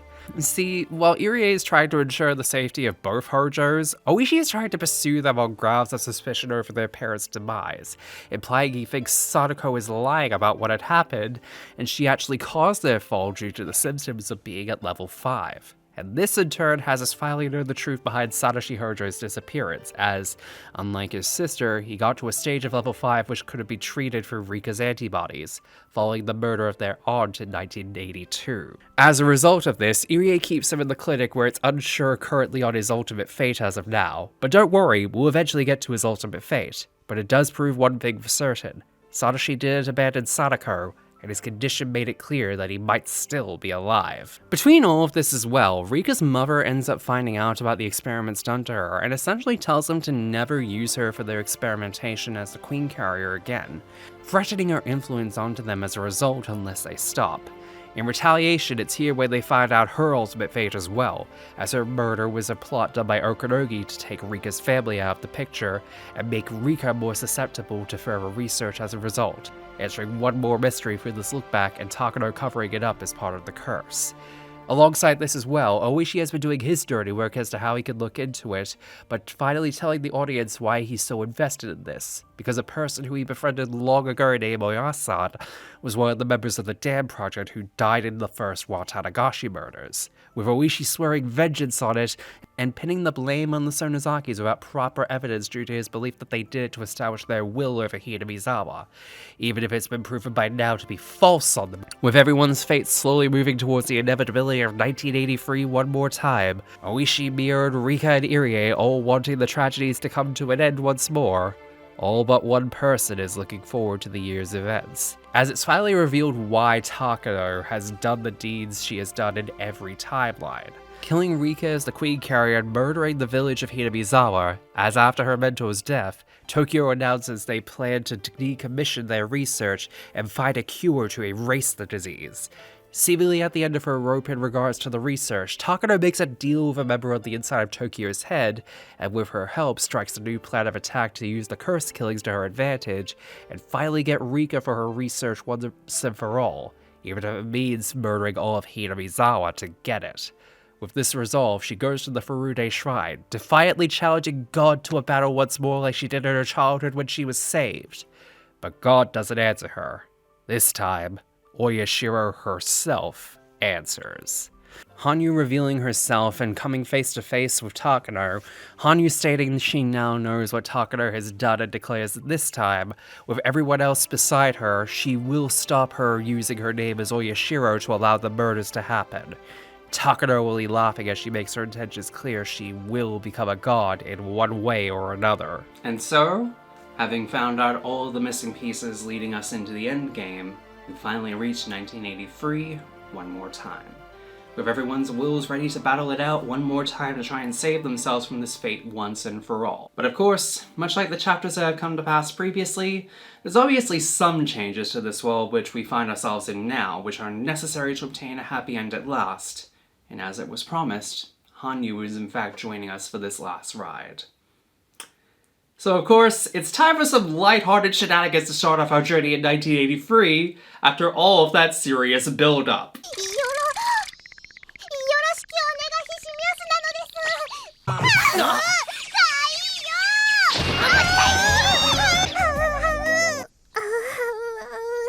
Yeah, the moment Hanyu enters the classroom in the middle of this arc, the tone immediately switches back to a lighthearted vibe as though we've just started the chapter itself. But given all that has happened at this point, I'll let it slide for being a good mood whiplash so suddenly this far in.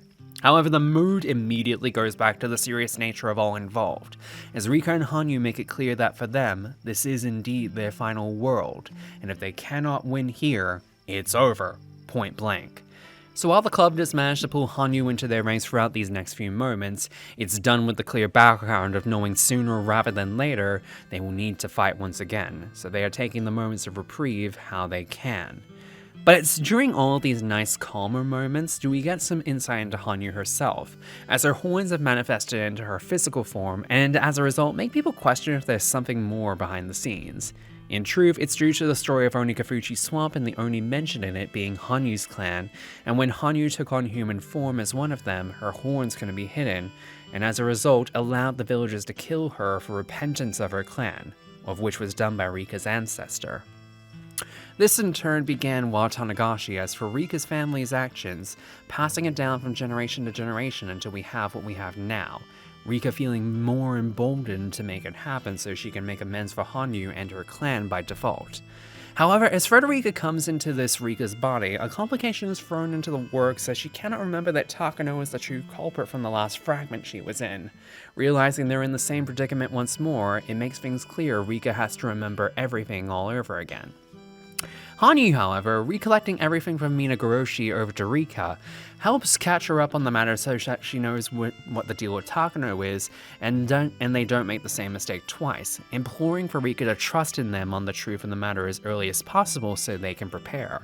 While all this occurs outside of Hinamizawa, Akasaka once again is made present and, thanks to some meddling from Rika contacting Akasaka from another fragment and making a plea to him, gets his head in the game as early as possible for people from the outside to get involved as well, specifically using his bond with Oishi to mount out the police force from outside the town to get them on board as early as possible to try and get a force going against Okanogi in Tokyo.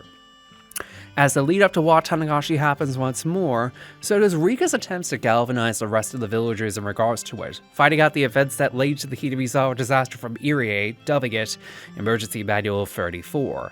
Sound familiar? Yes, the very same devil script is in actuality a scorched earth scenario in the event of a mass outbreak of Hinamizawa syndrome, something of which mysteriously keeps happening in every iteration, despite no mass outbreak happening. This is where she finally goes to the club and asks for them for their help on the matter, masking it behind her writing a story on similar events, with Mio basically pointing out they haven't found out the person pulling at Takano's strings within Tokyo to make her commit these actions, and, through the talking out process, realizes that she has the perfect group ready to take them on and figure out the truth on the matter staring right in front of her, and essentially gets them prepared, even going to Tomitake to get him on their side as a man on the inside alongside Irie. Alongside this, Oishi and Akasaka bring themselves into the fold around about this time as well, giving Rika more than enough allies to her side as early on in this world as possible to seemingly ensure victory. Even having Hanyu come forth to confirm to Oishi with Irie that the Sonozakis are 100% innocent to keep him on their side.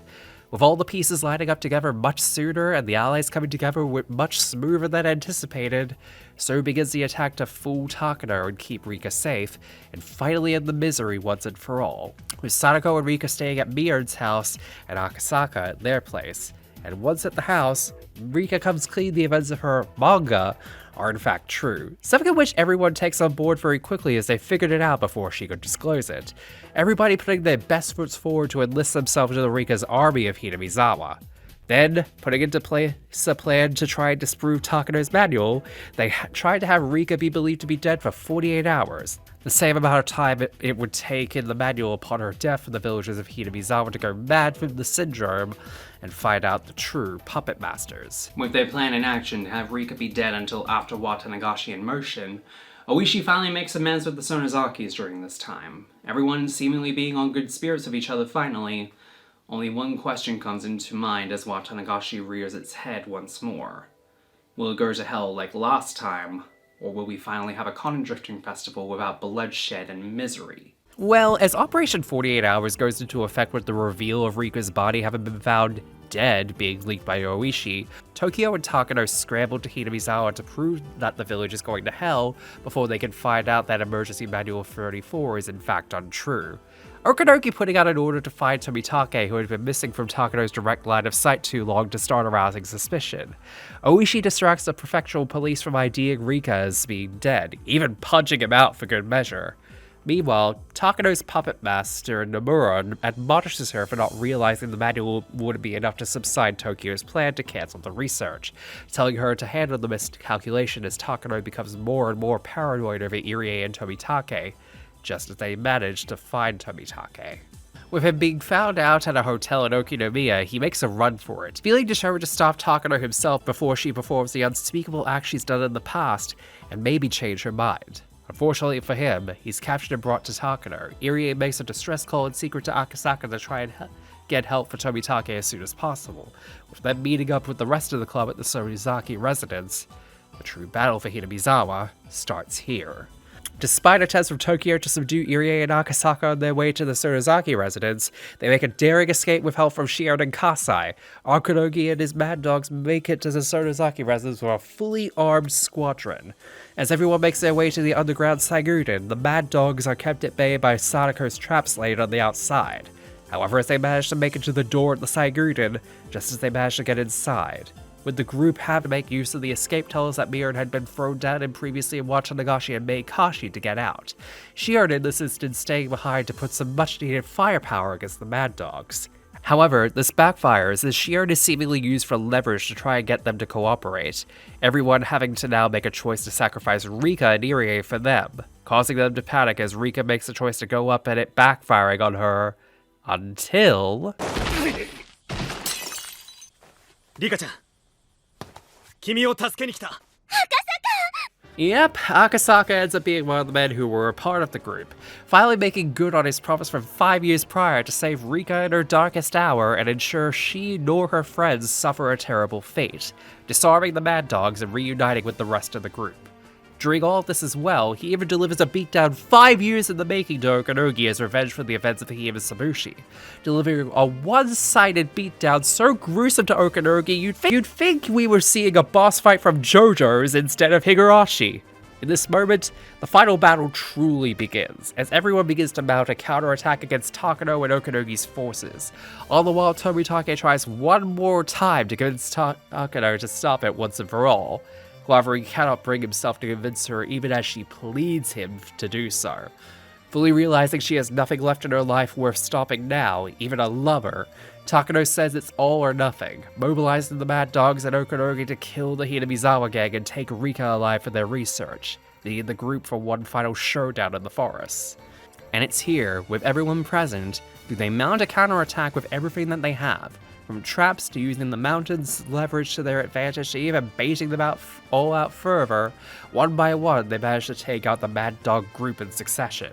All the while this happens, Irie and Shion and Kasai storm the clinic from Takano's control and rescue Tomitake, including an awesome moment with Kasai rampaging with a sniper rifle, and Irie rescuing Shion with a gamble he made with a callback to Onikakushi and Atonement, with a pencil being acted as a syringe. It's after this, however, that Shion finally sees Sadashi's ultimate fate, as Irie shows her what happened to him, as he was unable to be treated in the same way Sadako was, and was placed into a coma until they found a way to bring him back to full recovery, but unsure when that might be. Irie, however, declares that no matter how much time it may take, if they make it out of this alive, he'll find a way to awaken Sadashi to his regular self. By this point, you will have realized I've glossed over and will continue to gloss over details from these bits in particular, and you're probably wondering why, given I've done retrospectives like Usha in the past or I've gone into explicit details from episode to episode, that it's the case now. Well, it's a bit twofold here, so bear with me a little bit. The first reason is because, unlike the last 7 chapters before it, Matsuribayashi is very action-heavy in its latter half, and there's only so many ways I could go over the action bits in the second half of it without spoiling the magic of it for yourself should you ever read it yourself. But it's also because, compared to Ushina, where I had to spend 3 videos spanning 5 hours on them to get the point across in all of its media, Higurashi is much more expansive of a series with how much ground we've covered by now, and I want everyone to experience this story in full on their own. And given that I may have managed to eclipse those 3 videos combined with the length of this one video on this subject alone, please understand I am trying my best for what I have been given, and I am not trying to become Quentin Reviews but with anime here. Because I could tell you every single explicit detail about the story and ruin the mystique of this franchise. But I feel giving you the basics and telling you what is here should be enough for you to be enticed to enjoy it yourself in full if this has piqued your interest. And also, because experiencing on your own makes this ending much more satisfying as a result, given how much more in detail it is experiencing it for yourself. As Takano herself comes out to the battlefield herself when she realizes the Mad Dogs have been outnumbered, Okunogi and his men directly even being taken away and outdone in the field thanks to Hanyu's involvement, and every side of Takano's forces has begun to be outrun Takano's men from the outside. From here, a few final battles take place, including one with Okunogi and Mion facing off as commander, and a matter of pride for Okunogi given they fully lost by this point. Takano, however, is unwilling to accept defeat given how far she's come to this point. But it's only when she's been directly told that her team in the Irie Institute has been suspended from Tokyo, Okunogi even telling her that they need to stand down and surrender as they basically lost completely. Takano, however, is unwilling to surrender and is at this point very drastic.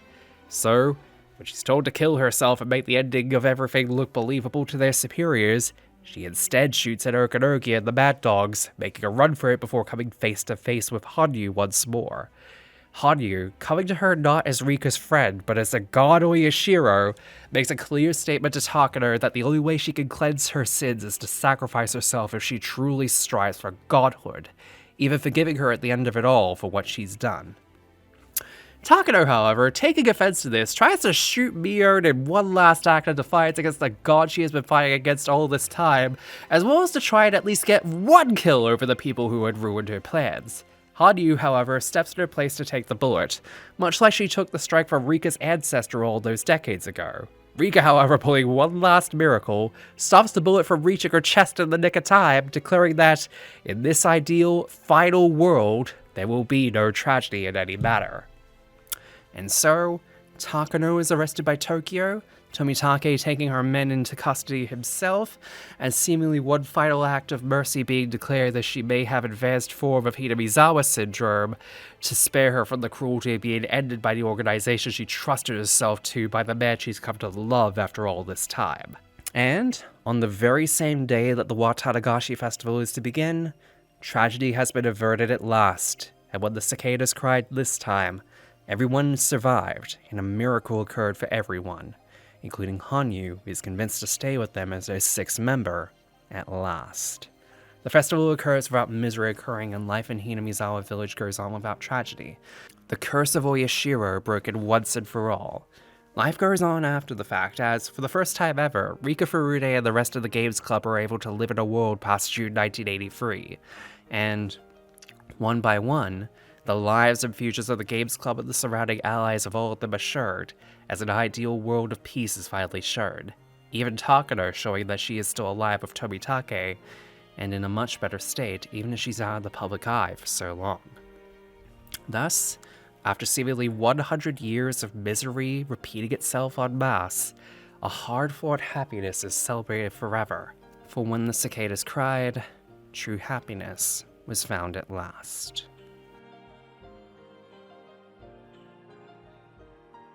But, even in another world, happiness is found for one more individual, as Frederica Berkestel finds one singular fragment from Miyoko Tadashi, asking her a simple question of if she wishes to live or die. Her decision made, she goes with her parents on the train ride that took their lives. But it doesn't come to pass. She goes with her parents and they both live with her side by side, granting one final miracle to young Miyako, and granting that singular world a world free from all forms of tragedy for everyone, ending the core story of Higurashi with no sadness for anyone involved. And really, that's the core I feel like that above all else is the theme that many people seem to not get about Higurashi. That for all of its focus on its brutal murders and the paranoia of those around us, it's a story about bonds at its very core, and why it's such an amazing work as that is its main theme.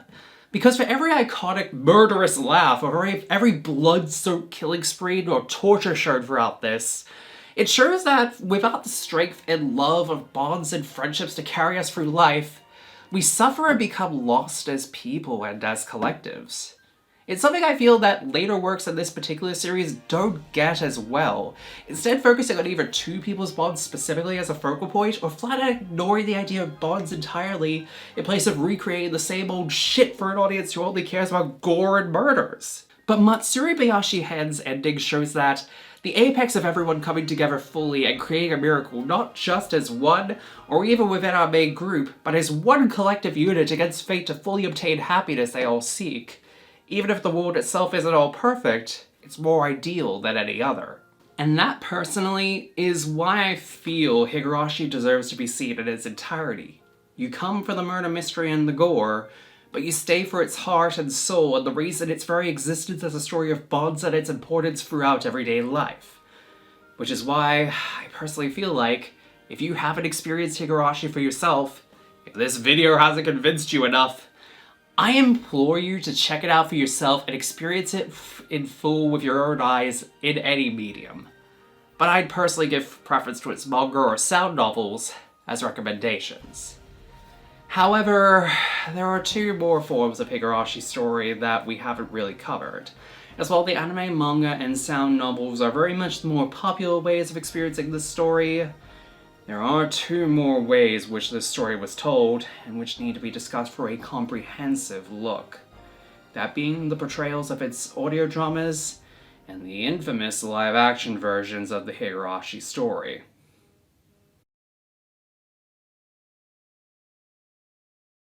This wouldn't be a comprehensive retrospective of the Higurashi series without me looking into two bits of mediums, wouldn't it?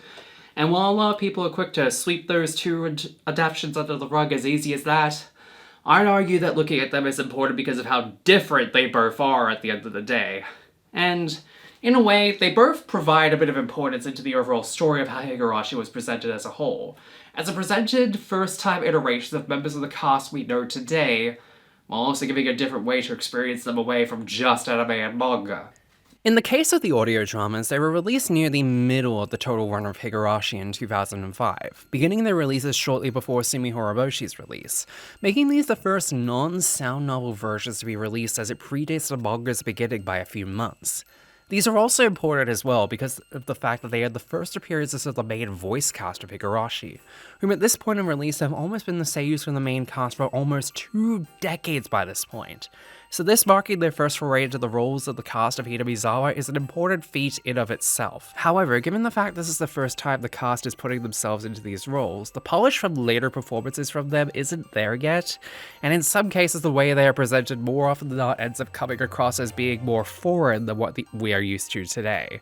So it comes across as a very jarring given there's almost 2 decades of work we see in them now. The main problem here with these is that they are almost 2 decades old, more or less out of print, even including re-releases back in 2013 for the older ones, and they don't have dedicated translations that are complete. However, I'd like to shout out one particular person online who is making the effort to translate these fully in a visual medium. Cicada Translations on YouTube has been painstakingly translating and making videos of these audio dramas, as well as other mini-dramas from the Higurashi series for the last few years. They've only just completed the first disc of Onikakushi, so don't expect a complete work so soon, but I'd highly recommend supporting them through subscribing and funding their tireless effort to make sure no stone is unturned in the Higurashi series. Which, unfortunately, leads us into the second part of this specific look-through, the live-action adaptations. Believe it or not, there's actually been 2 attempts to do live-action versions of Higurashi in the past, one of them being a set of movies, the other a series of dramas adapting certain arcs from each part of the series. And spoiler alert, neither of them were really good. Yes, while we do have a lot worse things to cover in a minute, for the longest times these adaptations were considered some of the lesser good stuff in the total Higurashi canon, to the point where these were more than not written off in the same way of those who wrote Tsukihime's anime. The 2 movies, which were released outside of Japan as Shrill Cries of Summer and Shrill Cries Reshuffle, both attempted to adapt elements from Onikakushi and Watanagashi in the first movie and Tsumihoroboshi in the second movie. And to say these are some of the flatter performances in the entire series, the entire atmosphere at points feels off compared to the rest of the series adaptations by this point, and to be blunt here, when you have the choice of literally any other version of the series to look at, I put this right down at the bottom at best and making it completely avoidable at worst because my god, this is not a good sit-through in any way, shape, or form. And then there's the live-action dramas released in 2016, adapting the first 3 question arcs and the first 2 answer arcs only. Similar case here in all honesty, but I'd argue that there's a leg up given the fact that they have an episodic format to better suit the needs of each arc better. The performances of the cast are a lot better as well given compared to the movies. However, that isn't saying much when you compare it like that. But I would sooner give this praise over the movies, in my honest opinion. Would I recommend you watch these though? Not really. Especially that, much like the movies and audio dramas, they are much too hard to find, and finding a good translation for them is even harder to find these days, nearly a decade out from them being made. But talking about them in general is important given everything for completion purposes, so for the purposes of this segment, these are fine. I wouldn't recommend the movies, and the audio dramas are good for historical purposes to see where the cast would come from compared to now, and that's it. But with all that being said, where exactly would Higurashi go after the core arcs? So, like any long-running franchise, the series obviously didn't just end with Higurashi's core arcs. It went on for quite some time after the final arc was presented in August 2006, and honestly hasn't stopped since then, despite so much more coming out in time since then. So obviously, since we've come this far, let's run the gambit of everything that's come out since the core arcs of Higurashi, starting with the next logical step in the story, Higurashi Rei. Rei was released as a bonus chapter story which contained 3 stories in them, the main 2 of which being adapted into the anime version being Saikoroshi and Hirukoishi-hen, the dice-killing and daybreak chapters respectively. Saikoroshi-hen follows on from the end of the core arcs, finding Rika somehow in another timeline entirely where Keiichi doesn't find his way into Hinamizawa, and certain events haven't transpired yet as they have in the main timeline, with Rika having to find a way to get herself back from this new fragment entirely, or risk being trapped in it. The way she ends up finding a way into this mess and out of it works well if you have knowledge of the entirety of the When They Cry franchise, and especially works to your favor if you know of Burgestel's ultimate fate. But as for how it presents it as an epilogue of sorts to the main story, I think it's alright. Honestly, I wouldn't consider it something you need to experience with a full Higurashi experience to be had. I'd certainly place it on the higher plane of most of the other stuff we'll be looking at, given it has some iconic moments from Rika, such as going full Frederica and beating the shit out of this version's Sadako for being a brat. Outside of that, it's a good epilogue, but that's about it. I'd say it's optional at least, but if you're dedicated to complete the original series run in its entirety, I'd say go for it. The Daybreak chapter, however, it's just an adaptation in story form of the concept for the fighting game Higurashi Daybreak, which involves the gang fighting a pair of Magatamas, which will end up with the wielders falling in love with each other, with everyone in Hinamizawa fighting over them.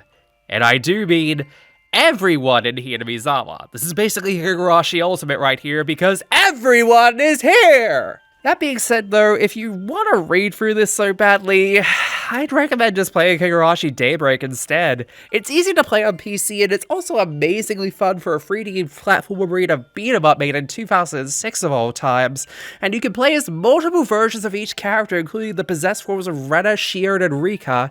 It's much more fun than reading this damn thing, or even watching the OVA version for that matter. But I did say there were 3 stories in Rei, didn't I?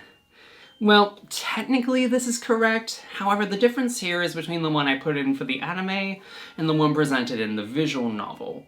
See, in the anime version there's an anime-exclusive OVA that starts off Rei known as Hajisarashi, or the Embarrassment chapter, which focuses on them going to a public pool and trying to find ways to strip each other of their clothing, with Keiichi being the one to be stripped by the girls of the group, obviously.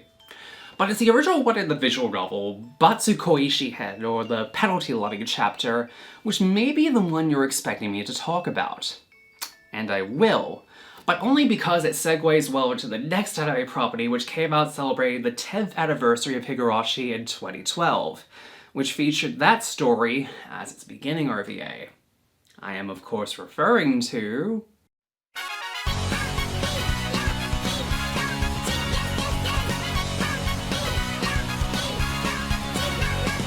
At the time, this was actually considered one of the more controversial entries in the franchise. I being one of the people who fully believed when the initial news and trailers came out, with it being seemingly fully focused on dumb fan-servicey bullshit that betrays everything that Higurashi is about. But given where we've come since Kira's initial airing, I've mellowed out on this. I honestly see this as not just the viewer's reward for seeing them go through such pain and misery in the previous stories, but also as a reward for the characters themselves in this world they've now found themselves in, free of the horrors. In fact, Watanagashi-hen actually works well in this compared to Rei, as even Ryukishi said that he didn't want it to be included with Rei initially because of its sillier nature and overall being a bit more out there than the rest of the stories in Rei. And given the fact that it focuses on the games club and the surrounding members of the village all being subjected to punishment after punishment after punishment, yeah, I can see why Ryukishi wouldn't think this would fit on the one with the romance gems and Rika and Hanyu's bogus journey. That being said, I love this one, especially given that Ryukishi doesn't like this one, and I do not get it when you get to see Kei-chan and Satoshi do a Pocky challenge together as one of them. How can you not love this? Not only that, but Kira also includes stories such as Ayakashi-hen, or the demon battling chapter, which recontextualizes the Higurashi conflict with Takano as a magical girl anime, complete with wacky outfits and pretty Kira level transformation sequences, and evil witch Takano?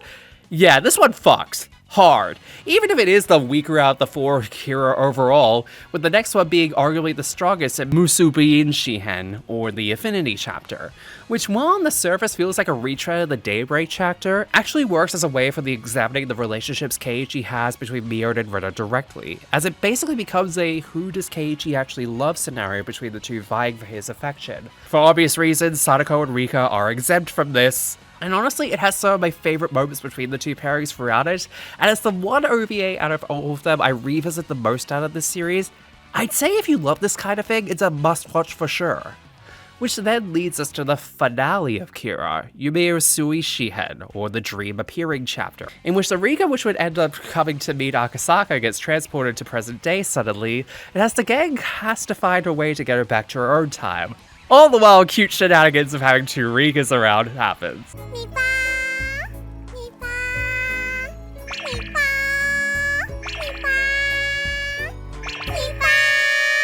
Yeah, it's what you would expect, but honestly, I'd argue that it's probably my second favorite of this series of OVAs, if only because of how could you not love how adorable they made her in this, and how could you not love the shenanigans that occurred on the way to getting her back to her own time.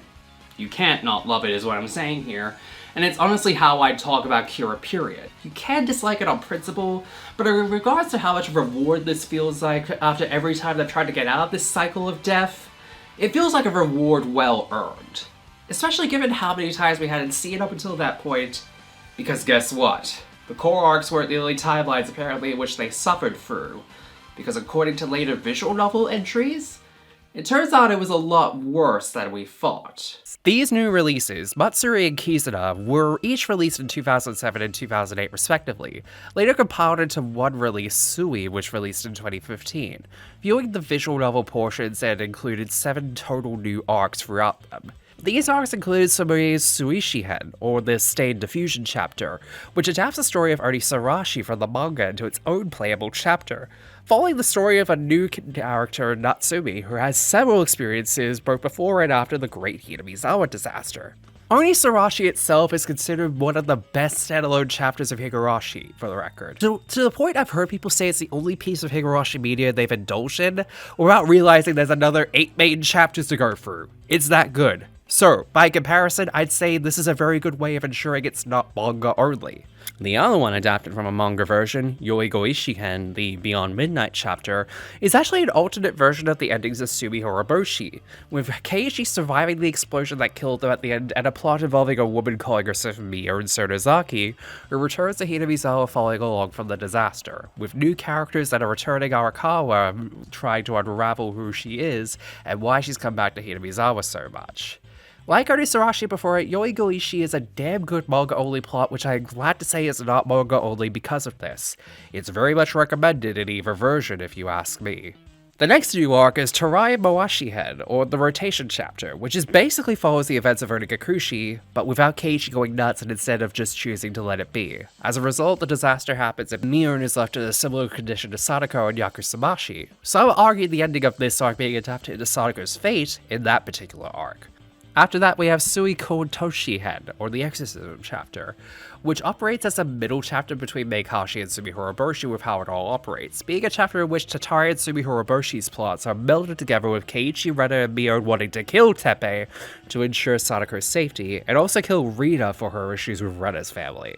It all goes wrong, of course, leading to all of the members of the Games Club killing each other one by one, either due to Hinamizawa syndrome or their own delusions separately. Tatarigoroshi-hen, the Untangling chapter, and Kageboshi-hen, the Silhouette chapter, both go hand in hand with each other alongside Onisarashi's story in this, as one operates as a prologue to that story while the other operates as its good ending in a way. So the three of those kind of operate as a self-contained trilogy separate from the core arcs in a sense. Which then leads us to Miyosukishi-hen, the Waterway Exhausting chapter, which sees Rika going back one final time to her world after Matsuri, where after knowing who the killer is and solving it once and for all, they try to New Game Plus it this time and try to solve every last friend in the series.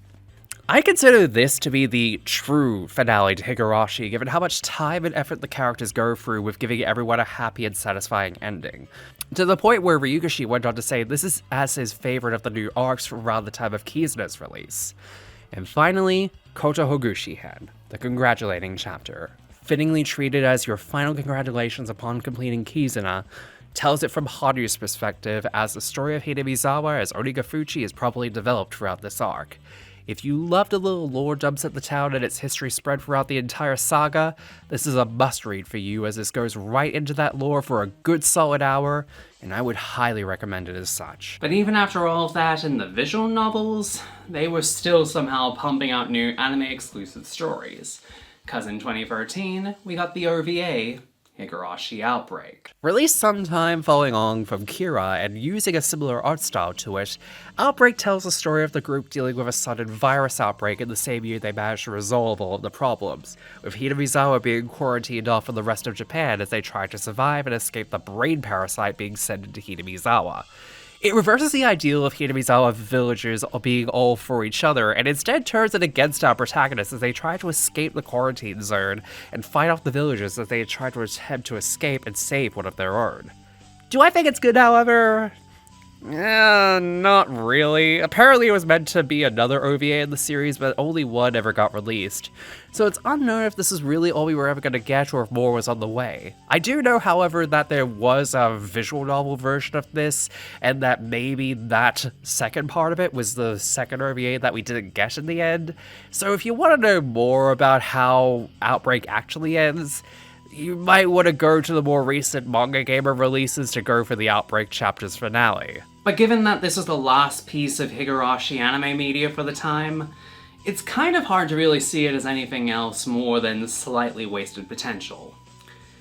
That was, however, until 2020, when, out of the blue, we got news that a new Higurashi anime series would be coming out, to adapt the series all over again. But what we didn't know at the time is, while it was seen on the surface as what it was like, that was far from what the series was going to be. Higurashi Go started releasing in 2020 with arcs that were similar in titles and similar in nature to the series presentation, but were all drastically different once you got into them, with the main thing being all the titles being a play off each of the main 4 core total arcs, but with deceiving at the end of them.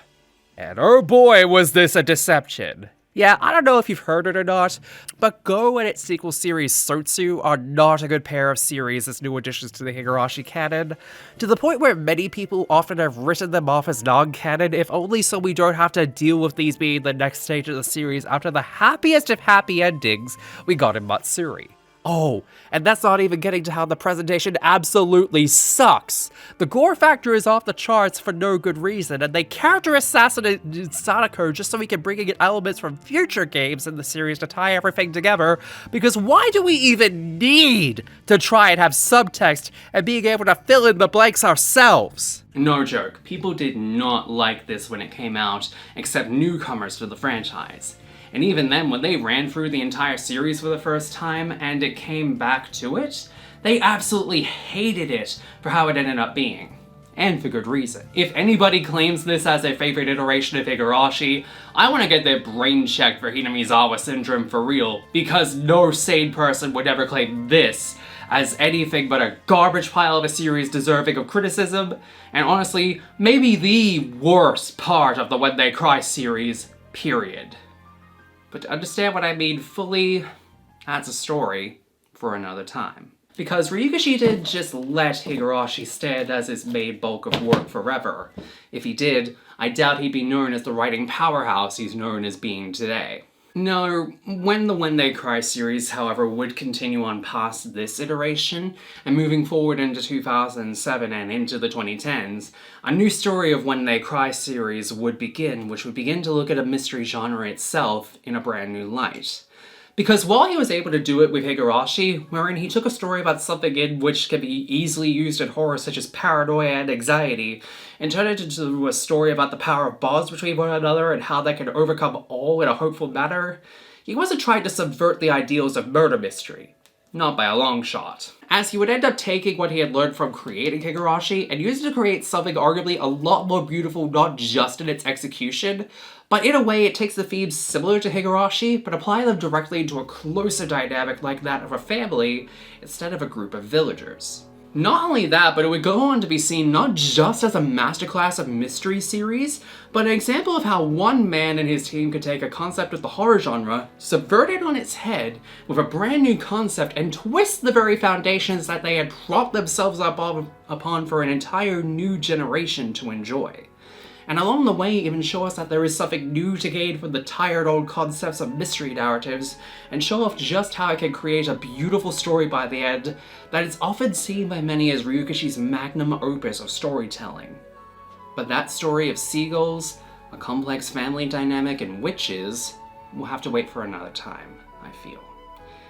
I'm honestly very tired, and Higurashi by itself is a daunting task on its own.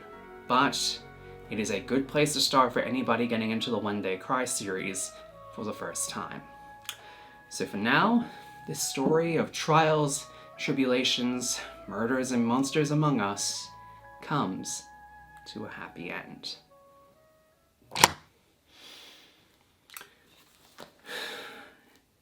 Thank you!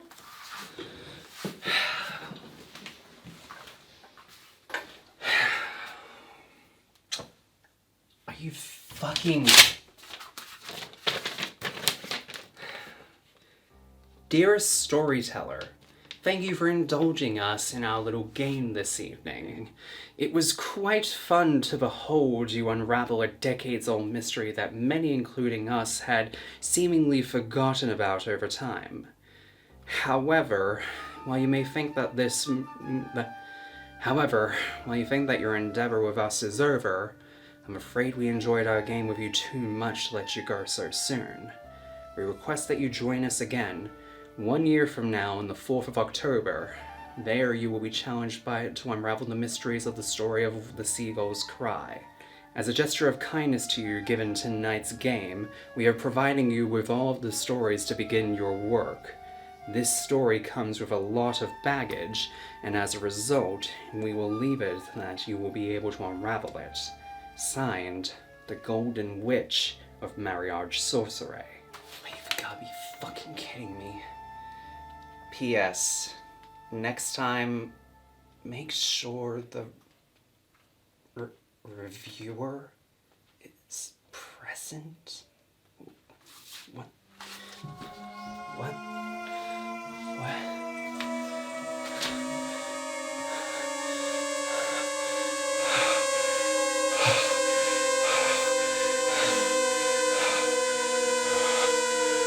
What the hell do they want me for?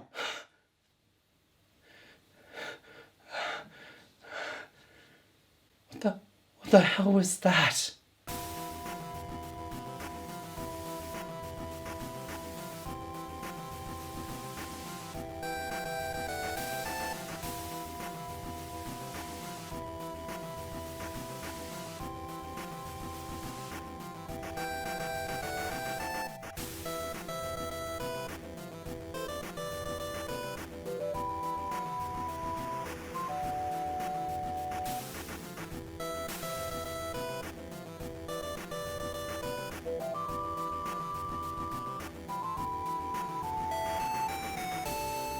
This video was made possible through supporter patrons like the ones you're seeing on screen right now. If you like videos like this one and others on this channel, please consider supporting them via the Patreon link and subscribing to the channel.